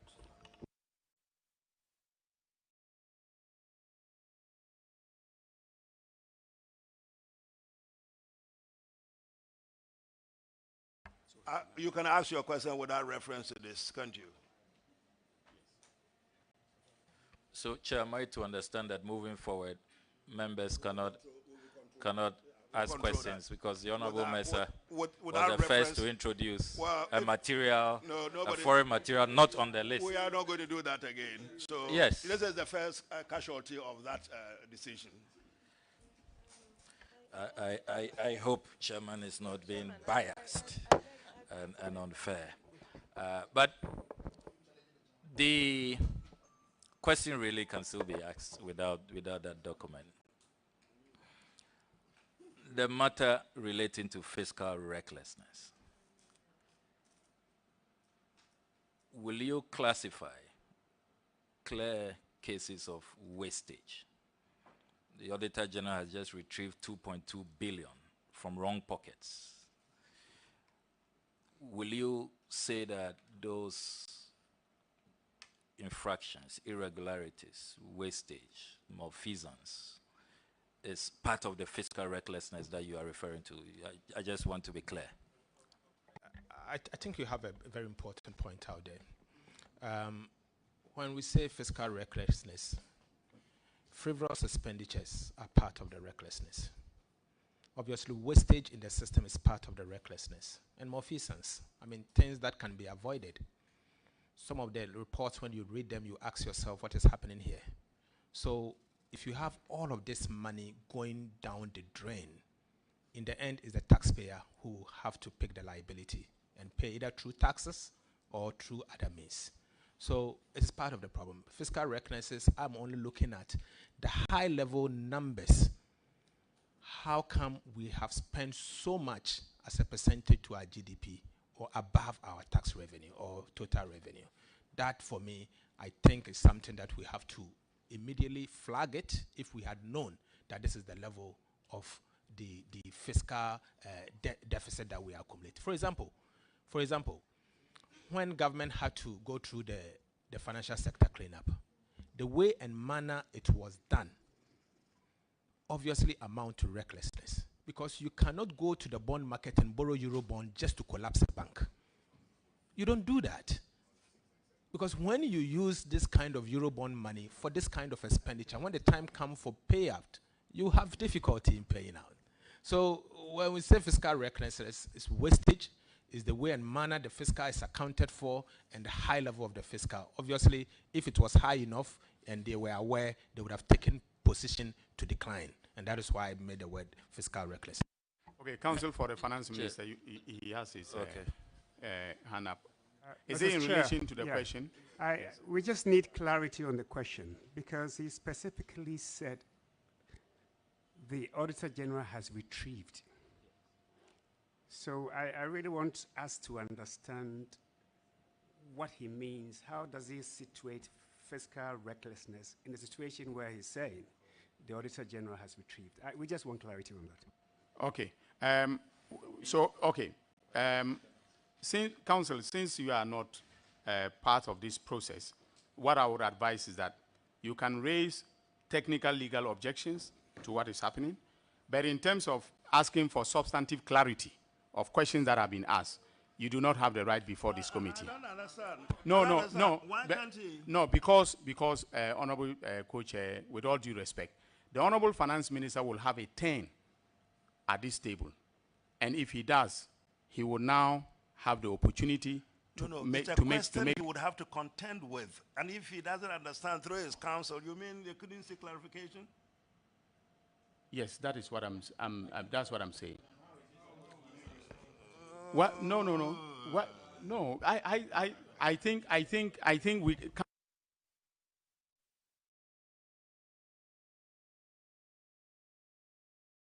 No question has been.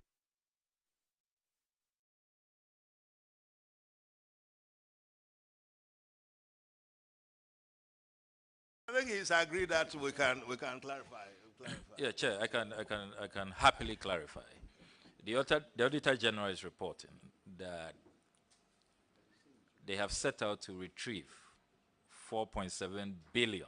Which report are you referring to? 4.7 billion. The report you don't want me to refer to. Well, so why would you refer to a report that I don't want you to refer to? So we are discussing fiscal recklessness. Yeah, sure. So you without reference to this.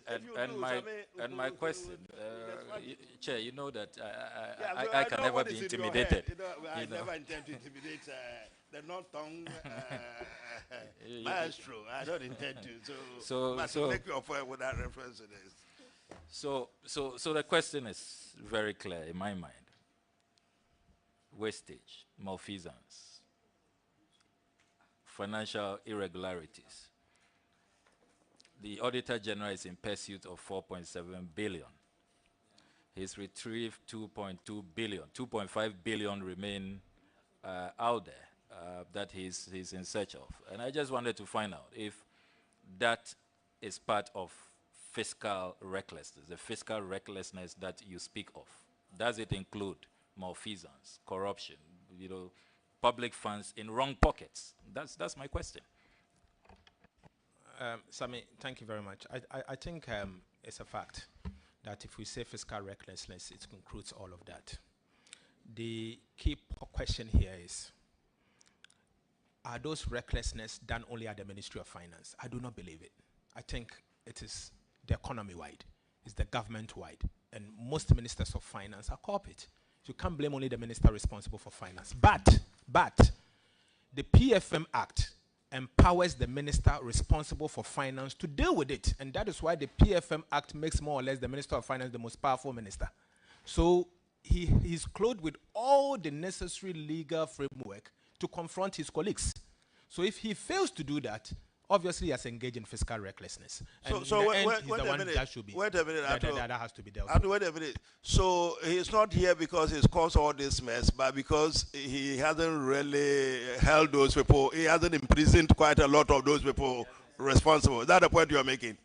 The fiscal powers are vested in the finance minister. So but effectively being held to account for... Of course, if the Minister of Roads overspent and the Minister of Finance pays, it is the responsibility of the Minister of Finance, even though the act was committed by the Minister of Roads. Because the PFM Act empowers that only the Minister of Finance that can give the financial clearance for the minister to engage in that act. So whether and if the minister fails to do that, the Minister of Finance can deal with him. It isn't the minister who is responsible for this, it's the whole economy, it's government-wide. The gaboodle of it that makes this whole thing what it is. Well, except that, Mr. Chairman, if you had allowed me to reference that report at page 35, you see that the Ministry of Finance has a 1.6 billion CD question to answer there. You have another question? So the Finance Minister is not particularly exonerated. Do you have another question? In the matter. Yes, I have another question. Let me make this point. No, I think let's make some progress. I have not exonerated the Minister of Finance. Issue. No, I've said he has all the powers under the PFM Act to confront it when it happens. His failure will mean that he has to carry the cross. Yeah, my final question, Chair, on the ground 5. The Honorable Ranking Member of Finance made reference to using bonds for the financial sector cleanup. My perspective is quite different. I want to find out in terms of the policy choices that were available to the finance minister and to the government, the route they chose, was that what was in the national interest so far as our fiscal management of the economy is concerned? The policy choice, that route which cost us, I don't know, the figures keep changing in this house. I don't know if it's 25 billion or whatever it is now. What do you have to say about those policy choices so far as fiscal recklessness is concerned? Mr. Chairman, Mr. Chairman, I think Honorable Atufosin does not run the finance ministry. For him to be able to answer this policy-related question, I strongly believe that. It's an, yes. Any views? Policy choices. We are discussing fiscal recklessness. Chairman, I have a strong view on the way and manner. What you did 6 years ago, the which way and would manner have the the financial situation. sector cleanup was conducted. I have a strong view on that. The Chairman, countries had to contend with banking sector issues. There have been best practices on how the financial sector cleanup could have been managed. In the UK, they had to go through similar when Royal Bank of Scotland and Lloyds Bank had to be bailed out. In the end, they paid back. Ghana decided to go on a route where the burden on the banking sector cleanup was transferred to the taxpayer. I think that was wrong. I think that Ghana could have decided to go for other ways in dealing with the banking sector issues instead of what they did. That was a wrong policy choice. Okay, thank you. The Honorable are here for. Honorable Ato, you said you do not borrow money for banking sector cleanup. How does this amount to recklessness on part of the finance minister?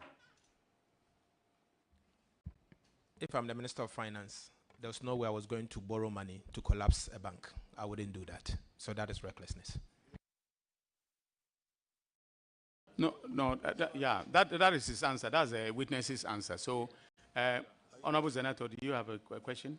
Or Honorable Yimadu? Okay. Let me do my last one, then we decide on the next. I thought, Sabi, you were talking about bonds and all the other things. He himself was talking about bonds and other things. That's right. Reason there. Ato, was ever any bonds raised in the year 2015? Harud, why are you laughing? Don't anticipate me.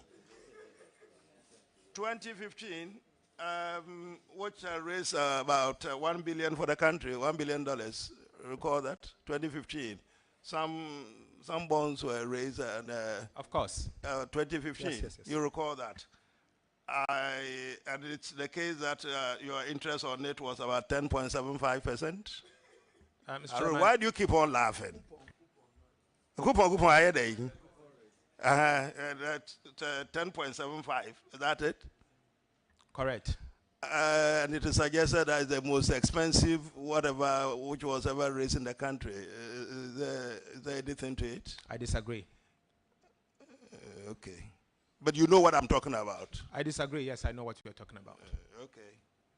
When there was a World Bank guarantee of 400 million, and then there was the interest payment of 750 million. That is why I said I And disagree. you were still having to pay 1 billion, which is all what the finance minister has had to be paying, which is led to the figures that you identified out there. You disagree with everything. Mr. Chairman, the previous You disagree with everything, don't I disagree because the previous I haven't asked for answer. You disagree with everything. I'm making a point that this administration Why within not 4 years, answer my question? You disagree or you don't disagree? I disagree with you. And I'm giving you further and better particulars. I'm not interested But in you your will have further- to need it. You will need it.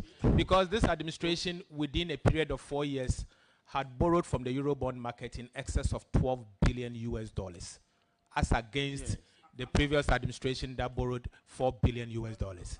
So we are talking of how reckless it is, and that's why I have to give you those information. No, it wasn't the quantum. My interest wasn't the quantum. The 1 billion, I wouldn't have thought it's so significant in terms of the figures. I'm talking about what you call the coupon rate. You have 7.5% return on that, and all the World Bank guarantees and all of that. That's what I'm talking about. So can I explain that? No, you can't. You. It will answered my question. No, He said he disagrees. No, He said he disagrees. it will be grossly unfair to curtail his answer. All right. I think it's important because you are comparing. I will allow you. Go on. Let me hear you. Mr. Chairman, bond prices depend on the time of issuance, and there are so many factors that account for bond prices. If you want to compare bond prices, obviously you have to look at the real interest, how much you are paying. For example, recently, government had to issue zero coupon bond. And the question you have to ask yourself, so what is the real interest rate of the real coupon of the zero coupon bond? Simple put, I borrow today, I get paid all my interest, and tomorrow, when the time comes, I will end up paying only the principal. What is the real interest? I think it is more expensive than the 2015 bond, and that is my answer. And Chairman, just there on the banking sector, the Honorable Atuforsen and the proponents of the motion were strongly arguing that there is an opportunity cost to an expenditure of 23 billion for a banking sector cleanup. If you recall, the Association of Bankers called on Excellency President Nana Addo Dankwa at the time and said that some interjection of some liquidity of some amount not exceeding 1 billion, even at the time, and we'll tender it again tomorrow. Daily Graphic reported this in their front page. They said if we got 500 million, you could save a number of these banks. Now, you said no, categorical, that you would not help them with any liquidity intervention. You ended up spending 23 billion in a clean up, where they said that many of them, if they got a certain modicum of support from government, so instead of spending 23 billion, and people have gone home comfortable with people's savings and investment, that must be of concern to you, Chairman, that you refuse to support those who are in need. Don't forget the families who have died as a result of they being asked to go home because once the bank is not working, mother and child, wife and husband in crisis. So you refuse 500 million, 1 billion to save the life of some of these financial institutions, and you are happily saying that we should celebrate you after spending 23 billion, which you are not prepared to report. That's what he's emphasizing on, because this was below the line. So if you left out banking sector expenditure of 23 billion, who should bear the brand for it? Same public, same taxpayer. Those are the contradictions we are pointing out to. Thank you. We'll come back to the banking thing. Let me, for sake of completeness, just recite out the nature of the point I'd have. On a chair. Yeah, Chair, I raise this point of order, so we will be guided. I thought that the proponents are to make out their case, and we will give an opportunity, fair opportunity, to the Honorable Finance Minister to respond, and that the tenure of the Honorable Atuforsen when he was Deputy Finance Minister is not what is. Yeah, but the question, but continuously the question is coming up about bonds he raised. It's as though he is under scrutiny. Yeah, for example, the question of the bond that I'm raising, not particularly about his tenure of office, about the fact that a particular bond of this nature was raised in the country. It just coincides that that was at a time when he was in office. Well, yeah, 2015. So if it happens to be the case that he was in office at that time, so be it. But I'm not putting it to him that he's done anything wrong or anything. I'm asking for clarification. Indeed, I was going to do further clarification. And as the chairman talking, you don't debate with the chairman. Block his light, block the light so that he's not able to speak. Let's not speak straight. Listen, this is what I was going to say. See, it is here. It is some message at part for whatever. That's all right. Chairman have some liberties, you know.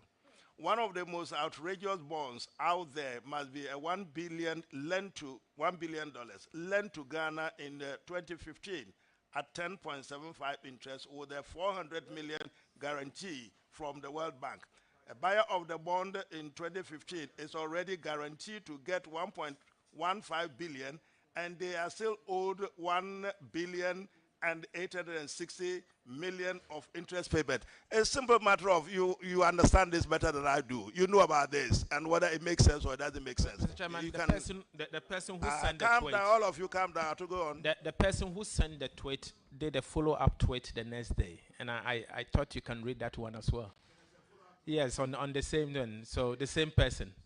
This is a tweet. Funny now, your uncle's glasses sees just one point; it doesn't see the other one. You know. So yes. So what's your comment on this one?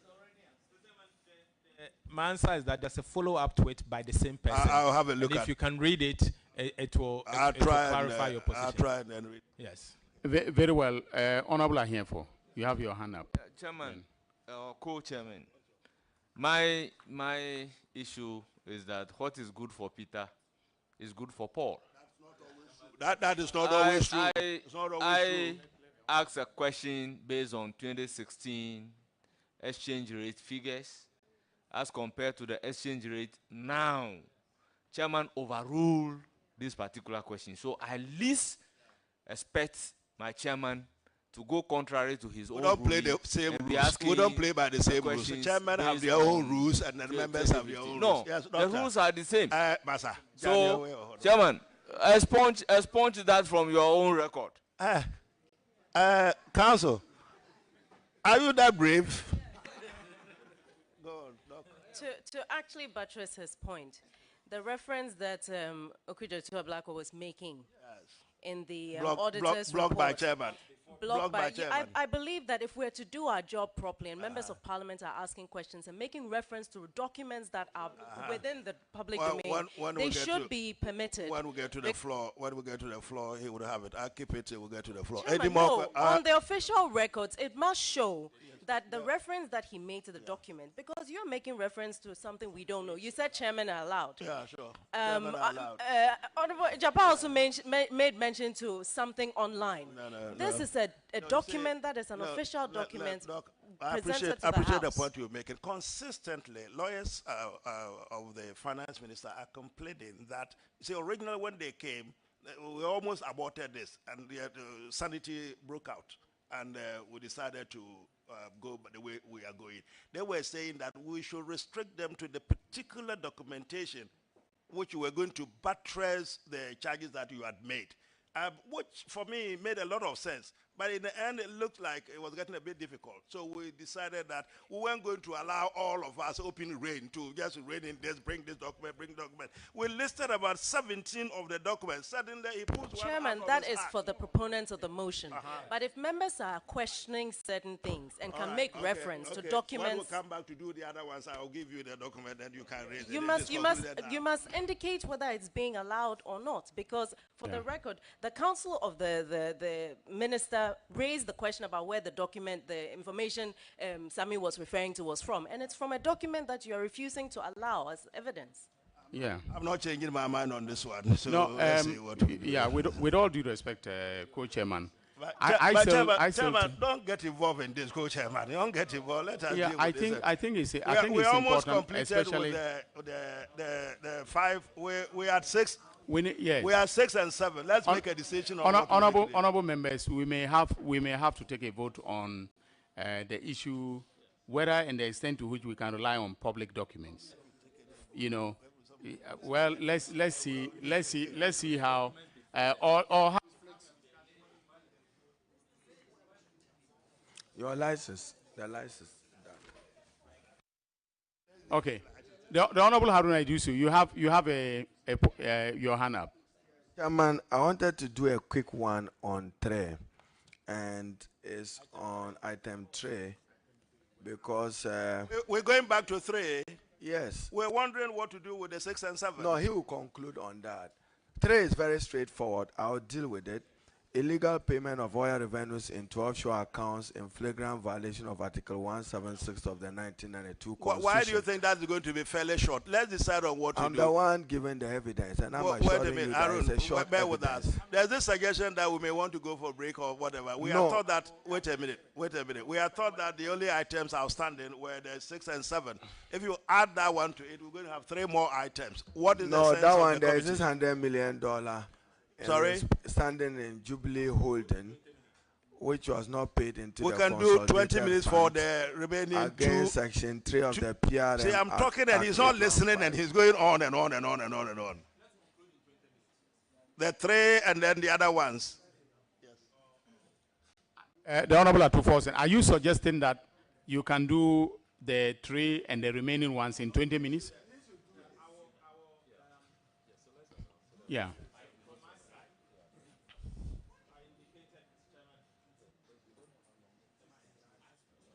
Mr. Chairman, I indicated that what's the problem? My job is to take you through item 4, 5, 6, and 7.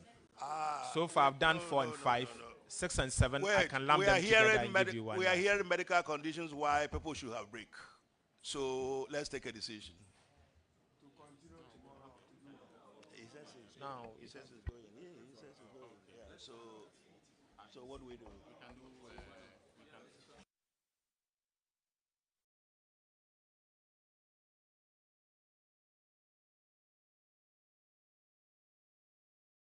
Is it a sense of the committee that we break for 1 hour and come back at 4 o'clock? Sorry, let's get it right. I can see through. No. 2 hours. No, 1 hour is okay. Honorable Minority Leader, I crave your indulgence. 1 hour. He was saying that we could finish it in 20 minutes. Yes, but there are those who said that they need to get break. Yes. Very well, very well. Thank you very much. Council, 4 o'clock. We crave your indulgence. At 4 o'clock, the committee will resume sitting. So, honorable members, the committee will adjourn for 1 hour and to return at 4 o'clock p.m. in the forenoon.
Yes, so welcome to E-Forum on GhanaWeb TV. Today we decided to, I was supposed to dance.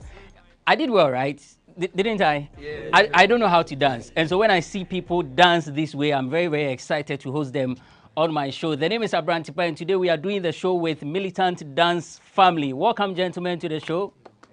All right, so we go for a quick break. When we return, we'll get to know the names of these four gentlemen. How did they even meet, and what has been the synergy, the chemistry? We have more to talk about on the show. It's E-Forum on GhanaWeb TV.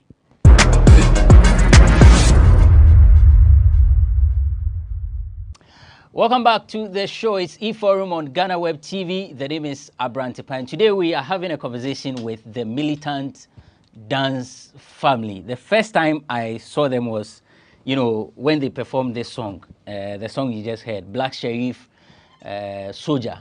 So I decided to look for them because Asanona Efepa. Guys, welcome to the show.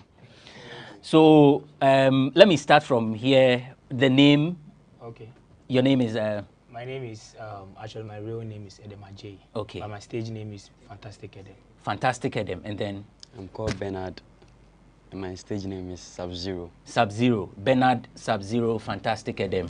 Uh-huh. I'm also Benjamin Nikwe. Okay. Yeah, and my nickname is Swaglord. Ish. Bema? And they call me Bilal Ibrahim. Bilari. Yeah, my Ibrahim. name is Bilo. Bilo. Okay, right. So, guys, welcome. And actually, I need to congratulate you. The video has actually gone viral. So, whose idea was it?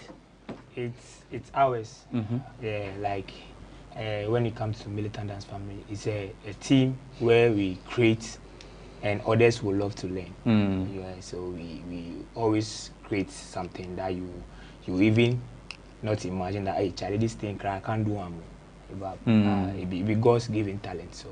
So how, at what point did you decide say you go do the Black Sheriff song, the dance? No? I was there once morning and I told Swaglord that, Charlie, this song there, we for do something. That time the two of the guys wasn't around, so I said, Charlie, we for do this thing. So I and Swaglord, who started creating it, and they came in with their also different ideas, and we merged it together, and it became a hit. I see. So before this song, where was Militant Dance Family? How was the group even formed? Yeah, the group was formed. The way the group was formed, it's really I don't know how to use this word. Maybe I don't know if it's the right word, maybe a circle or something. But I don't know. Say again. Circle. Okay. So we formed this team. Like I was in a team called Streetwise. Okay. I and Swaglot. And the Sub-Zero 2 was having a different group. So there was this competition. I met Sub-Zero and I was like, Charlie, Sub-Zero, this competition there for go. I stopped dancing because of certain things, house problem and those stuff. So, but I saw it in me that, Charlie, I still have it. I still don't have to let it go. Because if you have some hobbies that you love to do, you always have to, if you do them, if you don't make anybody back you down. So the other day I saw Sub-Zero was at a club, and I was like, Charlie, this competition they come, like we forgo. We see Charlie, we competition that. So it why me Sub-Zero, why me we last day I did it now. I hear a knock on my door where I see the Sub-Zero. We say, Charlie, the competition was up. We forgo. Where I say, okay, Charlie, the competition they come on this Saturday. So we rehearsed and added a different team. But actually, we were three. We were three. That was me, Fantastic Element, Sub-Zero, and Swaglot. By then, Below Wise wasn't around. So we went to the competition, and even when our costume was even one. We didn't even have a different costume. We only had one costume. So the competition that we went, there was different crews over there who was having a different costumes. Charlie, I was like, Charlie, we know how to dance, but these people don't get the costume. You see that thing? Where if you're Heniba for net 2. Okay. The anniversary has been doing every year, so we went, and the man said we can dance, but our costume wasn't that. We didn't have you didn't have enough costume. Yes, so so as we performed, and we came second. That was how we formed this Militant Dance Family. I told them that, Charlie, since we are good, we can even put Ghana on the map. We are not in a competition with anyone, but we just want to put Ghana on the map and just travel international and do our stuff. So which year was this? I think it will be, let's say, 2000 and maybe 10. Yeah, sure. 2000. And Acho. So around that time, where were you? Because he mentioned that they were the three people who were the group. Sure. Where were you around that time? And how did you join the group? Yeah. I was having another group, a different group. Okay. Yeah, I was dancing with. So I met them for some show at Jamestown, Shatter Beach. Every day I met them. So I met them, and the other day, this guy called me, Sub-Zero. Sub-Zero. Yeah, he called me that, like, let's meet and talk. He wanted to talk to me. I said, okay, then I'm coming. So I met him, then he said, let's go to the militant dance camp. Then I said, okay, then. We went to Shukura. Me and him go to Shukura, and then they talked to me that, like, like, there's another big competition coming. That was the GH1. Yeah, competition. So, like, they see me like I'm good. So also, like, and we all have the same way of dancing, because me, the way I dance like a robot. So, like, mostly I don't see people who dance like that, like plenty dance group, because right now in Ghana, there has to be energy. No, yeah, the energy, yes, is one. And also, there are lots of dancers who dance and Afro, and I still say, like, militant, they are my partners. Like, these are the people that I can work with, because they dance like the way I dance, and they dance, then I feel. Then I said, okay, then this one, it will work. Make I ask Sub-Zero. He seems to be very quiet. You are the quiet type, eh? Because I know, No, you are not quiet. And the way he make quiet, he be like somebody where you know how to talk with them. Because in groups there are people who are vocal, and they are the ones where they are laid back. Yeah, you know. So I thought maybe So you said that way you do like you know for this guy will be cool, like you know. You know they like oh talk. really? Yeah. I see. You know you like talk, but this guy there. He did like talk. You are a Fanti? Oh, okay. I see. Which part of where do you come from? Cape Coast. Cape Coast. Yeah. I see. So how the people there they react to your dance there and things, or they've not seen you yet? They've not seen me. Some seen me. Some have not seen me. But one day I want to be there. Okay. What has been the comment? What if they see the video or they see you? What Charlie, now you use medicine, you do this, you do that, Charlie. Why? Them know they believe say. So the time where then you did Cape Coast, you know. Did you grow up there? Nah. Okay. So then you don't know how you did dance. No. You didn't. So how did you learn? Oh. Okay, because you see the way I introduce the show. Me, I don't know how to dance. I want to dance like you. So show me the way. Okay, like I started from church, Lighthouse, where I can see some white man be until they do this time flipping and things. Where tell me say how I dance, you know, you go teach me more. I say okay. So they teach me, you know, where I can learn my own moves. Where you see it, you know, where you say, hey. So you be champion. You be champion on your own. I say, oh, you be normal. Way now, I can see Adam now. Way everything started moving on. The video that made you guys go viral was okay. So before the Black Sherry video, which video had people seen or reacted to? We have Amirado. That was Abutre. We have that one too. That one too was a masterpiece. But the only thing I don't like about Ghanaian musicians, they don't even give an accolade whenever you do something, at least.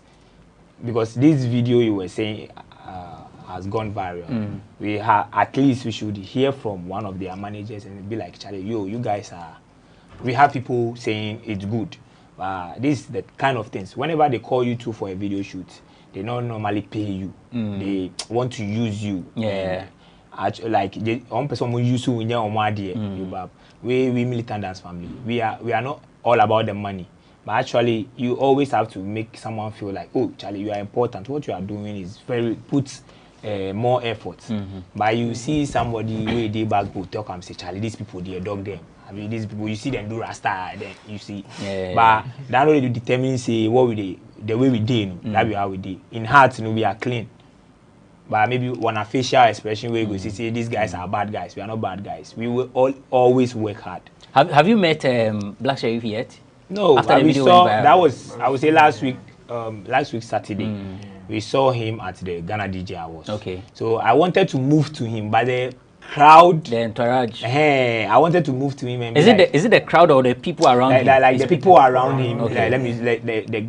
The guards around him. Maybe I could go and they will be like, hey, where I go? Yeah, they don't know you see. But now the thing they punch me say, Charlie, go talk and say, maybe you will do that video. But I don't know if you see the video yet. Okay. But the video have gone so viral way, even Wuntimi TV self show him. But he's on social media. You could have tagged him on social media, or have you done that? There are so many ways of on TikTok. I tagged him. Okay. And on Instagram too, I tagged him because I know it's his song. So who am I going to tag? A lot of people too tagged him as well. Okay. As well. So because I saw a lot of people posting it, and on TikTok, the way the grace started. On TikTok. Let me ask you. How do you feel knowing that he's not reached out to you or reacted or in any way? How does that make you feel? Because I don't know. It's like I'm even short of words because everybody is saying that we good and stuff, but I don't know. Like I don't know how to put it. Like I don't know. He's not getting to us or something, or like his management team hasn't got to us or something. Yeah. You really want to meet him? Yeah, sure. Yeah, it will be a pleasure. Like meeting Black Sheriff there. Yeah, sure. I mean, right now he sets the space, so I go be happy say I use his song. Where even we get plans say we go still use in Graham, take do something. But the vim no there again because it be like say you do way this one trend, way another one will come again when they no go put some there. If you should meet him now and he decides to put you in his video, you know the Soja video is not out yet. He decides to put you in the video and go the same way others did. They want to, like you put it, use you in the video, just feature you without paying it. What will be your reaction to that? Without paying. For me, that question I understand, but without paying, you see right now, everything you won't get, it be expensive. Like right now, as me, I be dancing right now. I go buy clothes. Like as I come this interview, I come with my body tear. You know, good give you a camera. Your bab. So you always have to pay something to get something. You see, because even though the video that I did, the video that we did wasn't paid for, but at least if you want to see me, at least something for come out. Because the artists right now, no, they know they pay. That be the only thing. So we dancers too. No, the problem we get, we say, if today they call me, wait and talk me, say, I want you for my video. So how much do you take? And I tell the person I take like 30K. Or 3K or 4K. They will call another dancer and the dancer will be like, I take 1.5. I take 200 CD. So you also have to go ask yourself that, Charlie, as I come house, what they can't put for tabletop? Because I get family. So at least lights will right now to scam pay they did and do stuff. So so how do you guys survive? How do you survive? We survive because we have a different thing that we also do. Maybe actually I'm the leader of Militant Dance Family, and we have a team. The team is BTL Africa.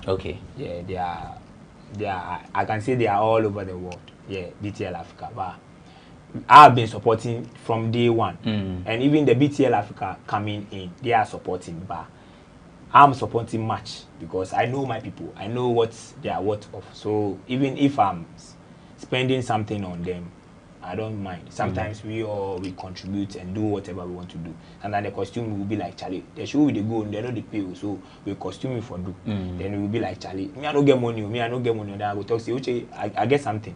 Bring something, make we see how we go do. Then we get the costume done, and that's the main brain behind militants. And aside of militants, we have kids, we have students that used to teach them.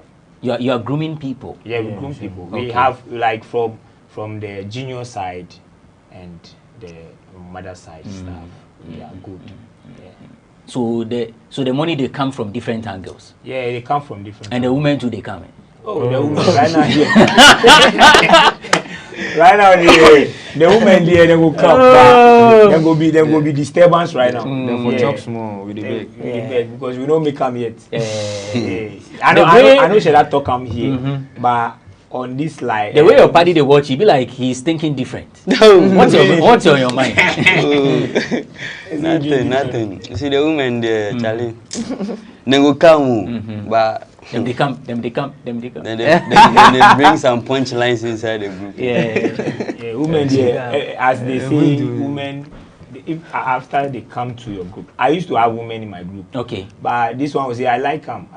Nah. Then it be like, if right now I get woman for the group inside that way, maybe one of the assist wants talk say, do this. Then maybe I will feel like say, hey, why they talk to my woman like that? So we avoid those stuffs, and if you are like you know the pets, go should I put you for one? So do you see others joining, or for now the quartet is okay for you, the 4 is okay? Actually, me, I think the 4 was okay for me. That was then.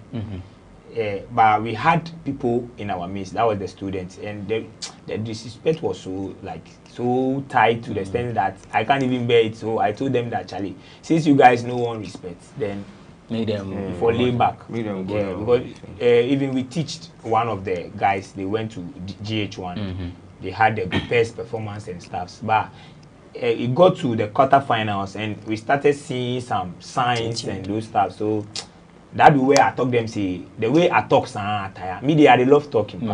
If it comes because I see, because it be like them or them reserved. They are reserved and they are looking at you talking and all that. But let me pick individual view. So you don't want a lady to join? No matter how good the lady is. Okay, it depends on how the lady is going to bring herself. Okay. So like how? You see, some ladies, them if they say, oh, you be dancer, you do things. No. They want to come into the group to come and spoil things. Okay. So what if the lady knows how to dance and he wants to join? You don't have any problem. You don't have any problem. Do you have any problem with that? Yeah, I have a problem because if a lady is in a group, is in a dance group, it's very nice. You see, it's very nice. Yeah. But it's like then the sport things because maybe you the fear say you all go chase them. Oh no, not that. For me, I'm cool. But maybe if the lady might no good, it will be like, yeah, you want date this, you want this that. You understand? Which is very bad. It is sport team. Okay. You understand? Yeah. But for me, I'm cool. But just that I don't want to tolerate those stuffs again. Okay. Because ladies, them go sport teams. Them be some. You two, then you be like you they support what them they talk. What about it where you know they like? Say make woman join. Oh, boss, me as for me, I support that too. I support that because them the behavior, because the past girls that we are having in our group, what they did, oh, it's too much. Like they even want to spoil the group. So how did they want to spoil the group? Oh, like them they bring confusion. Yeah, then confusion, and also they are bringing confusion with another group. So like the Monday group A then still come and join militant. But you know they like that. Yes, yes. Okay. You see, like maybe we are like, okay then today, okay, if like today we don't have any program, see, and then we tap for us now, we will see that there are videos with another different groups, and then also those groups like, let me see, like they are not our types, also our levels, so, and then also those boys too, they will saying things that is bad. You see, then if me too, like I hear that they will tell me, yeah, I'll go ball, and they will say that is the girl, like, oh yeah, it was easy. They will say that like is this girl that come and tell us that these are you guys are, these are you guys are, this is what, yeah. You see, that's which amongst you is the coolest? Like if trouble come, he be the peacemaker among the four of you. I think when it comes to peacemaking, it will be these two. Yeah, Swaggled and media, my heart they come in. but if my heart come, it be for the good. Because whenever I see the truth and I'm saying it, others see it the way I go take them. You would think say maybe if be somebody will take my billions way above. But others know they see them like that. Plenty people they see talent, but they don't want hold down. They won't make you already make come. Like the way you call me right now. Right now, I see changes. Whenever I go on live, people love to join. At first, if you go live 2 hours, 3 hours, people know they come. I ask my body, say, hey, so me still at the dance. Because nobody they join, they even talk me something, say, oh, Charlie, you guys are good, you guys are doing the best. But right now, if I go live, as we are coming, I'll go live today. Them day the way I do like plenty people. Right. Like, so what I'll do is there are two things. Okay. I'll link you to Black Sheriff when we are done. I will thank you. We'll have that conversation. I will thank you. Yes, I'm saying this on camera. Okay. I'll link you to Black Sheriff after the interview. Thank you. And then we'll take it up from there. We are going, but I want to take your final words. While we are taking your final words, Director Kwame, get a song ready. This time they will not stand up. They will sit there. This one will crack and through to this one. This one will crack. So let me get your final words. Let me begin with you. When we are done, then Swaglog will take over. Okay. I will not say much, just little.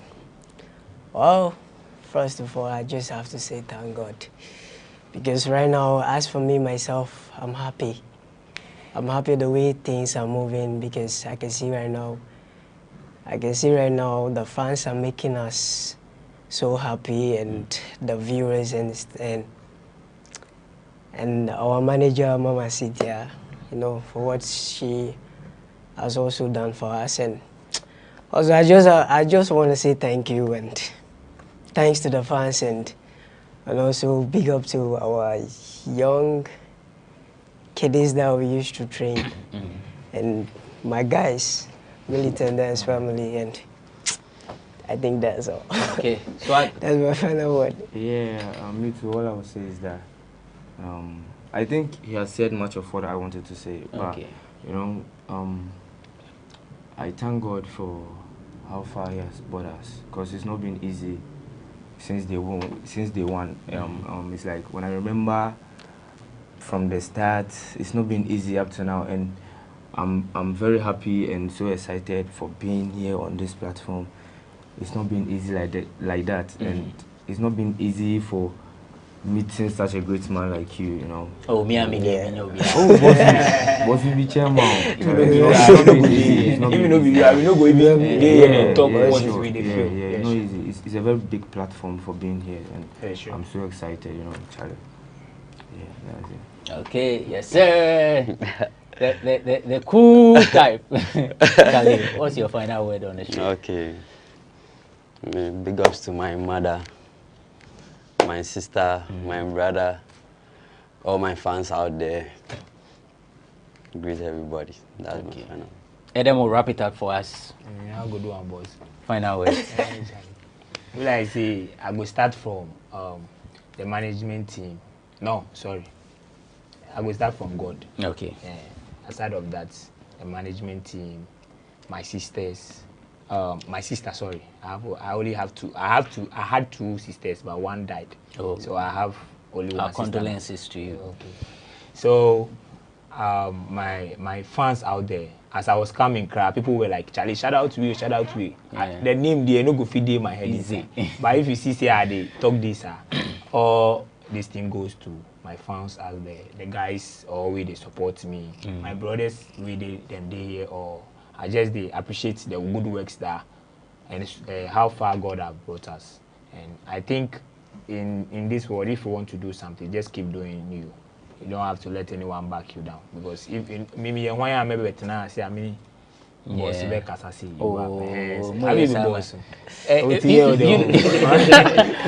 resemble DSL, pal. Do you know DSL? DSL. Winner of Mentor X. It's I'm going catch me say guy be or mentor. Yeah. But me send pan, but me who need that. Oh send pan. We are Google. Yeah, sure. So no send me. So we are search and see. Just Google DSL. Okay. Yeah. DSL. DSL. Singer. Yes, he's a singer. Okay. So the D is the Sound Lord. That's okay. DSL. The Sound Lord. Yeah. Okay. He won Mentor X. Yeah. And one thing too, please. This December we'll be doing a big program. Okay. It will be a festival, a 3 days festival. Okay. At Shukura. Okay. That's close to Dansoma. Yeah. So we will have a lot of things going on. This gaming, battling, and stuffs, like plenty stuffs. Because I'm working with different friends also, and the BTL Africa too will be. But we would love to have you guys on board. Sure. I'm there. You have my number, so whatever you come, I go speak to me. If you don't come, I will take whatever assistance you need, just let me know. Okay. Call me and then we'll get it done. I'm sure we'll be there to cover your event as well, and we'll promote it the best way that we can. Thank you. Thank you for coming. That's the Militant Dance Family. Director, I don't know if the song is ready. Is the song ready? The song is starting. Romeo will come the next set, but he's here, he's doing some skills.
And that's the Militant Dance Family repping live on eForum on GhanaWeb TV.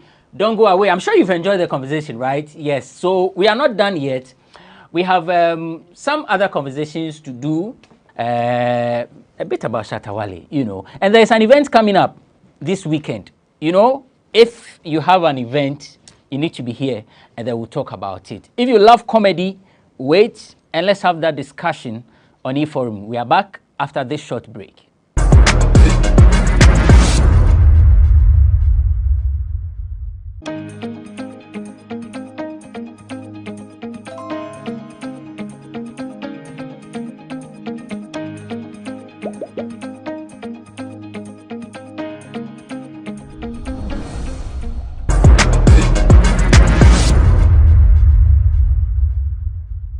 Romeo is an artist manager, event organizer, Medina social welfare assemblyman, and then talent coach. Romeo, thanks for joining us. Thanks for having me. Kofi Nelson is an event organizer. His show is coming up this weekend, I guess. Yeah. What's the name of the show? Okay, it's Alewa Festival of Arts. Okay. That's it. So it's an art festival we've been putting together for some time now. So our 5th edition is what is happening this weekend. Yeah. Alewa Festival of Arts. Yeah. So what happens during those events? A whole lot. I mean, with this year, we started with some pre-activities, blood donation exercise. Which I mean, that's not arts per se, but like we did an art seminar just last weekend with Ebu White there speaking, Dr. Tabitha from the School of Performing Arts, Kobiche, the blogger, I mean, also there. I mean, we needed to provide that opportunity to mentor young ones, coach young ones, because some of us didn't really get that coaching, that mentorship. We had to learn the hard way. And so if we gradually finding our feet in the industry, we think it's right for us to put those opportunities there for young ones. So we did that last weekend. This weekend it's the main show at the National Theatre. I mean, with stand-up comedy and a stage play. Oh, you are doing a stand-up comedy? Yeah. Really? Yeah. I see. So who is performing? So starting with the stand-up comedy, we have Obi Amponsa. We have Jumo, Ebenezer Jumo, all the way from Kumasi. The one that did I'm Not Fooling, yes. Yes, so Ebenezer Jumo is also coming. We have Kojo PJ, the writer of Half Your Show, GH1. General Intatia.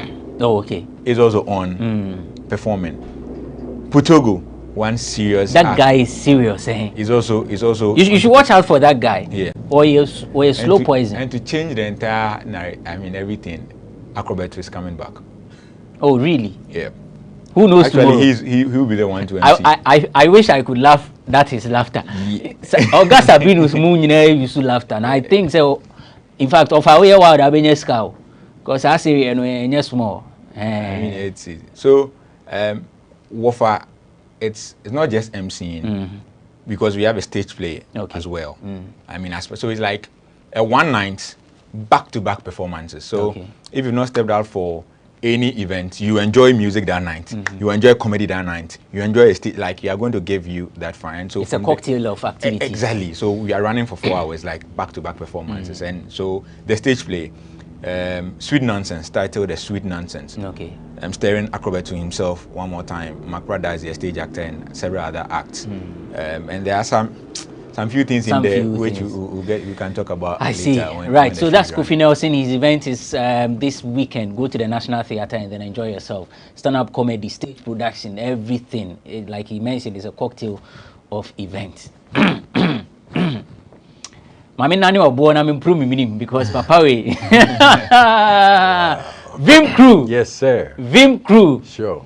Mr. Inoke Japan is, you see, those days, there is a song that I heard that made him say, Kais, African girls, you look so beautiful. My voice in it.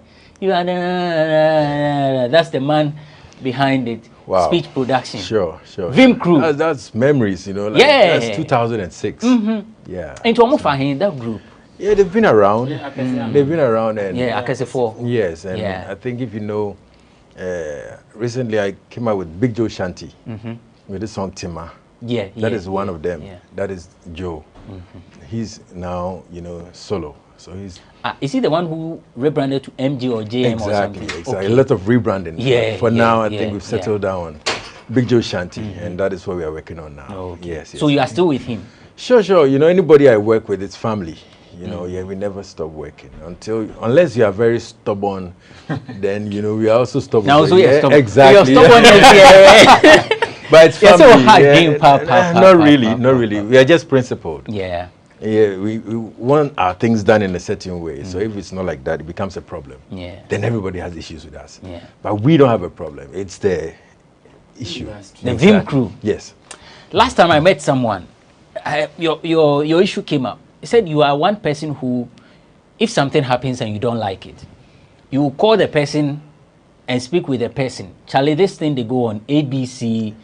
If the person they do stubborn for the backstage, where you take up social media there, then that one, if you talk anything, you no go hear.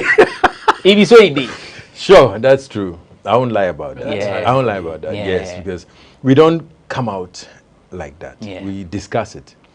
And when we discuss, you must listen. Yeah, like if you don't listen, we will come out. Now, when we come out, you won't like it. You won't like it. And when you call, we won't pick. He mentioned that. Yes. He said once you go on social media, when you call, Yes. no matter what, he will not pick. We won't pick. Just like this until we are done. Issue. Then we will. Discuss it. Now you call the person, give him some heads up, and then if he's not willing to, then you can go. But so it's the right way to go. So sometimes if I have problem with Shatta, I don't call him. I'll call Chris Connie, and then I let him that this is what's going on. Because I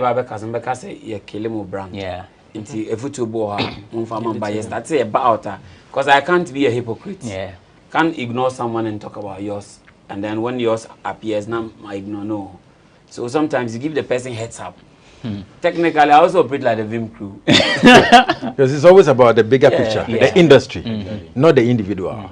So it could be a Brantipa who does something. We might have an issue with that thing, not a Brantipa. Exactly. And we'll deal with that thing, but we'll call a Brantipa first. Vim. More David Quay is with the Ghana DJ Awards team. He's also a journalist. So Mercury is your brother? Mercury Quay? Yeah. You are from one mother, one father? Yeah. So a family? Yeah. That guy emotional. No emotions. Oh, Charlie. Okay, quickly, let's move on to this Shatta Wale issue with regards to the Hogbechocho Festival. There was a beach rave concert. Now, according to organizers and with a statement that they released, let me just read a part of it. So, essentially, Shatta Wale did not perform at the event. Organizers have released a statement. Shatta Wale has also spoken about it.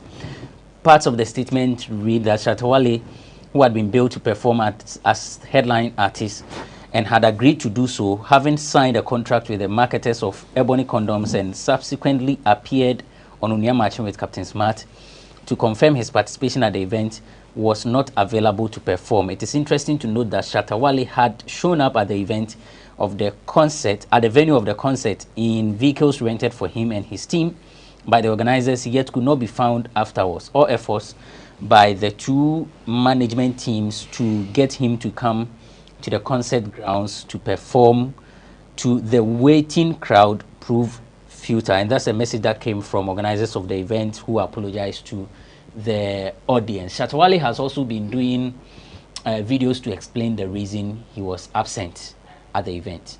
Now, so I call them, say, I don't tell them, say, when we come here, I beg, it be show where they contract me for. We know they go great chief and those kind of, I go tired, the shows every evening, Charlie. I know how people, they love me, and I know if I have to get into the crowd, Charlie, sometimes before we go, your voice up, everybody go to talk to you, my voice all go to strain. Right now, if I go straight, if I don't go fish out. So I wanted to keep that energy for my lovely people of Water.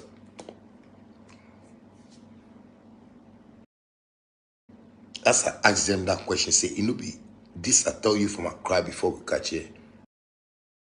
They say one of the organizers or whatever, we they part of the show people, say me.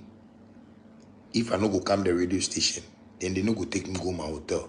That be one. Bam, bing, bing, bing, bing, bing. Alarm. Hey, I say, you say what?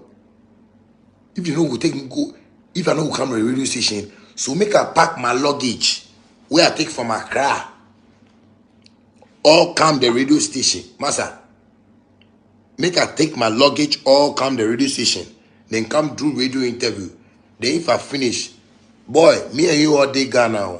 Me and you all day Ghana. Ask yourself, is that how they treat the foreign artists? When they from airport, no, they take them go radio station because the Martins, then they take the Martins or they pack them my luggage. So it's a live band.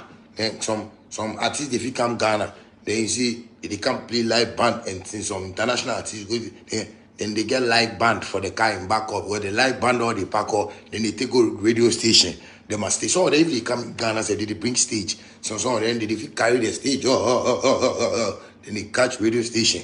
Yeah, the artists come in stage all day there. Then the stage cars did the route up. Then they carry come radio station. Then the artists maybe they say Usher they can't Ghana, Usher they can't perform. Then they carry Usher carry the stage and the band and the sounds and in dresses and in everything. So that's Shatta Wale speaking on the reason he didn't perform at the event. Monenaya agreement. Afriyie de Mokodru ha mose omeye radio interviews near the Fahim Kosini. But really, was that the best way Shatta could have handled the issue, even if the organizers breached that part of the contract? I think when I actually got sort of a negative vibe when I saw the statement released by the people of Ogwechocho, the team. But then when Shatta also counted, there were two things that came to mind. First and foremost, you are a top-notch artist whose album is still pending. And there are a lot of myriads of issues surrounding this album. And people are expectant of like big shows from you and a whole lot, regardless of what happened. You know, the euphoria Shatta was going to create in this radio station, Jubilee Radio, I'm sure they were just visiting some top-notch radios within the Keta catchment area. So they want to create that vibe. If someone is giving you 100,000 cedis for a performance, it's a big deal. Or even 150. I heard at a point they wanted to even increase to 150,000. That's 1.5 billion old Ghana cedis. And it's an investment. If it's part of their sponsorship package, okay, we would go to radio stations and then a headline artist would say this just to endorse your programs or projects or something or brands, just to also mean that we've given you that cost to the effects benefits of your investment. And then the people come and then they discuss this with you. If it wasn't part of the deal, what did you sign? If it could, you say, okay, if they are opting for 3 radio stations, say, okay, just for the love of the people, I can do 2 or I can do 1. And then you try to do that. But he said, someone amongst the group said, if he doesn't go, he doesn't appear on the radio tour, they will not take him to his hotel. You can't use that as an excuse to back out. It's a big event. You see, you are doing something for the people, not just limited to the event organizers who contracted you. You put the people first because your fans. People travel from Accra because they knew Shatta Wale was going to be there. Is that not an ambush? I mean, we have a deal. I'm not going to radio stations. Then I get there and you say I have to go to radio stations. The way Shatta explained and the way Shatta spoke, it didn't look like something he couldn't have done. You get it? But the mere fact that he said, someone said, if he was unable to appear on the radio tour, then they were not going to show. What is a hotel? What sort of a hotel is it? What is a hotel to Shatta Wale? Even if Shatta Wale wants a place to sleep, the chief or the king of the town would easily make his room available for maybe he felt insulted by that comment. So you deal with you are trying to deal with the headliner. PR, at times it's PR. You see, it's back to PR. Maybe the team might have agreed on almost everything. This very statement, let's not belittle it. Do you get the point? Maybe Shatta's team is to reach out and somebody, he gets this feedback. I mean, we are humans, so that it may get to him. But the most important thing is what was agreed upon. Do you get the point? What was agreed upon in the contract or whatever? What was agreed upon? That's one. But each performer has his own way how he goes about certain things. So maybe beyond the agreement or maybe the contract, other conversations may go on behind the scenes. But as I said, it's back to PR. If behind the scenes we are discussing this to do this and that, and somebody is saying, if you don't do this, I'll do that. You realize, I mean, you mess up the entire thing. Okay, so I mean, you can keep your money or whatever you might have. Exactly. You know, yeah, that's the difficult work of a manager. You understand? This is where the manager comes in, because the mindset of the artist is different from what the people understand. So the manager's work is to absorb all this rubbish before giving the information to the artist. So normally you don't have the artist coming into contact with exactly. And that's the pain of the manager. We get a lot of trash, you know, in our faces, but we soak it and you don't understand these things. It goes to dampen the spirit of the artist. So there are a lot of things you don't even let them know. Because Daniels will not fly all the way to Tanzania and say, I will not perform. You understand? He took a plane. Is it a joke to take a flight? I mean, you understand? But he gets there and something pops up and he says, I'm not performing. That is the problem you go through. You understand? So let us not just take it lightly. You get my points. And I'm saying, I don't know, but like he should look for Bulldog again and then let's see how it works. Another it is very key. Observation. Very key because he knows you. No, but actually, you see, it's true because if you are an artist, there are a lot of things that affect you before you get on stage. Exactly. And even when you watch some of these music reality shows, the judges are able to tell that something happened on stage and it has affected you. So I understand the point, what you are saying, that there needs to be the manager who will absorb the heat. Sure. Well, actually, in some people out here, yes. Oh, of course. Yes. So they just came from Accra. Yeah. He needed his quiet time. If the manager was around, he would know that, yo, my boy needs this. No matter what, you have the quiet time. After that, whatever he wants, he can do it for you. You get my point? So if you don't understand the artist and there's nobody to communicate with, you just take things for granted and say, I've paid you. So if you don't come, you know, you can't, I'll not. No. I think that, I mean, from what he said, it didn't seem like the conversation was direct from the organizers to him. Yes, it wasn't. It wasn't direct. Like he spoke based on what he was saying. It went through someone from the team to him. Yes. So obviously we shouldn't get to him. There was a bridge between the organizers and him. I believe that even though Censure has the one that delivered the message, you see, went perhaps that message shouldn't have come. It shouldn't. That message. I mean, first of all, that person, whoever, if the message is true, that message came. That message shouldn't have come. It's like you've been built to. Let's. I mean, trust me, you don't have a show if the artist hears. You don't have a show. If the performer gets to know that this is what you are telling him, or like you don't somebody to. And then another aspect, artists perform for free. You know, just because you take good care of them. You let them feel good. They can do a show for you for free, and you have no idea. You understand? And so let's not forget that this is not that comment. No. I mean, aside the fact that the comments may have been unsavory or whatever, this is not the first time Shatta has shown how principled he is with his contract. Now, if you remember at Wilderland last year, he didn't perform at Wilderland even after being paid because of the same issue about contractual breaches. You understand? So it is also good for event organizers to try and, you know, go according to plan when it comes to the contract. But I mean, to every rule there's an exception. And there's also, we are all humans, and at some point you just want to be human, just for for the people, because you're working with the people. That's what the right PR is also very important. There's one aspect I also, once Shatta said his visit to the radio station could have easily affected his voice and performance. I said no, that was sort of a flimsy excuse. No. Because if you're with your team, no, hold it. if you're with a team and you go for an interview, I'll carry you. I'll take you on a trip one time. And you have a manager. Then you understand that moving from here to home by road. I move the Queens for regional tours. They don't talk. No, I talk. But you see, somebody's going to perform that night. You don't allow that. You don't talk. No, the Queens will talk. But you talk, right? Somehow it's built for the manager or the spokesperson speaks. So how? Wait. No, you don't get what I'm trying to say. So the management is here. For instance, if he was moving with Bulldog, and there's a question thrown, management. Spokesperson. Are you sure that they can take it? The purpose of wanting him on the radio station is because of his personality. It's your voice you want to hear. It's not your manager's voice. Yeah. Besides, they will hear his voice in the studio, but in order not to stress his voice, all the discussions related to the event will not be heard from him. So you are saying that he should speak just once. So maybe you should go and somebody will speak. My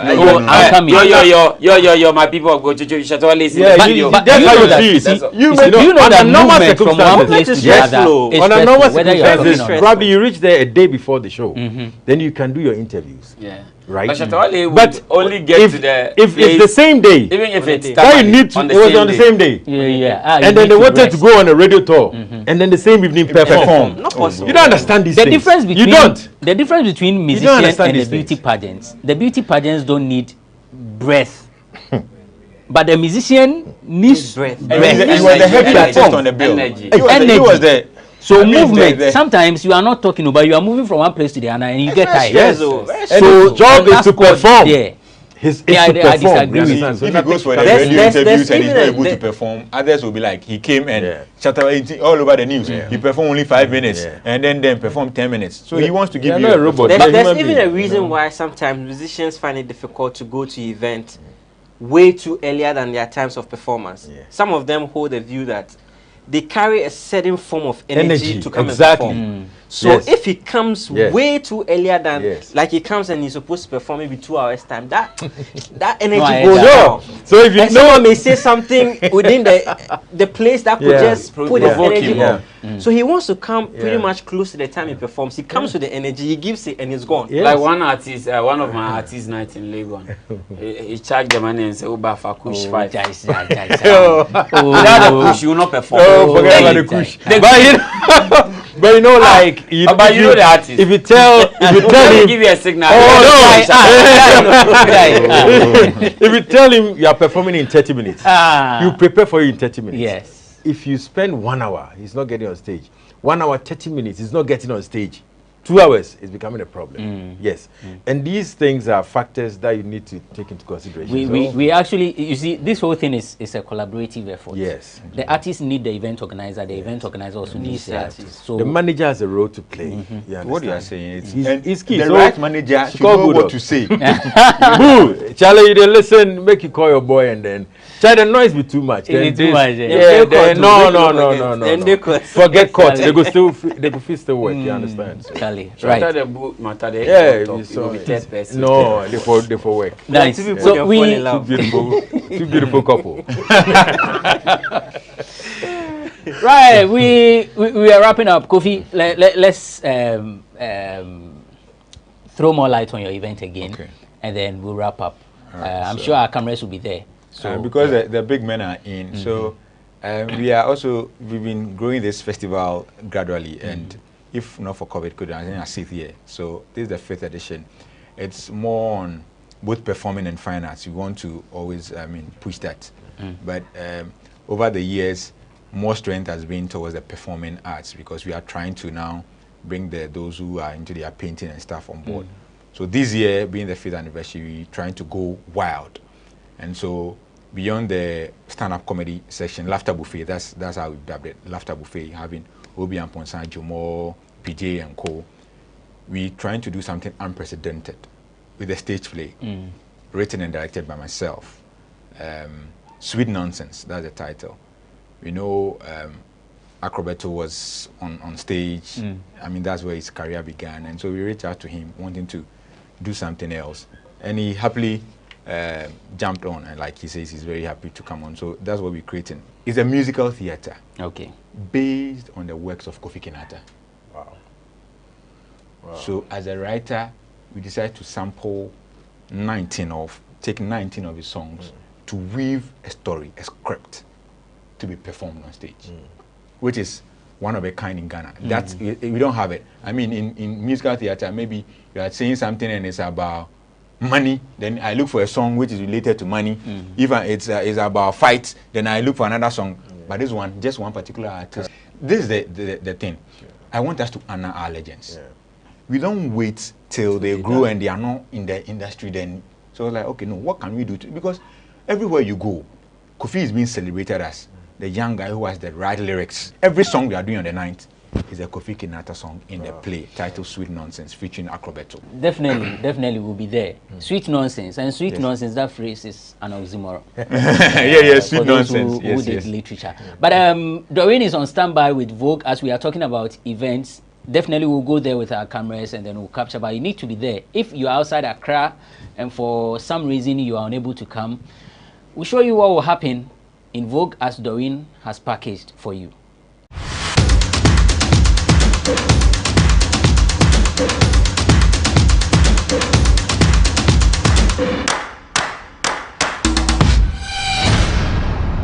Thank you so much, Abratifa. I am currently here on the rooftop of West here at Cantonment.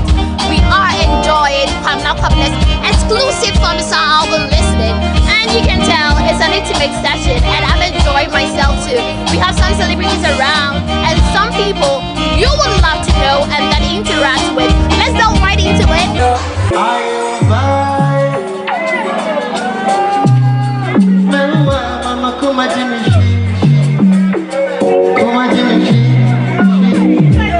If I was saying, what's in it? Why you never know? And don't I know about body channel? Mami go brand new.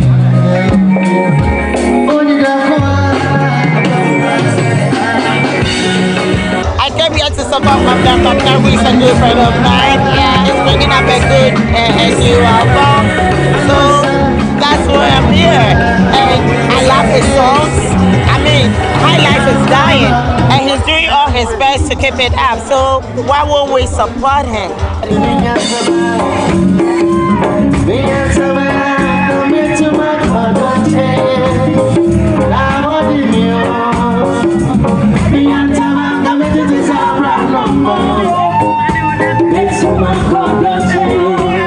You wouldn't believe she was the voice behind Kojo Entry's Minyan Taban. Minyan Taban. Oh my God, guys. She performed now and it was an amazing experience. How are you doing? I'm doing very well. I'm home. You're at home? I'm home. I remember when we were having a chit chat, you said Ghana is your second home. Oh, it is. It is my second home. The first time I came to Ghana, it was 1995 for the Pana Fest. On my own. That's where I met Kojo Entry. And we were introduced. And the rest is history. We did a lot of albums together. And today you are here at Pamnakwabness. I have never met Pamnakwabness, but I love his music. So I met his music than meeting him personally. But today, it's my lucky day. I met him and I was able to perform with him.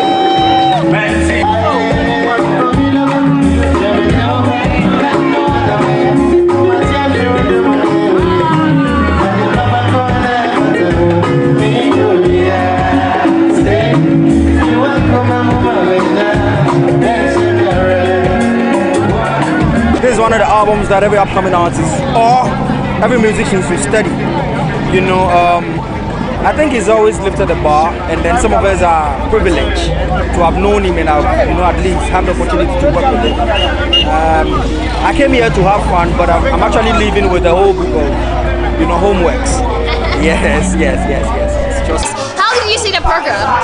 I love the whole vibe. I love the atmosphere. I love the people here as well. A lot of industry people here. And I love the fact that they're here to support a legend like Kwabena. So yeah, I'm just loving the vibe. I'm just chilling. It's a very calm vibe. Nobody's like, when it's time to party, everybody parties, and when it's time to like sit down and then really listen to the songs on the album, everybody's like quiet and then listening. So yeah, I think that it's a very calm, matured environment, and I love it. I'm excited about this album. I'm happy it's ready. I'm happy for the fans. I'm happy for the impact it's going to make on lives. I'm super excited. It's an honor to organize something for someone who's iconic in the music industry like Kwabena Kwabena. As you know, right up to the main event on the 20th, Rhythms on the Runway is around the corner. And he's someone who's been part of it from day one. The very first edition was at the old Swiss nightclub. So for the 10th edition, the owner of the club is like, come on, let's do a night together. And we decided to, launch Kwabena Kwabena's album and do an album listening right here. So I am very happy.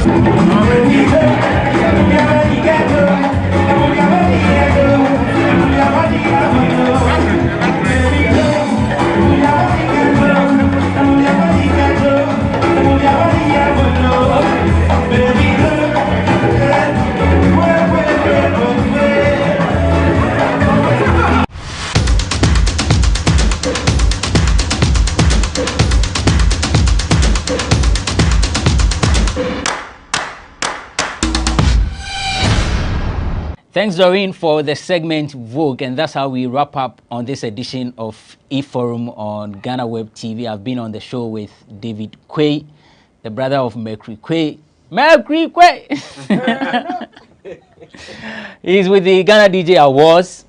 Inoke Japan is with the Vim Crew, Speech Production. He's the man in charge of speech production. Thank you very much for coming.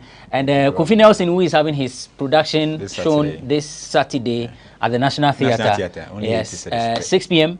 Yes, I mean red carpet from 5. Red carpet is from 5. One contema on where theatre person on corner we a man more afraid person would dress in a mudru or munru honey upon. Romeo McDonald Nane Asai is an event organizer, artist manager, Madina Social Welfare Assemblyman, Miss Ghana talent coach. Romeo, thanks for coming, guys. Thank you, and thank you for watching this episode of E-Forum on GhanaWeb TV. We'll see you some other time with yet another riveting conversation. My name is Benefo Boabin Abrantepa.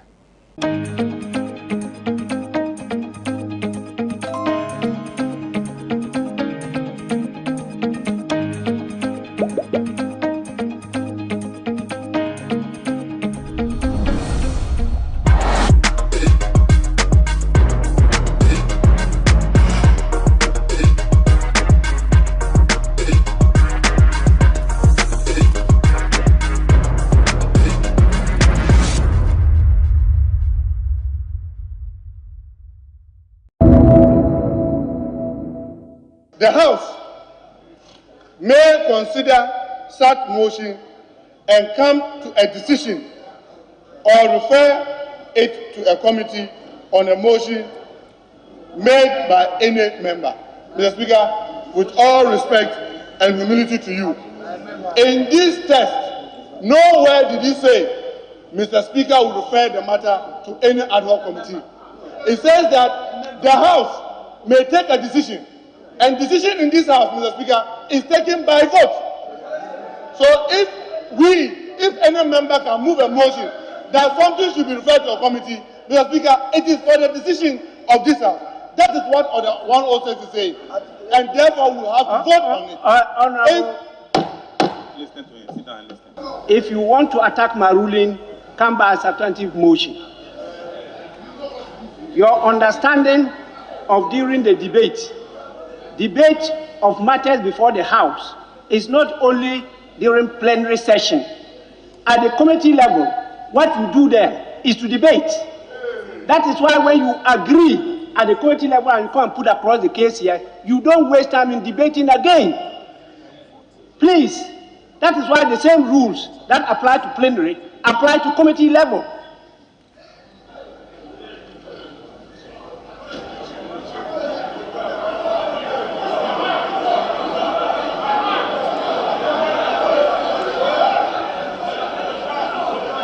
When you talk about decision, yes, the decision is taken by the House.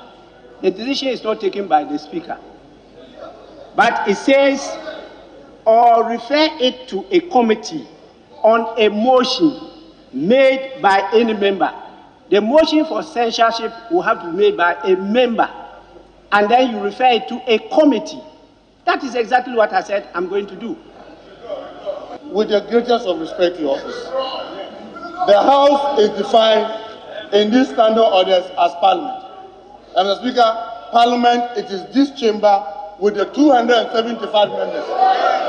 Mr. Speaker, when it refers to Honorable member, please, the House cannot be constituted without a speaker. You must understand that. It's when a speaker is presiding that it becomes a House. You can't have this room with 275 members seated there and call yourself a House. You must move away from the understanding that you are the makers of everything here. I've been listening to you. Don't give me that temptation.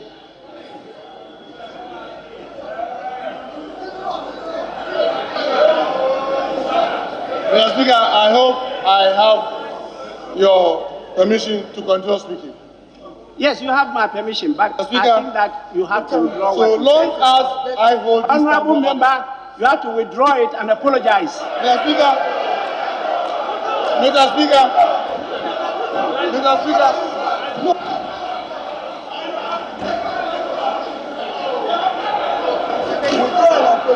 Mr. Speaker, I'm happy you've given me the permission to speak. And Mr. Speaker, one of the cardinals of democracy is to listen to each other, even when we disagree with each other. And Mr. Speaker, on Order 106, I am reading to say the intention to refer this to a committee. Honorable member, resume your seat. Resume your seat. It is wrong. It cannot be right even before the Speaker says it.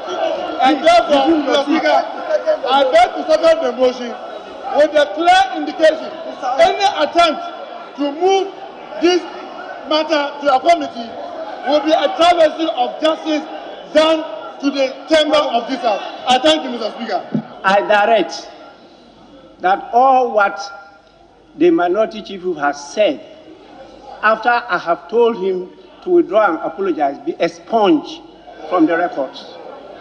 I so direct Hansard expunge everything from the record. Minority Chief Whip, you have a difficulty in catching my eye again.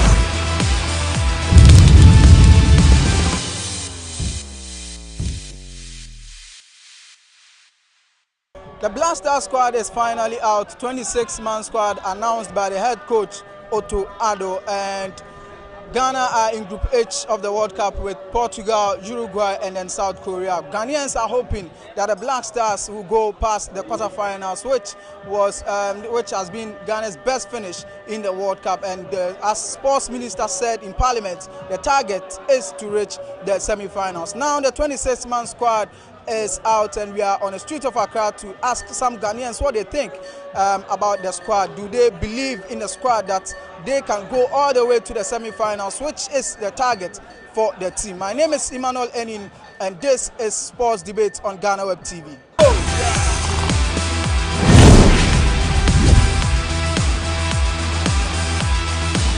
So let me start with this gentleman. Around here, squad net me about out. Now our names na wo wo na wani jen. Even then you say no mind one no and I buy them say we don't know what I think is all the band temocra, but inclusion am ni jen ho ye dan Afriyie ban here and I feel so Dan Lad Ibrahim. I think say we should be said Dan Lad our fa Ghana your ranks ni na under 17 under 20, under 23, Black Meteors, local blaster, VBNT, saying there's a blaster proper and I do so I think say we deserve it. And after where you defenders now, the likes of Salisu Mohammed, or where the modern EP on him as compared to other players like the Selfie say Setavigo or Bonomodin Ye Panohe, your midfielders, the likes of Pate, Kofi. I think say a squad near. And I know the people go for a can about players be going to make it to the squad, but every country they are things some experience where the likes of Brazil and Portugal, Mokrano, Argentina, more on me see players if they are in their fees and committing Kubi and Kaya. To the first squad, I think say okay, and you bet my you one a day corner. So me hear no answer. I'm about more than my mind, and I feel get my question. We had team where I bet me a dream. Oh, where your blasters now? Where countries now air corner? Your countries be say Argentina, Portugal. Now, some place where my boss since 2010. My bomb watch. But where team now make us say I feel I hear team no. Intimidate me expectation. What up with the from? Where team Afcon team? You have to bet for the Afcon, and yet what up? I think say by. You can't advance from the group stage. Now because you so I just about per team na cry no. Any squad na airban new players na under we need there. Me didn't say bit me atra group stages na and me doubt akra into. So he is satisfied with the names in the squad list, but his expectations are low regarding the quality we have at the Black Stars. What do you also think? Let me know in the comment section as I engage some Ghanaians in on the streets of Accra. We are at Circle now. Boss, what you know as also any squad any players also as I bit me I can found. Oh, say the me na squad no dey one no ana aba no ana dey ni agi ho pa me ni agi ho pa the lad ni Afriyie bani a dey mo abemu no. We just bring back the love on league no faso abemu. Aside that, the squad now good, and you're bad. You squad and Gaza. Me to my expectation, me who say Ghana, you qualify. You a group now. You better be a group no. Sana me who no. So the expectation is you better be a group no. Group stage. All right, so this man believes in the squad. He says that the Ghana Black Stars will top their group. In group, remember Ghana are in Group H with South Korea, Uruguay, and then Portugal. So we are still engaging some Ghanaians on the streets. And okay, now let me speak to this gentleman. Around here, squad net to me about Dimbe Brina and Afriyie Bani and Danlad Munina. Asaman a bit me I can found.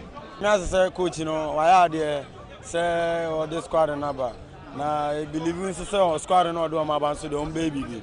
But problem ba kubina na o say keeper no Jojo ala koto there person be da ma nyanti say o pillows say and dey me dey pa ono ni papa no any problem seriously yeah so Jojo ala koto no keeper no any pa no any problem but since that no omo nyina ma ya dey ye bomb pa so better because Ghana enyu we man and then Bible better my BBI successfully. Group you bet me say. Oh, group no you no so the make us say akra be ko animu. Oh, you be ko animu I believe. You be ko animu. Yeah, you be ko animu. Yeah, then Bible so better actually. And okay, let me engage this gentleman here. Squad list net me about. Asemana bet me aka found. Oh, Ghana for Bonia for pa. There wala koto aya ama yenyina ama bonetia na yeni keeper o player nso a wankobi ama sanka enti yen omoden squad ne dia omo deserve ani afrom na no an wanya bi ambo next 4 years obeba why to be support Black Stars Black Star na dia would you deserve it me be kakra be squad no say squad we the problem am say am bonche kama boacha ke different thing all together but am bonche no but still na am kwa be prove baby. So this gentleman the gentleman was talking about the Black Stars and he believes that the team is okay and he believes that Joseph Olokot was a good goalkeeper, but unfortunately he is not going to make the final squad, and he is not in the final squad because he has gotten an injury. So it seems there's some optimism about the Black Stars. Ghana in Group H playing against Portugal, Uruguay, and then South Korea. We are hoping that the Black Stars will make it out of the group. This is GhanaWeb. You are watching GhanaWeb. You are still gathering some reactions from some Ghanaians regarding the Black Stars call-up that was announced today. Bosu, I'm in reaction kakra. What say Black Stars squad list ni announce? Asemana we kapon. Oh, so far let's know me that bano. A good man. Yes, we the Empire go better. Better much na match no so mo ko mo sunyo mo yo mo nye de mo bobo ni nye de. So far, let's not have an idea. You okay with that? Two say Black Stars be doing. Oh, so far, Yentimi Cap can you do semi-final? You even say, and yes, so the love now or hot that I know. A better tell much. No one could do from Ghana. So, as I said earlier, people are very confident. They have confidence in their team, and they are very pleased with the names in the Otuado's call-up, and they believe that Ghana can make it out of the group. And just as you heard from the man, he is saying that the Black Stars can make it to the semi-final. So we are still talking about the Black Stars squad. It was announced today, and we have our 26-man squad ready for the World Cup. So let me know what you also think in the comment section as you watch us live on GhanaWeb TV.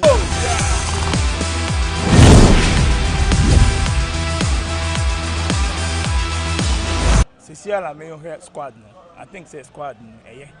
But one particular player, I want to come on. Meninju, Baba Rahman, undeserved call-up. Undeserved call-up. Ghana, yeah, fair. Because you never go ahead. You forget it, sir. Protocol, no. So I say because Baba Rahman won't deserve it. So about call-up this time around. On your time, on your playing time. All I say, Obian time, you are called Debbie Amboying. You said, I go on for that guy, Jeffrey Shop, and that pencil guy now, Manfanacono, a hagging power. All I say, a hagging. But keep on so. I am here say, first keep on wanting me, uncle, but then last you can make it. Also, bet my baby. Ghana, yes, you are. Oh wow, you bet me go far. I think you bet me go far. You bet me go far. You bet me do semi-final. Yeah, you bet me do semi-final. Okay, sure. So this gentleman raised some concerns about Baba Rahman. He says Baba Rahman shouldn't be in our squad, and he believes that players like Joseph Pencil and Jeffrey Schlupp should be in the squad, but unfortunately they are not in the squad. But he is hopeful that the Black Stars will go all the way to semi-finals. Also, I'm into Black Stars squad. The squad in there, Baba Rahman, they no lie. Baba Rahman for you baby. Omaji skakeke, no more than a shame, no lie. Baba Rahman, they only deserve a collab. That's all. So corruption is doors, so don't. Okay, so his concern is about Baba Rahman, and he believes that Baba Rahman shouldn't be in the squad.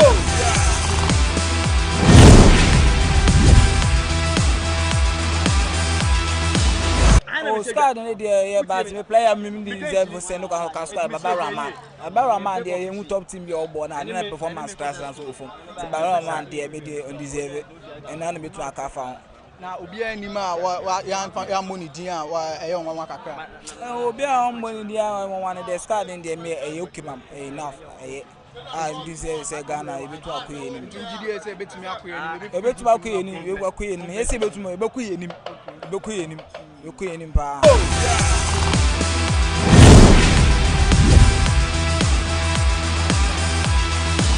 Boss, my who's our Daniela Marty or Twitter, and Minimum Black Star Squad. No, as a man a bit me account found. Well, often I may check you Blaster or Muyi or Twitter, but me, I may check. I hope say they will perform well. If you come on J-Cry, at least they should do better. Okay. That's what I'm expecting. All right. It really say Daniel Abranti friend say Daniel Daniel Afriyie bani and no what side him say omo ko what up Libya then they send it. Well, we need fresh people. We say old ones you who almost know. This is the time we need new people in the game so that we can see difference. So we are hoping say they will perform well. Now Joseph Pinto more match goals near they will be to say Jeffrey Schlock or Bobo Bamidi or no so. Well, as I said earlier on, we need fresh people. You who almost Anthony. Where this is the time we need to let the young ones come inside.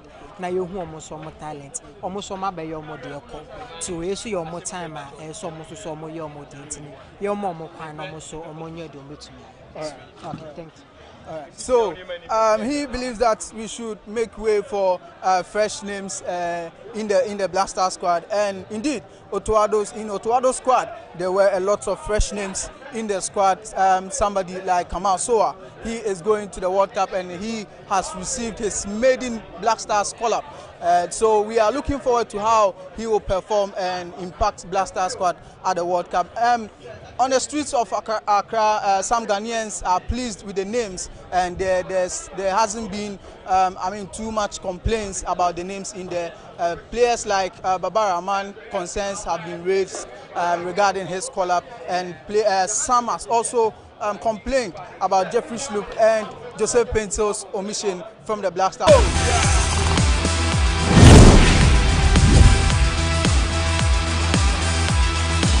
Local players no more there, but to say be a keeper no there because only confident on bet match. Oh, Jojo Walcott. Oh, Jojo that be the land American. Okay. You know what one go be? We play. Only then can keep a be our confidence in the land and Kaye. Because on that big tournament that. Oh, now I'm going to play Nepal when you club. Oh, my jump. Best I won't come one and keep us away. Then the keeper. And now when you're there. Only now on confidence on that big tournament anymore. That's the problem. Players need to be say Baba man. Wait. Premiership when you go to bench. You some Ghana Blaster. Premiership want to be more. And look what the bench. Who Ghana Blaster? I don't think no matter I want to Ghana Mangan. Obia up and go to company from going up and go to company. Selection you be a players no deba. Oba coach need the 5. The rest need na Obi serve just flop or Simon wake up. Obi bo first 11. Otumi bo me defense. Ade play ben the person no wake up. Press no mo koi one and me first na say chi one ya defense throw.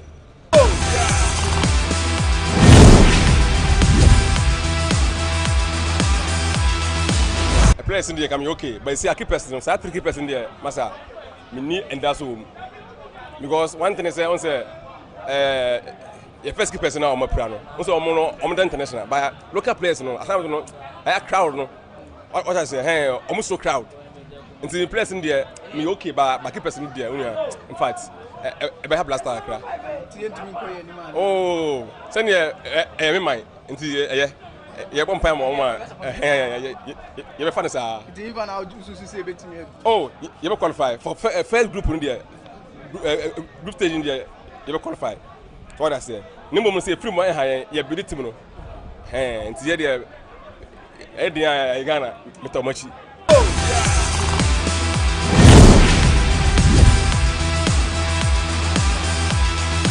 What drop is up? I don't know about me, Black Stars, go for 3 penamina, come Kobe, Jordan. Jojo Walcott, on the one Kobe, me then Yamiasi. Me and a poem heard news and news. I call in Japan on see crossing. Sarah them because the reflexes only time back to see.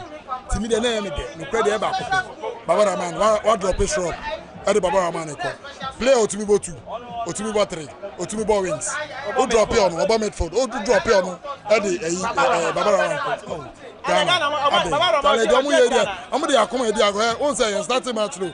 But me say just enough from in that position time. Best start man me do mine. But it's really not as a pro. Ntema see ni na masa.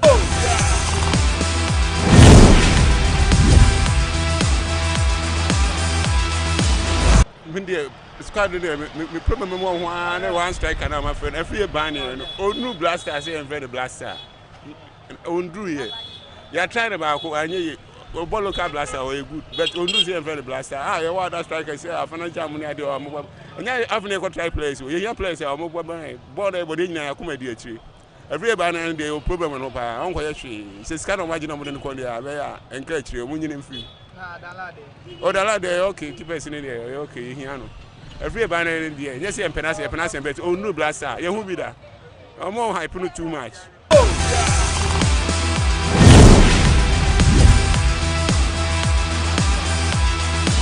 Baba Rama ọmọdé ní kọ́dí ẹ̀yẹ́ baako who were David Strong obi a o ti ń bọ́ Medford or strike ní mo jẹ́ ọ̀nà wọ̀ ọmú sí òmù adìẹ ntí mo ń fa ní nkọ́ òmù adìẹ ntí mo ń fa ní nkọ́ mo ń fa ní nkọ́ mo ń ma ní nkọ́ bọ́ bọ́ọ̀ nọ sẹ́ òmù adìẹ ntí. ó kwa hifa blaster hifa na ọkọ̀ ó qualify kúrò èèyàn qualify kúrò ó qualify no ó qualify Ghana qualify team bẹ́ẹ̀ na ọkọ̀ ṣẹ́ nù. Start by South Korea. Ah, blah, South Korea.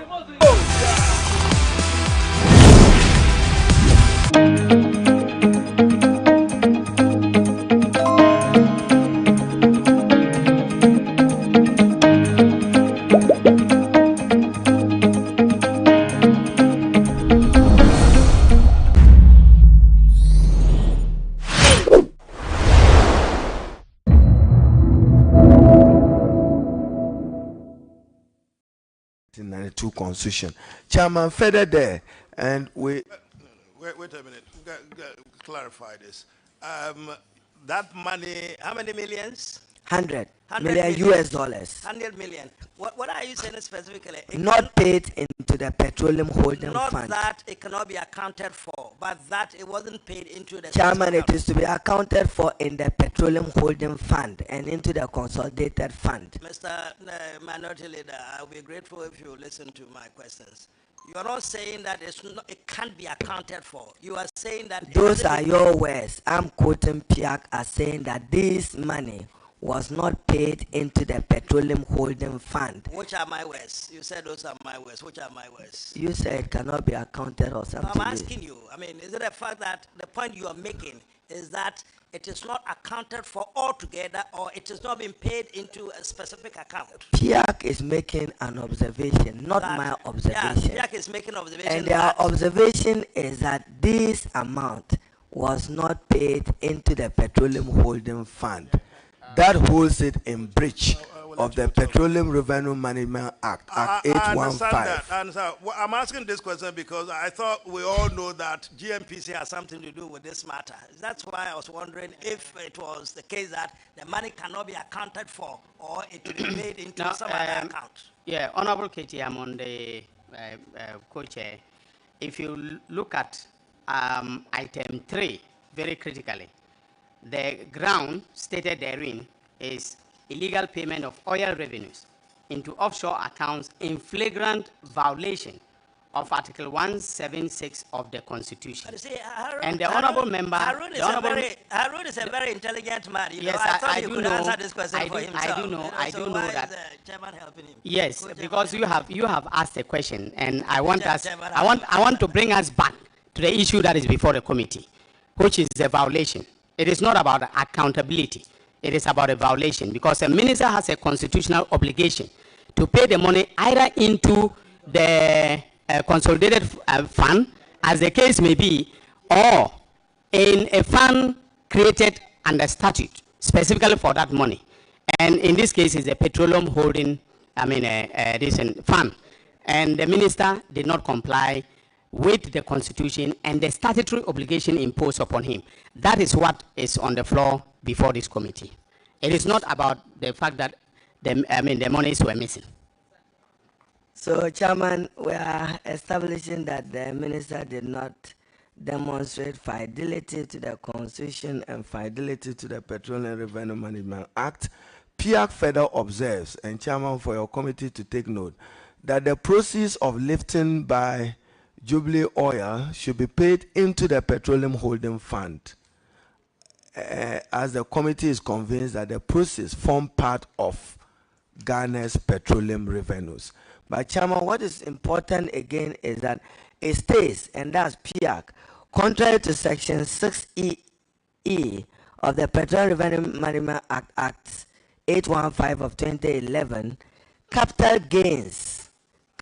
gains was not assessed and collected by the Ghana Revenue Authority in the sale of the 7% interest by Anadako in the Jubilee and 10 fields in 2021.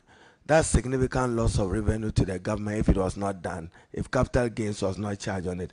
In his written response to PIAC on the matter, the Ghana Revenue Authority referred the committee to the Ministry of Finance, and for that matter, the minister responsible for finance must answer this, indicating that the ministry was exclusively in charge of the transaction. There is PIAC report 2022.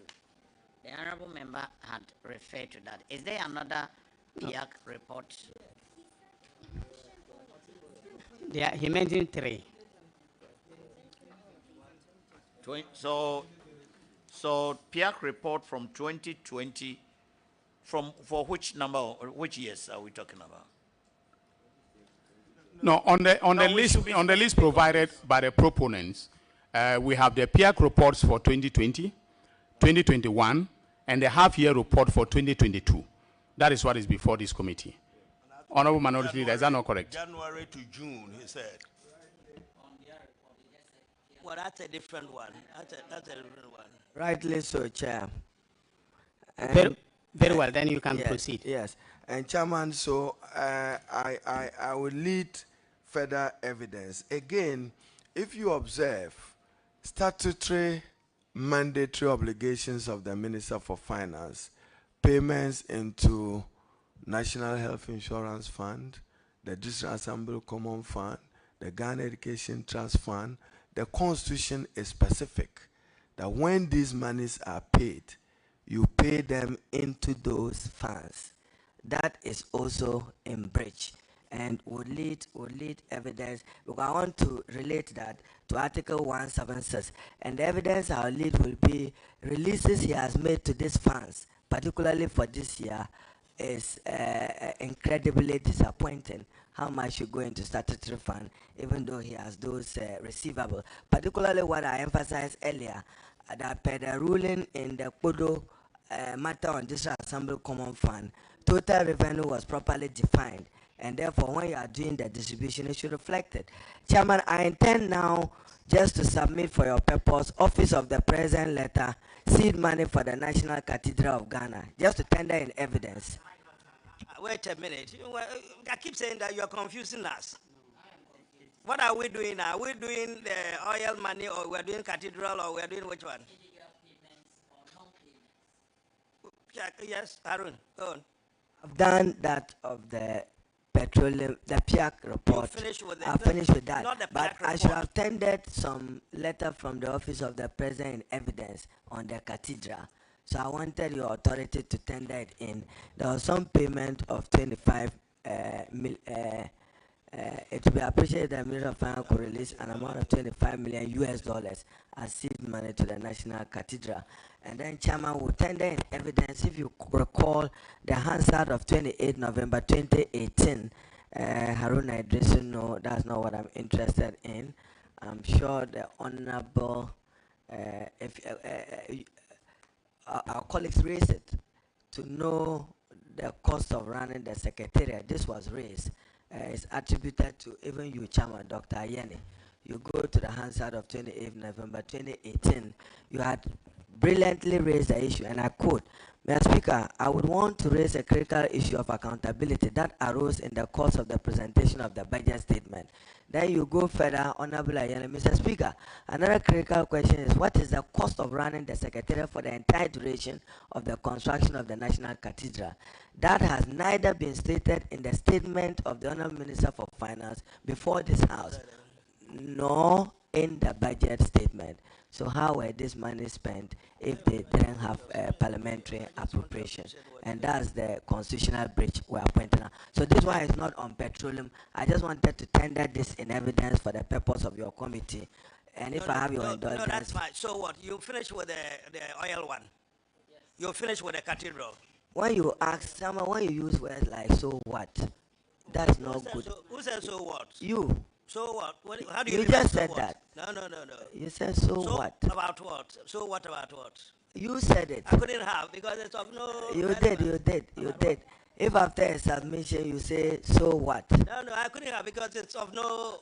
And it I has no say- relationship, Arun. And Chairman, when The you so use what has no when relationship. you use words like that, the Arun, public as is you following. listen to me, anybody here recall exactly what I meant if I said it? That So so what? what? So what? Relating to what? I won't know. But I don't remember saying that. No, but I couldn't have said that because he hasn't said it. Honorable KT Hammond, yeah. Chairman, yeah. did you hear me saying so what? Yes, I did, but so what you related said to so what with respect to So the point no, that he no, made. no. So what are we coming back to? Yes. Come on, how could I say so what to you? What if I don't do that? You are making a lot of progress and say so what. No, maybe I meant that we finish with this and so what, which one are we going to? Or Right, something? right. Okay. Yes. Okay. So we'll look at the issue of admissibility of those documents, but you've concluded on item 3, which is the illegal payments in violation of the Constitution and the statutes. Okay. Mr. Gabe Ochiridako, when he was on item 3, you had your hand up. Did you want to raise an objection? Yes, I wanted to, and I still do. He stretched it from Jubilee Holding, Oil Holding Company, right, onto some other spheres, and I think that's where we have to be. To some other one? Other spheres. Okay. Including making mention of other statutory funds that have not been adhered to. And I think we really have to be careful, or else it becomes like a political platform rather than you having grounds and particular documents to support. But then he seems to be going outside of it all the time. And I think we really have to be. Bear with me. I think what I understood him, by reference to other statutory, whatever he said was that maybe because this money didn't go into that account, we wouldn't have the full complement of what was to be paid to that. Is that what the point you made? Yeah, that's fine. You don't accuse anybody of any other whatever. So we would make progress with that. Thank you. All right. Very well. Honorable Tufosin, are you taking over? Okay. And the two documents. Yes, I'll come to you. The 2 documents tendered, are they in relation to any of the items in respect of which you have adduced evidence earlier? Yes, the cathedral. We had done that earlier. Okay, so that is the 2 item what? documents I'm given. 2. Item 2. We haven't done 2 complaints. We did. Oh yes. Earlier. Yes. Okay. Yes. Okay. So clerks, the clerk, committee clerk, ensure that this is marked in relation to. There's a relationship between 2 and 3. You see, with 2, you are saying that where did he get the mandate and authority from to withdraw these monies for the purpose of the construction of the cathedral? So it comes to 2, the unconstitutional withdrawal from the consolidated fund in blatant contravention of Article 178 of the 1992 Constitution for that purpose. I'm just relating that the points are related, but this was just submission of documents to assure council that my first was to deal with the Petroleum Holding Fund and 100 million being held in the name of Jubilee, and the fact that Jubilee Holding, for records before Parliament, has not been listed as a subsidiary of GM. We get that clearly and distinctly. Can we do this? Yes. Yeah. Let's go to the 7. The Honorable 6 and 7. Atu 6. All right, let's do the 2. They were talking about 20 minutes. Let's take notes and then I think we'll find members the will 2 take together. notes, So and 6, then we can ask our questions. Yeah, go on. Yeah. Mr. Chairman, can you do that? Mr. Chairman, Admin, incompetence, and frightening ineptitude, big English. Mr. Chairman, I will deal with items 6 and 7 together. So I'll address both together, so in the interest of time. Mr. Chairman, we in minority obviously sees ineptitude. In other words, inaction on the part of the government and the Ministry of Finance. The Chairman, we say this because we strongly believe that one cannot or may not be able to stop crisis from happening. Obviously, excuse my French, shit happens in life. And when it happens, the most important thing is to... We don't speak French here. Would you try some English? Okay, I'm sorry to say that those things happens in life. And when it happens, you definitely have to deal with it. And how you deal with it is what matters most. First, we believe that when you understand the job that you are doing, early detection of the problem is important. And if you detect it early, you need to act on it.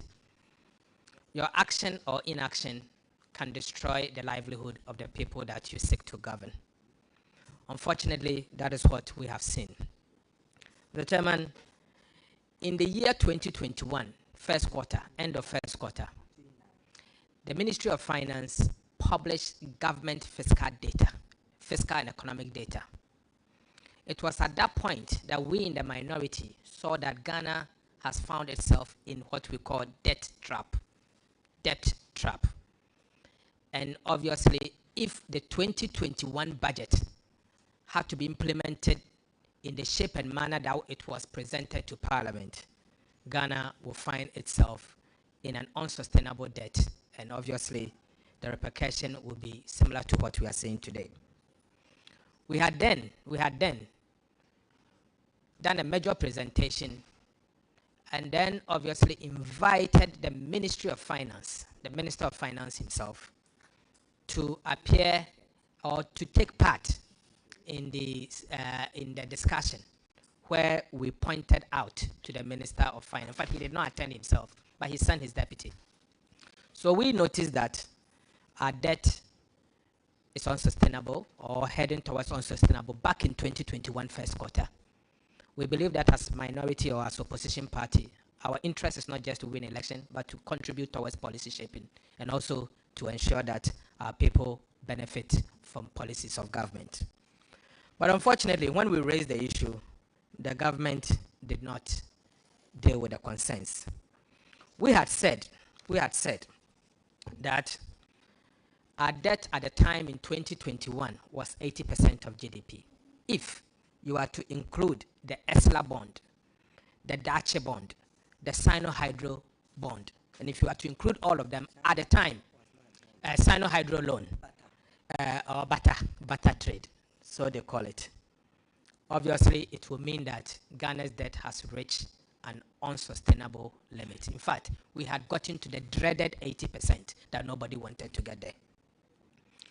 We had recommended to government to seek help because the economy is sick, either to go to hospital or treat themselves at home.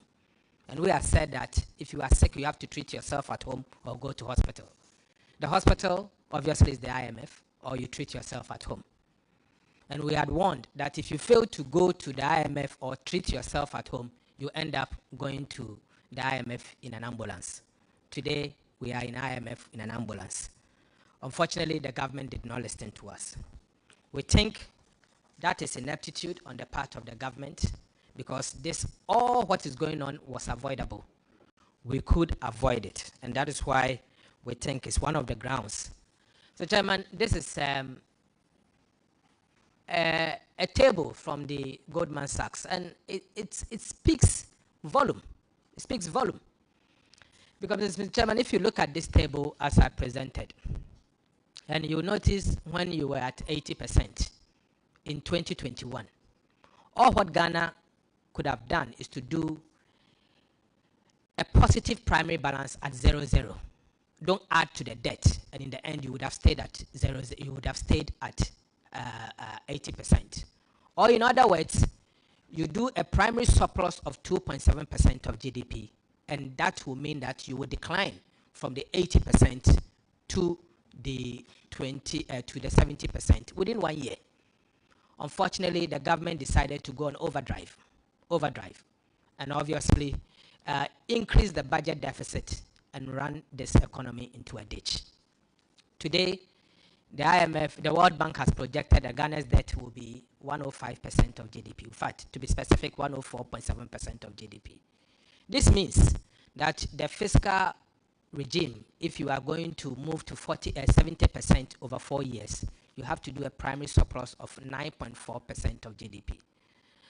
Mr. Chairman, I'm sorry to say that looking at the current situation that we find ourselves in, a consolidation of 9.4% of GDP is virtually impossible.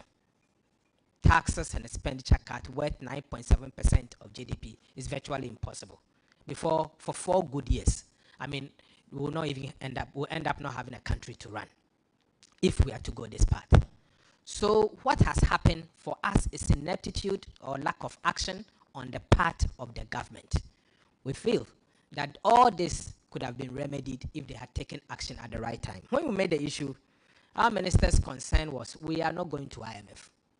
We won't go to IMF. And the Deputy Minister, Honorable John Kuma, had come to Parliament to say, whatever you do today, tomorrow, the next day, tomorrow morning, next evening, we are not going to IMF.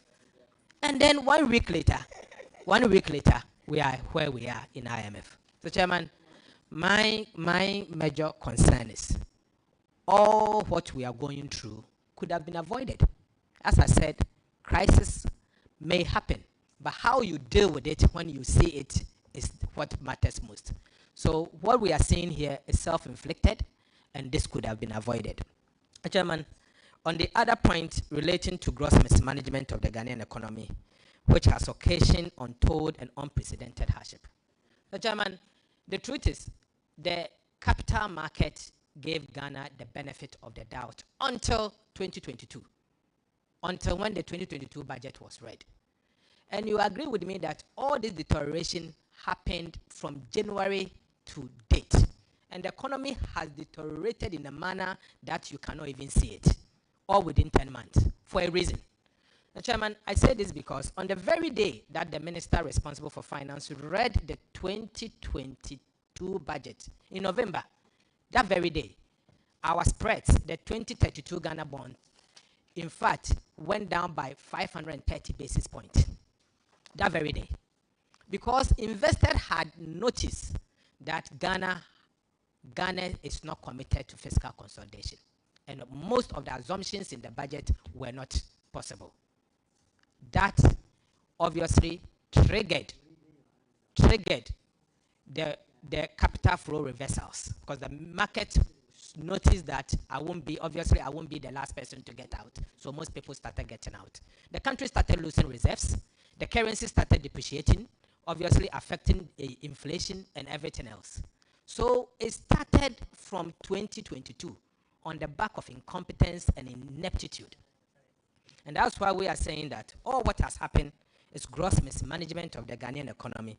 And this is what has triggered the hardship in the economy. It's self-inflicted. It is an own goal. This could have been avoided. They scored themselves an own goal. And obviously, the ordinary person has to benefit from what has gone on over the years. So this is our consensus. You appear very clear in your mind that it's all on the back of incompetence. You don't give any room to the back of COVID, no room to the back of the war going on, no room to the other crisis, the other external factors that are impinging very negatively on the economy of Ghana. No room for those things. I think it's a good point. Exogenous factors, as I said, are bound to happen. But what matters most is for you to deal with it and not to sit unconcerned for the train to come and kill you. All of this thing happened, but what matters most was what action did we take to remedy the situation. I have not seen one. I have not seen one. And I'm sure I'm not alone. Else we wouldn't have been where we are. You are throwing so billions no, COVID, no, but you see, COVID COVID did not affect Ghana alone. It affects us a pandemic. So how come you run fiscal deficit of almost 17% whilst your neighbors are doing 7% of GDP? Is it because of elections?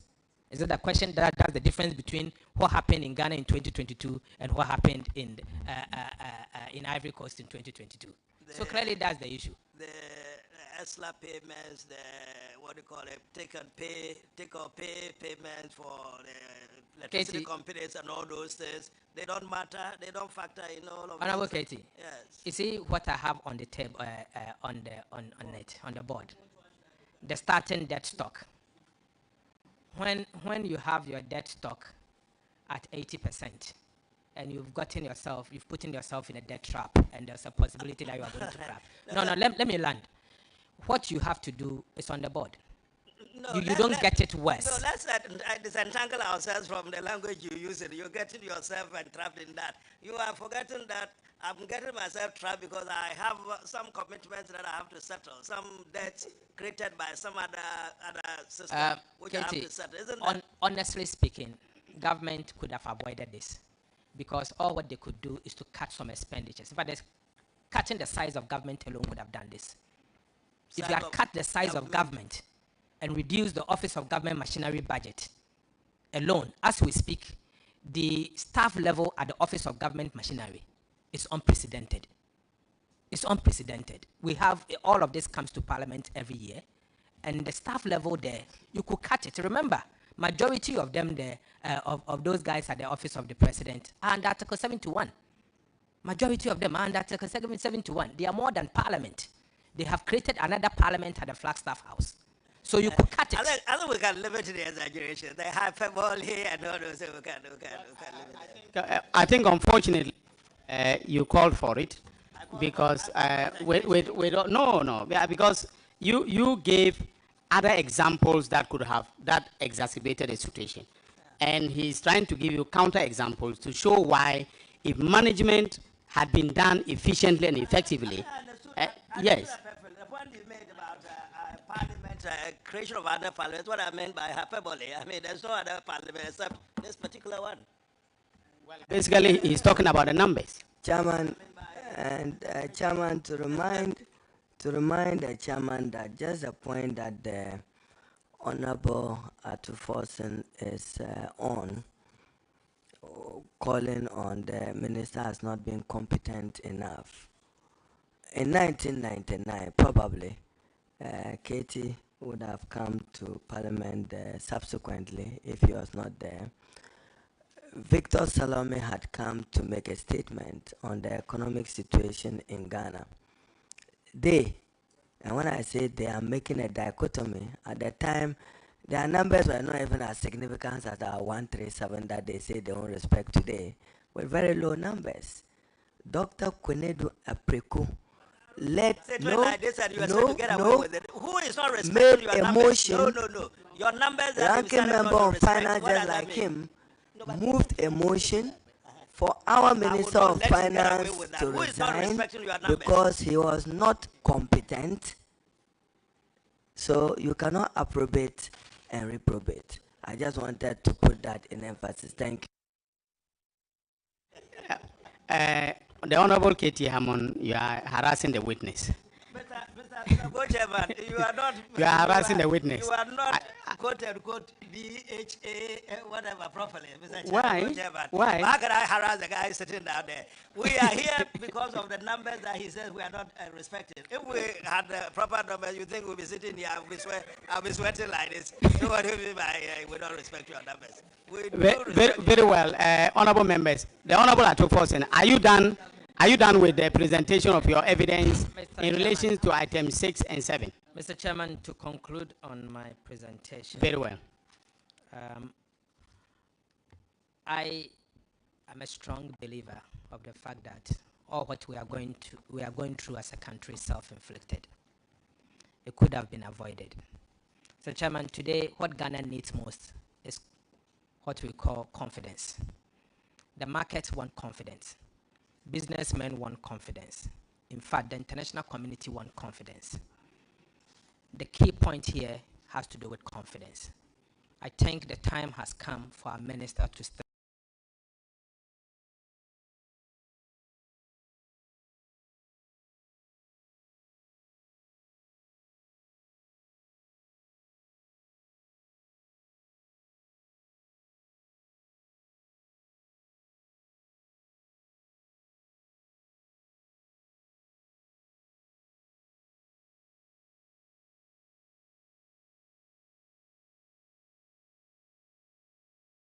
aside to give the country a new breath. Have no choice than to say that the time has come, and we've laid our grounds. The grounds are technical. They are grounded in evidence. We have shown our evidence. Yes, when Honorable Ejapamesa raised the issue as to whether IMF had sanctioned him. But let me say, the misreporting he did was not to IMF. The misreporting was to Parliament of Ghana. So IMF will not be the one to obviously take you through some punishment. It is us. You have breached the Fiscal Responsibility Act, and I have said, and we have said as a group minority, that this is the basis why we think the Minister of Finance must give Ghana a chance to recover from this mess. Very well. Honorable Minority Leader, are you going to add to that? Or? Yes, I will just conclude on item 6.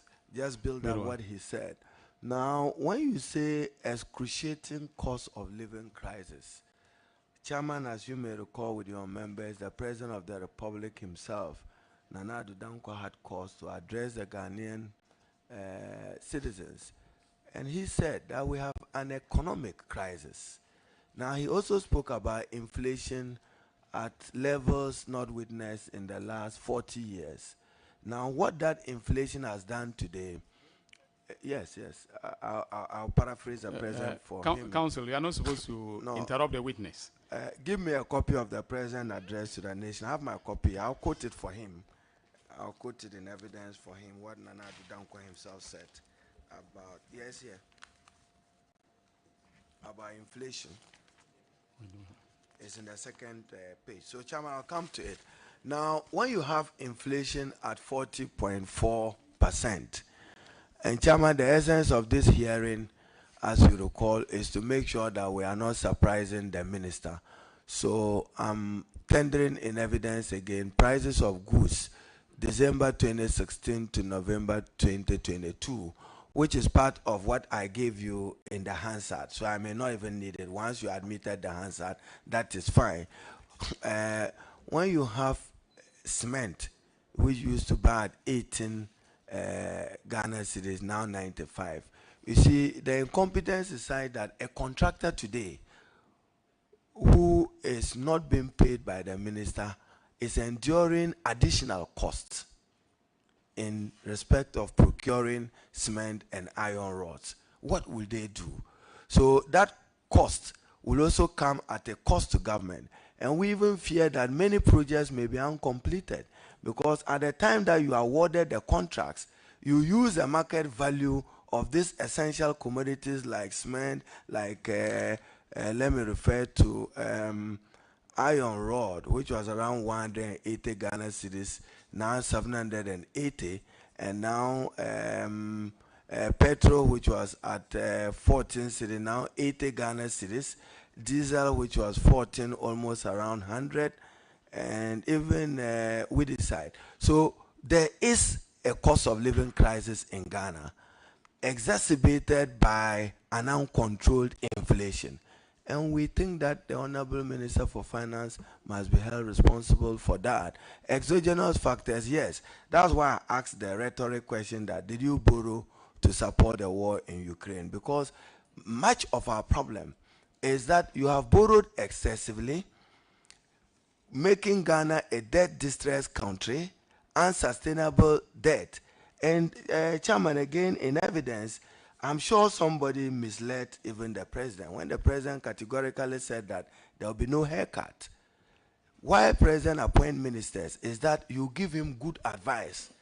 I'm not sure the president was advised properly to have been categorical that there will be no haircut. Has there been a haircut? Whatever that means. If there is tomorrow, my God is my barber. Nobody's cutting my hair. You have no hair for a cut. So which one is that? Yours, you fit a guy and pay something on your hair. The chairman, he'll get a shave. So or his beard. we are saying that someone must accept responsibility. You see, it's the borrowing. But the point you make is crucial. Let's get it. Yes, so that's why. Has there been a haircut of any kind? The president said there won't be. You said I'm aware that Ghana is drifting towards a restructuring of its debt. Aaron, speculation? I am not a speculator, you know that. Let's get to facts, please. And I say I am not a speculator, you know that.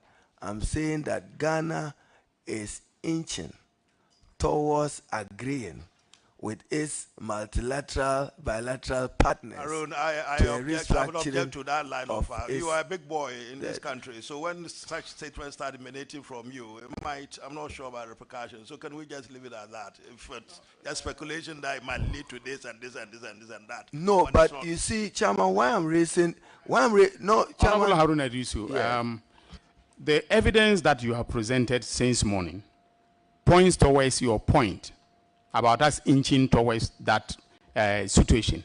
And therefore, it is not merely speculative. It's based upon the situation of having a debt restructuring that will lead to a haircut. That's basically what he's saying. So he's standing on the back of the evidence led this morning about the state of the economy. Chairman, I will just even end why your committee must take interest in hearing me. You have a country's pension regime, which pensions law and regulations provides that 70% of pension investment are invested in government securities. That has been done. If those securities are threatened, who are we to hold responsible? Because the law provides. And then you have a financial system. You've done cleaning of banks, you may head towards even banks not being able to sustain their liquidity because many of them invested in those securities. The consequence of a restructuring may destabilize the whole financial system of our country. And I'm just saying that when it comes to pensions and savings, I am concerned of the income and social security of aged persons who are no longer working, who are subjected to ill health and others. So, Chairman, when we say that cost of living and hardship, we are also concerned about what happens to the investment of persons associated with pensions and even the financial viability of Ghana's banking sector with the kind of unsustained debt and the attempt to deal with it. And we think that the Honorable Ken Ofurata must be held responsible to that. Okay. So I'll end there on the 6th. On the 6th. Okay. Are you now going to deal with one, or should we take a round of questions on 6 and 7 before we proceed to your dealing with one? I want to be ending it here. So deal with one. Will you deal with one or not? I'll deal with one, but I want to refer you to Article 103 of the Constitution before I deal as with a one. preliminary matter to one. Yeah. Because with one, I'm going to lead evidence on Data Bank and on Black Star, and in an answer which was answered 22nd June 2022 Hansard, when the Honorable Teresa Ladi Awuni, a member for Okaikwe North, asked the Minister for Finance how much was raised in total from government bonds since 2017. And then the answers that were given, which cumulatively gave us a figure that between that period, Barclays Bank, Ghana, that's not my interest, Data Bank, Fidelity Bank, Data Bank, and some earned from it, and which is the question of the conflict of interest and Black Star line. So we tendered that in evidence. But may I refer you to Article 103 of the Constitution and probably end it there. And Chairman, is for your committee to take interest. That conflict of interest, our Constitution abhors it, and in 103, it provides that.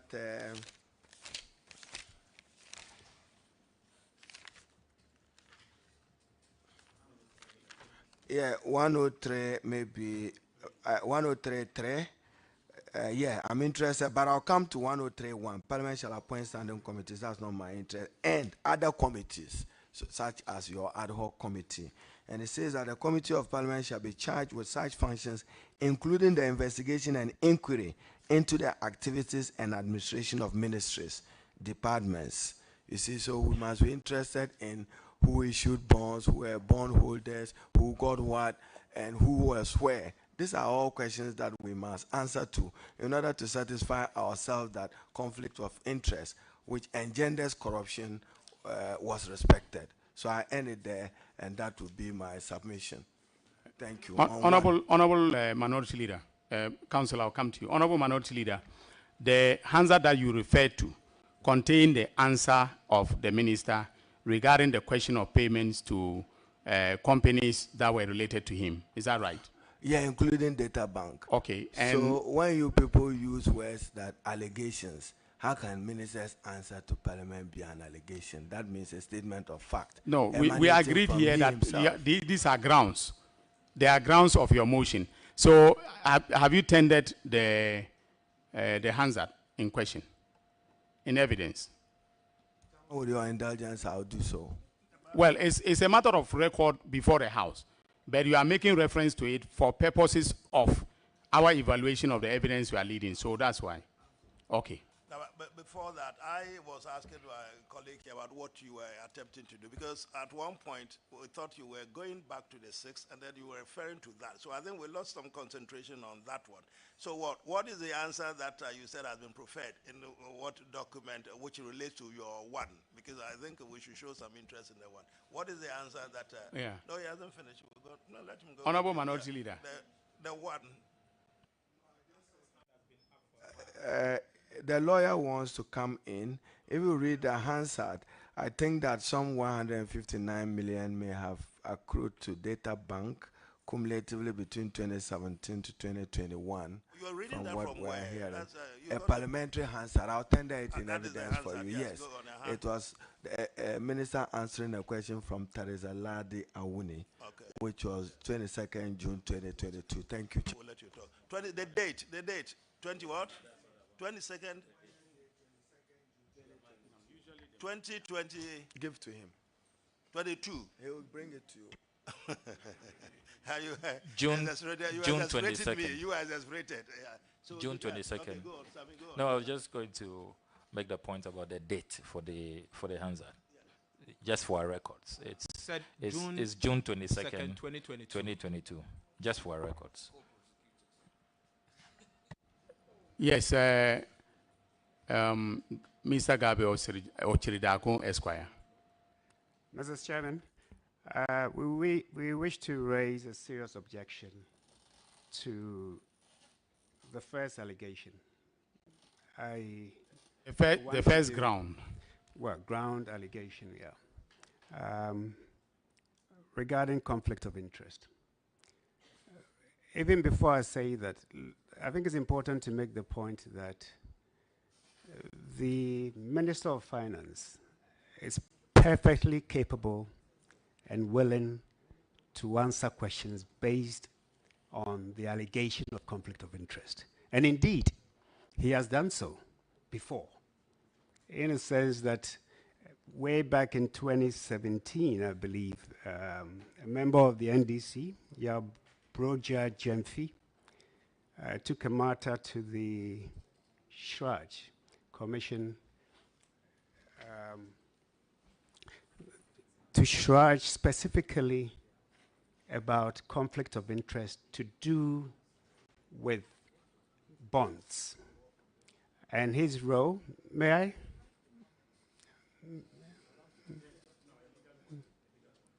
May I? Yeah. This was in 2017, and the matter traveled as far as to the Supreme Court, and the Supreme Court ruled on it. Our issue is that if you go into Article 284 of the Constitution, and Mr. Chairman, I'm not here to question how Parliament or its committees. You are here to do your client's bit. No, go on with so I it. just want to make that point.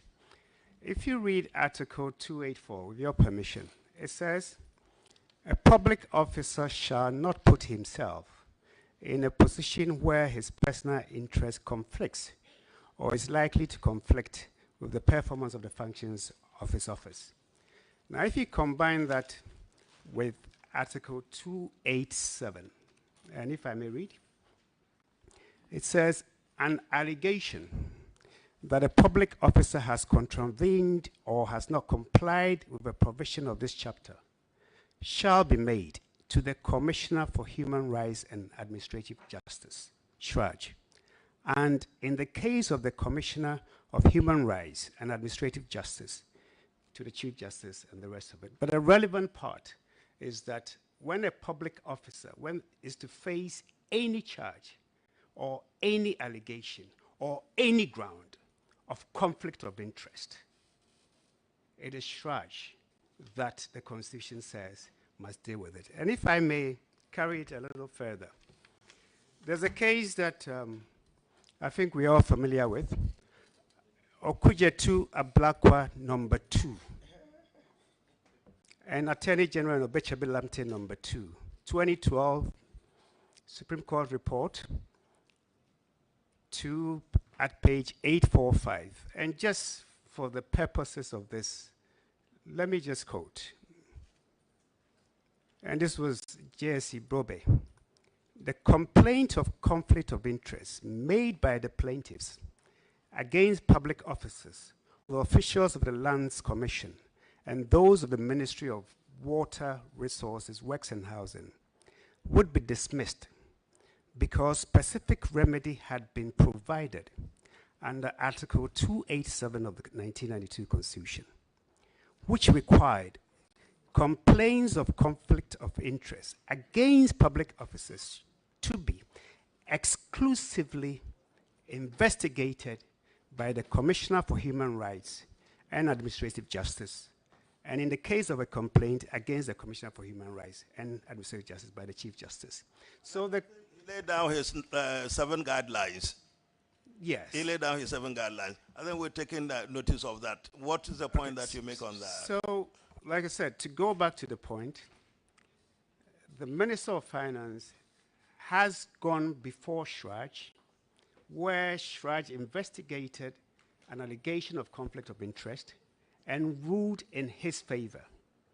Even when this matter was challenged, he went as far as to the Supreme Court. He is not afraid to deal with any matter of conflict of interest. In fact, he's more than competent and capable, and he believes that he has... Is that we don't have the jurisdiction to deal with that matter? Absolutely. All right, that's fine. Absolutely. Let's see and I think that this committee should take full knowledge and cognizance of the fact that it is a constitutional matter. There are appropriate forum, and that appropriate forum is SHRAJ, not Parliament or a committee of Parliament. Okay. Council, 2 questions. The Honorable Minority Leader referred to the functions of committees under Article 103, Clause 3 of the Constitution, which includes the powers of investigation into the activities of ministries, departments, and agencies. Now, would you consider transactions involving the finance minister and related companies an activity of the ministry? So that's my first question. Second question, I want you to avert your mind to Article 287 that you have cited.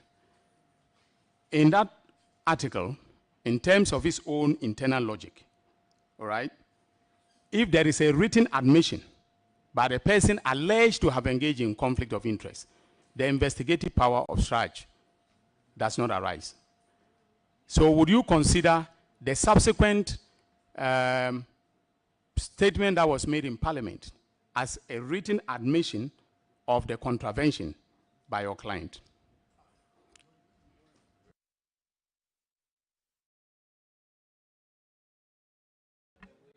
Mr. Chairman. Mr. Chairman. Mr. Chairman. Mr. Chairman. That's Mr. Chairman. Mr. Chairman, with some clarity, answering a question on the floor of Parliament, does it amount to an admission of the fact of conflict? Mr. Chairman, I wanted myself to be very clear about the nature of the question you put to counsel and whether he himself appreciated the question, not the import, but the question, because I wasn't so sure. Yes, I have. I appreciate the point that he made. Yeah, okay. So I appreciate it, but I do not agree with it. But I appreciate the question. I would want you to answer that to the appreciation of the committee. Absolutely. That is. Like I said, I'm not here to question the workings of this House. Not at all. I'm here to state a constitutional. I'm here to state a constitutional position.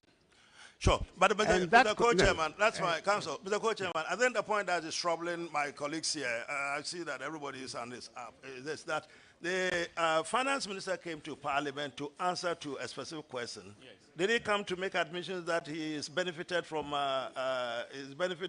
unlawfully, illegally from a position Chairman, of conflict? nobody used the word unlawfully or illegally. I have decided to introduce that. Yes, so those are your words. Conflict. We are saying that. I haven't attributed those words to you. Yes, so conduct may be, and Chairman, when I relied on Article 103, lucid explanation from him on Article 287 on jurisdictional issue and quoting Justice Brobe. That's for your committee to decide. Sure. But my understanding is that this committee is not only to hear us, you have the power to do further inquiry into all borrowing government debt. Who got what, when, and how, and who was in what position. That's what I'm submitting. So don't just take it on the face that. I don't believe that we have that wide spectrum. No, I think so. You can say you don't, but I think so that, for instance, all the domestic bonds we are done through book building, Euro bonds, who got what?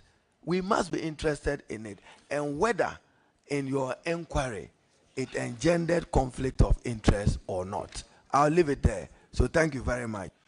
No, we need to get you. I admire and respect his reference to the constitutional Supreme provisions. Court. Lucid, as I said, lucid. Yes. But that is for your committee to decide whether you have jurisdiction or not, guided by the Supreme Court ruling.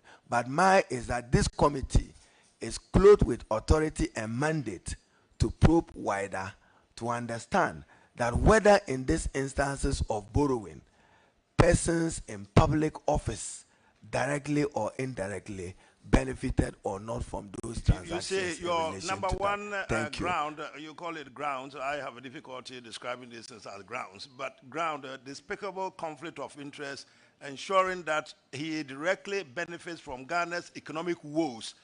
So Ghana's economic woes from Kwame Nkrumah's time, I take it, as his companies receive commissions and other... Honorable Ketiamon, are you rewriting the ground? Because you are adding from Kwame Nkrumah. There is no from Kwame Nkrumah. Woes. It doesn't stipulate. Yeah, it doesn't stipulate when it started. Ghana's economic woes. Yesterday I was reading a case and was referring to Ghana's woes in 1972. So which one are we talking about? You said Ghana's economic woes. There is a reference. There is a direct reference to the actions of the finance minister in item 1. Yeah, but that's what I'm reading, and he said that economic woes. Yes, so what is the reference point of our woes? We'll deal with that. That ensures that he directly benefits. Yes, who is he in this context? Directly benefits. Honorable. Companies receive commission and other unethical advantage, particularly from Ghana's debt advantage. Are you saying that we should throw through all the books, all the bonds, and then to come out with where his company has benefited? No. Sammy, I haven't finished. Sammy, we've got to be So careful. thank you, Chairman.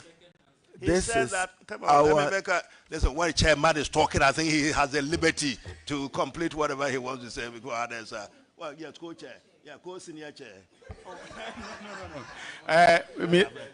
Okay, well, you are my senior in Parliament, but you are my junior at the bar. When were you called to the bar? I was called to the bar in October 1995. And you called yourself a senior? I was called to the Bar of England and Wales in November 1991. Well, an English lawyer has no license to practice in Ghana. Listen to him. I was exempted from the whatever bar here and granted my exemption to practice at the Bar of Ghana. What are you talking about? When were you called to the Bar of Ghana? And even that, he said 1991, 1996. 1995. Well, you said 1995. I was granted exemptions in Ghana in 1997. You don't take me for a baby. 1991, where was he? So you are 2 years. You are 2 years my junior. You are out of order. Completely out of order. Yes. Okay. So what the point that you were making is that you think that by this remit, everything is encapsulated. I don't seem to understand. You know, we can't go through all of that. I raised the point, and then I raised a point of conflict of interest in our ground one. Then I had Gabi, counsel for Ken Ofurata, make reference to a lucid judgment and constitutional matter on jurisdiction. But you have ended it all. Could the appetite for borrowing have been a function of an incentive because other institutions and bodies were gaining from it? Chairman. Yes, I will come to you. I think the honourable member has a point to make. Yes, Honourable Kwame Yinodu. Right. Thank you very much. First of all, I want to find out from the sponsors of the motion if they have actually exhausted their points.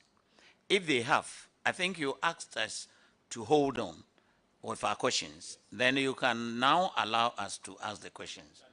Now, to me, if you would be aided, I think that all these other constitutional provisions that you cite, we are coming under Article 82. And Article 82, the motion has been moved. Amongst other things, these were the reasons that the sponsors adduced to actually support their point. And then Mr. Speaker had referred these matters to this committee that we should deal with these matters. Now, we are making an attempt to actually import other things. They have stated their grounds, and they have spoken to the grounds. And if they say they have finished with their grounds, it shouldn't be the duty of the committee to actually find out what else are you bringing along.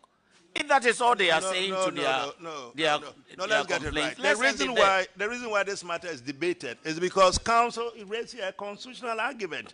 Listen, we are bound by the constitutional imperatives. So, well, the Parliament of Ghana is bound by constitutional imperatives. For that matter, this committee. So, if he's right, he's saying that that matter can't be discussed at all. That's the point that he's raising, if I understand him.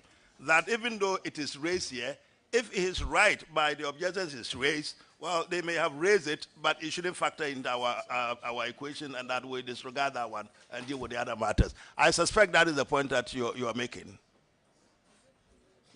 Mr. Chairman, that is the point that I'm making. But I think it's important as to whatever happened in Hansard, if the Minister of Finance was called by Parliament to answer a question, let's try and create a distinction between that and facing a vote of censure.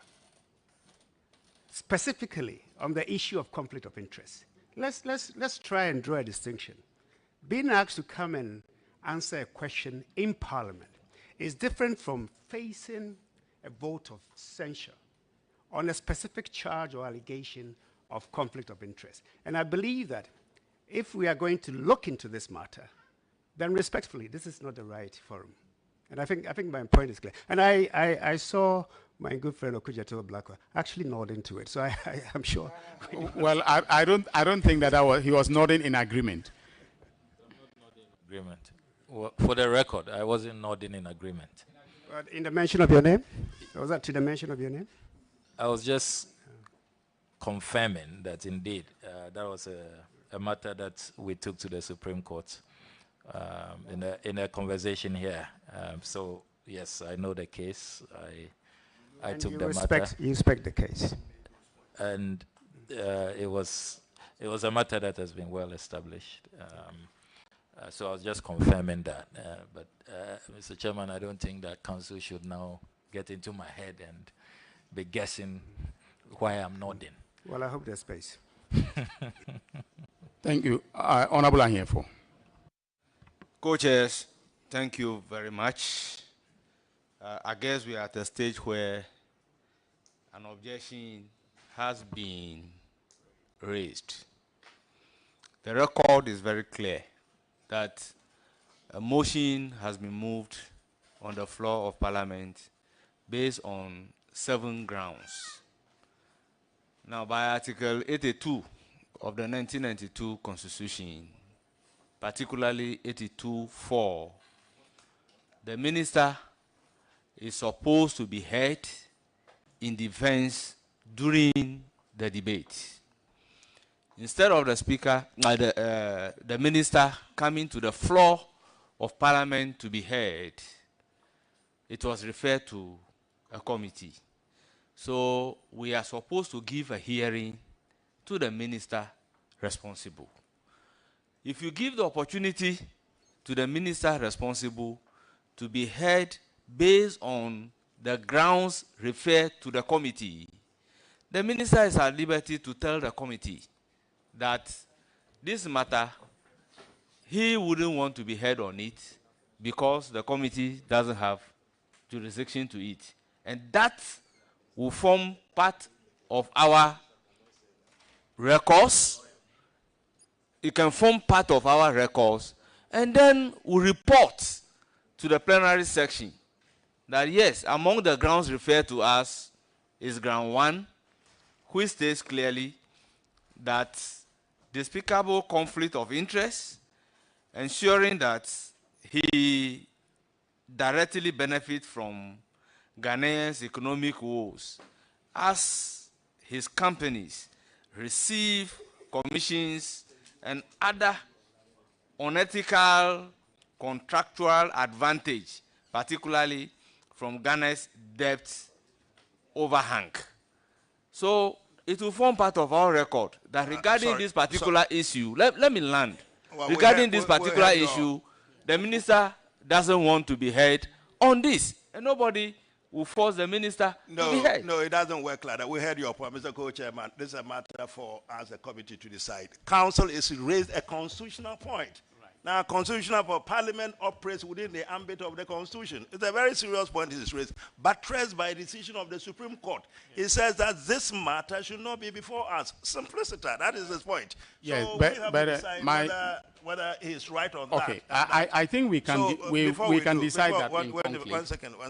I disagree fundamentally with a colleague when he suggests that we should leave that to the minister to say to us whether he wants to respond to that or not. He can't do that. It's not for him to tell us, well, if he says he will not respond to anything, that is fine. No, that's fine. But on this one, constitutionally, the argument by his lawyer is that this committee cannot deal with that. We will take a decision and tell the plenary that by our decision and our understanding of the Constitution, it should not be a matter before us. Because the Constitution has made it pretty clear that when it comes to it, then supported by the decision of the Supreme Court, no, what do you think we are doing here?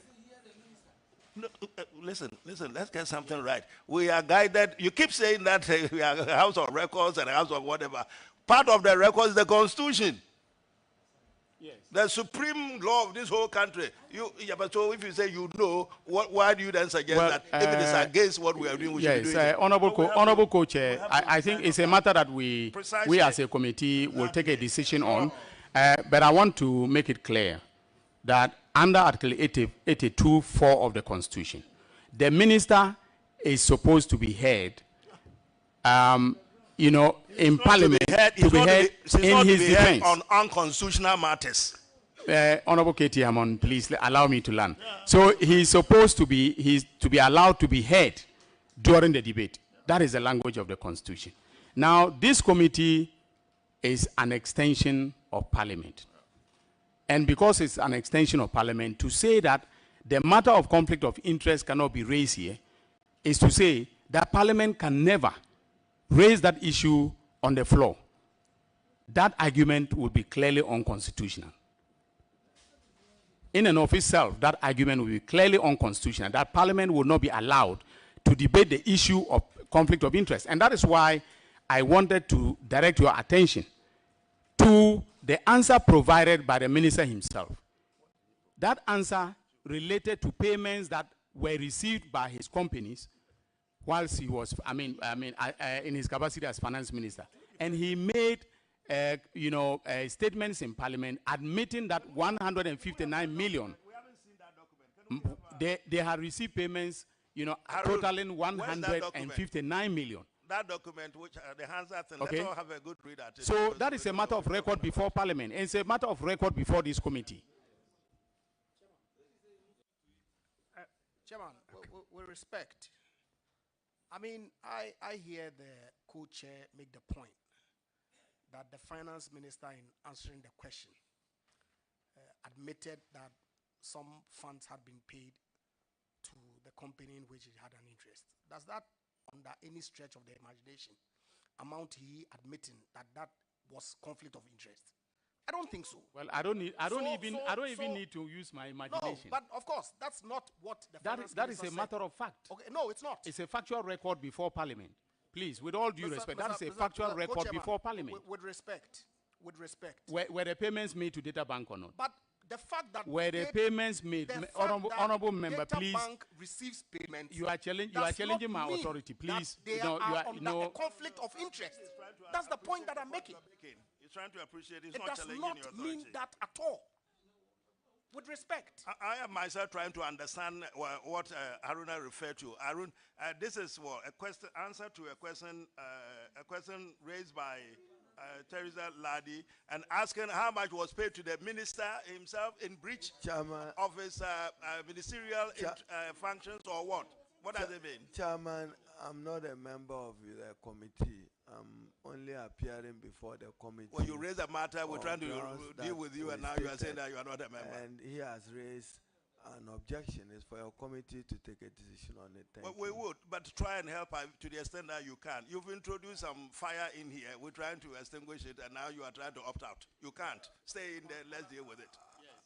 Opt out of what? I tendered that in evidence, and I've even expanded your remit that per Article 103 of the Constitution, we should be interested in who did what. So that's within the mandate of it. Honorable Minority Leader, with all due respect, because you have tendered the evidence, we are allowed as a committee to obtain your assistance in explaining the relevance or otherwise of the evidence that you've tendered, because the basis of admissibility of evidence is relevance. So if we can ask you to draw the linkage that you are trying to establish, that will be very helpful to the committee. Because, Mr. Chairman, you yourself keep saying that he's made some admissions, so you are holding him to his admissions. So we're trying to make sense of it. To what extent does this constitute admission of guilt? Chairman, I've submitted it to you. Okay, let me hear Chairman Anyimedu. Suggestion. Co-chairs, may I plead with you that this objection that had been made, maybe tomorrow morning, the committee will meet in camera and advise the co-chairs. Then we can proceed and ask the questions since they have already finished with their submission. I agree with your indulgence. Okay, that's a very helpful suggestion. Honorable members, I think. Why should that be tomorrow then? When the other members are gone, cameras are gone, you will be here. We will be here to deal with this matter. We won't leave it to tomorrow. You know, so. Okay.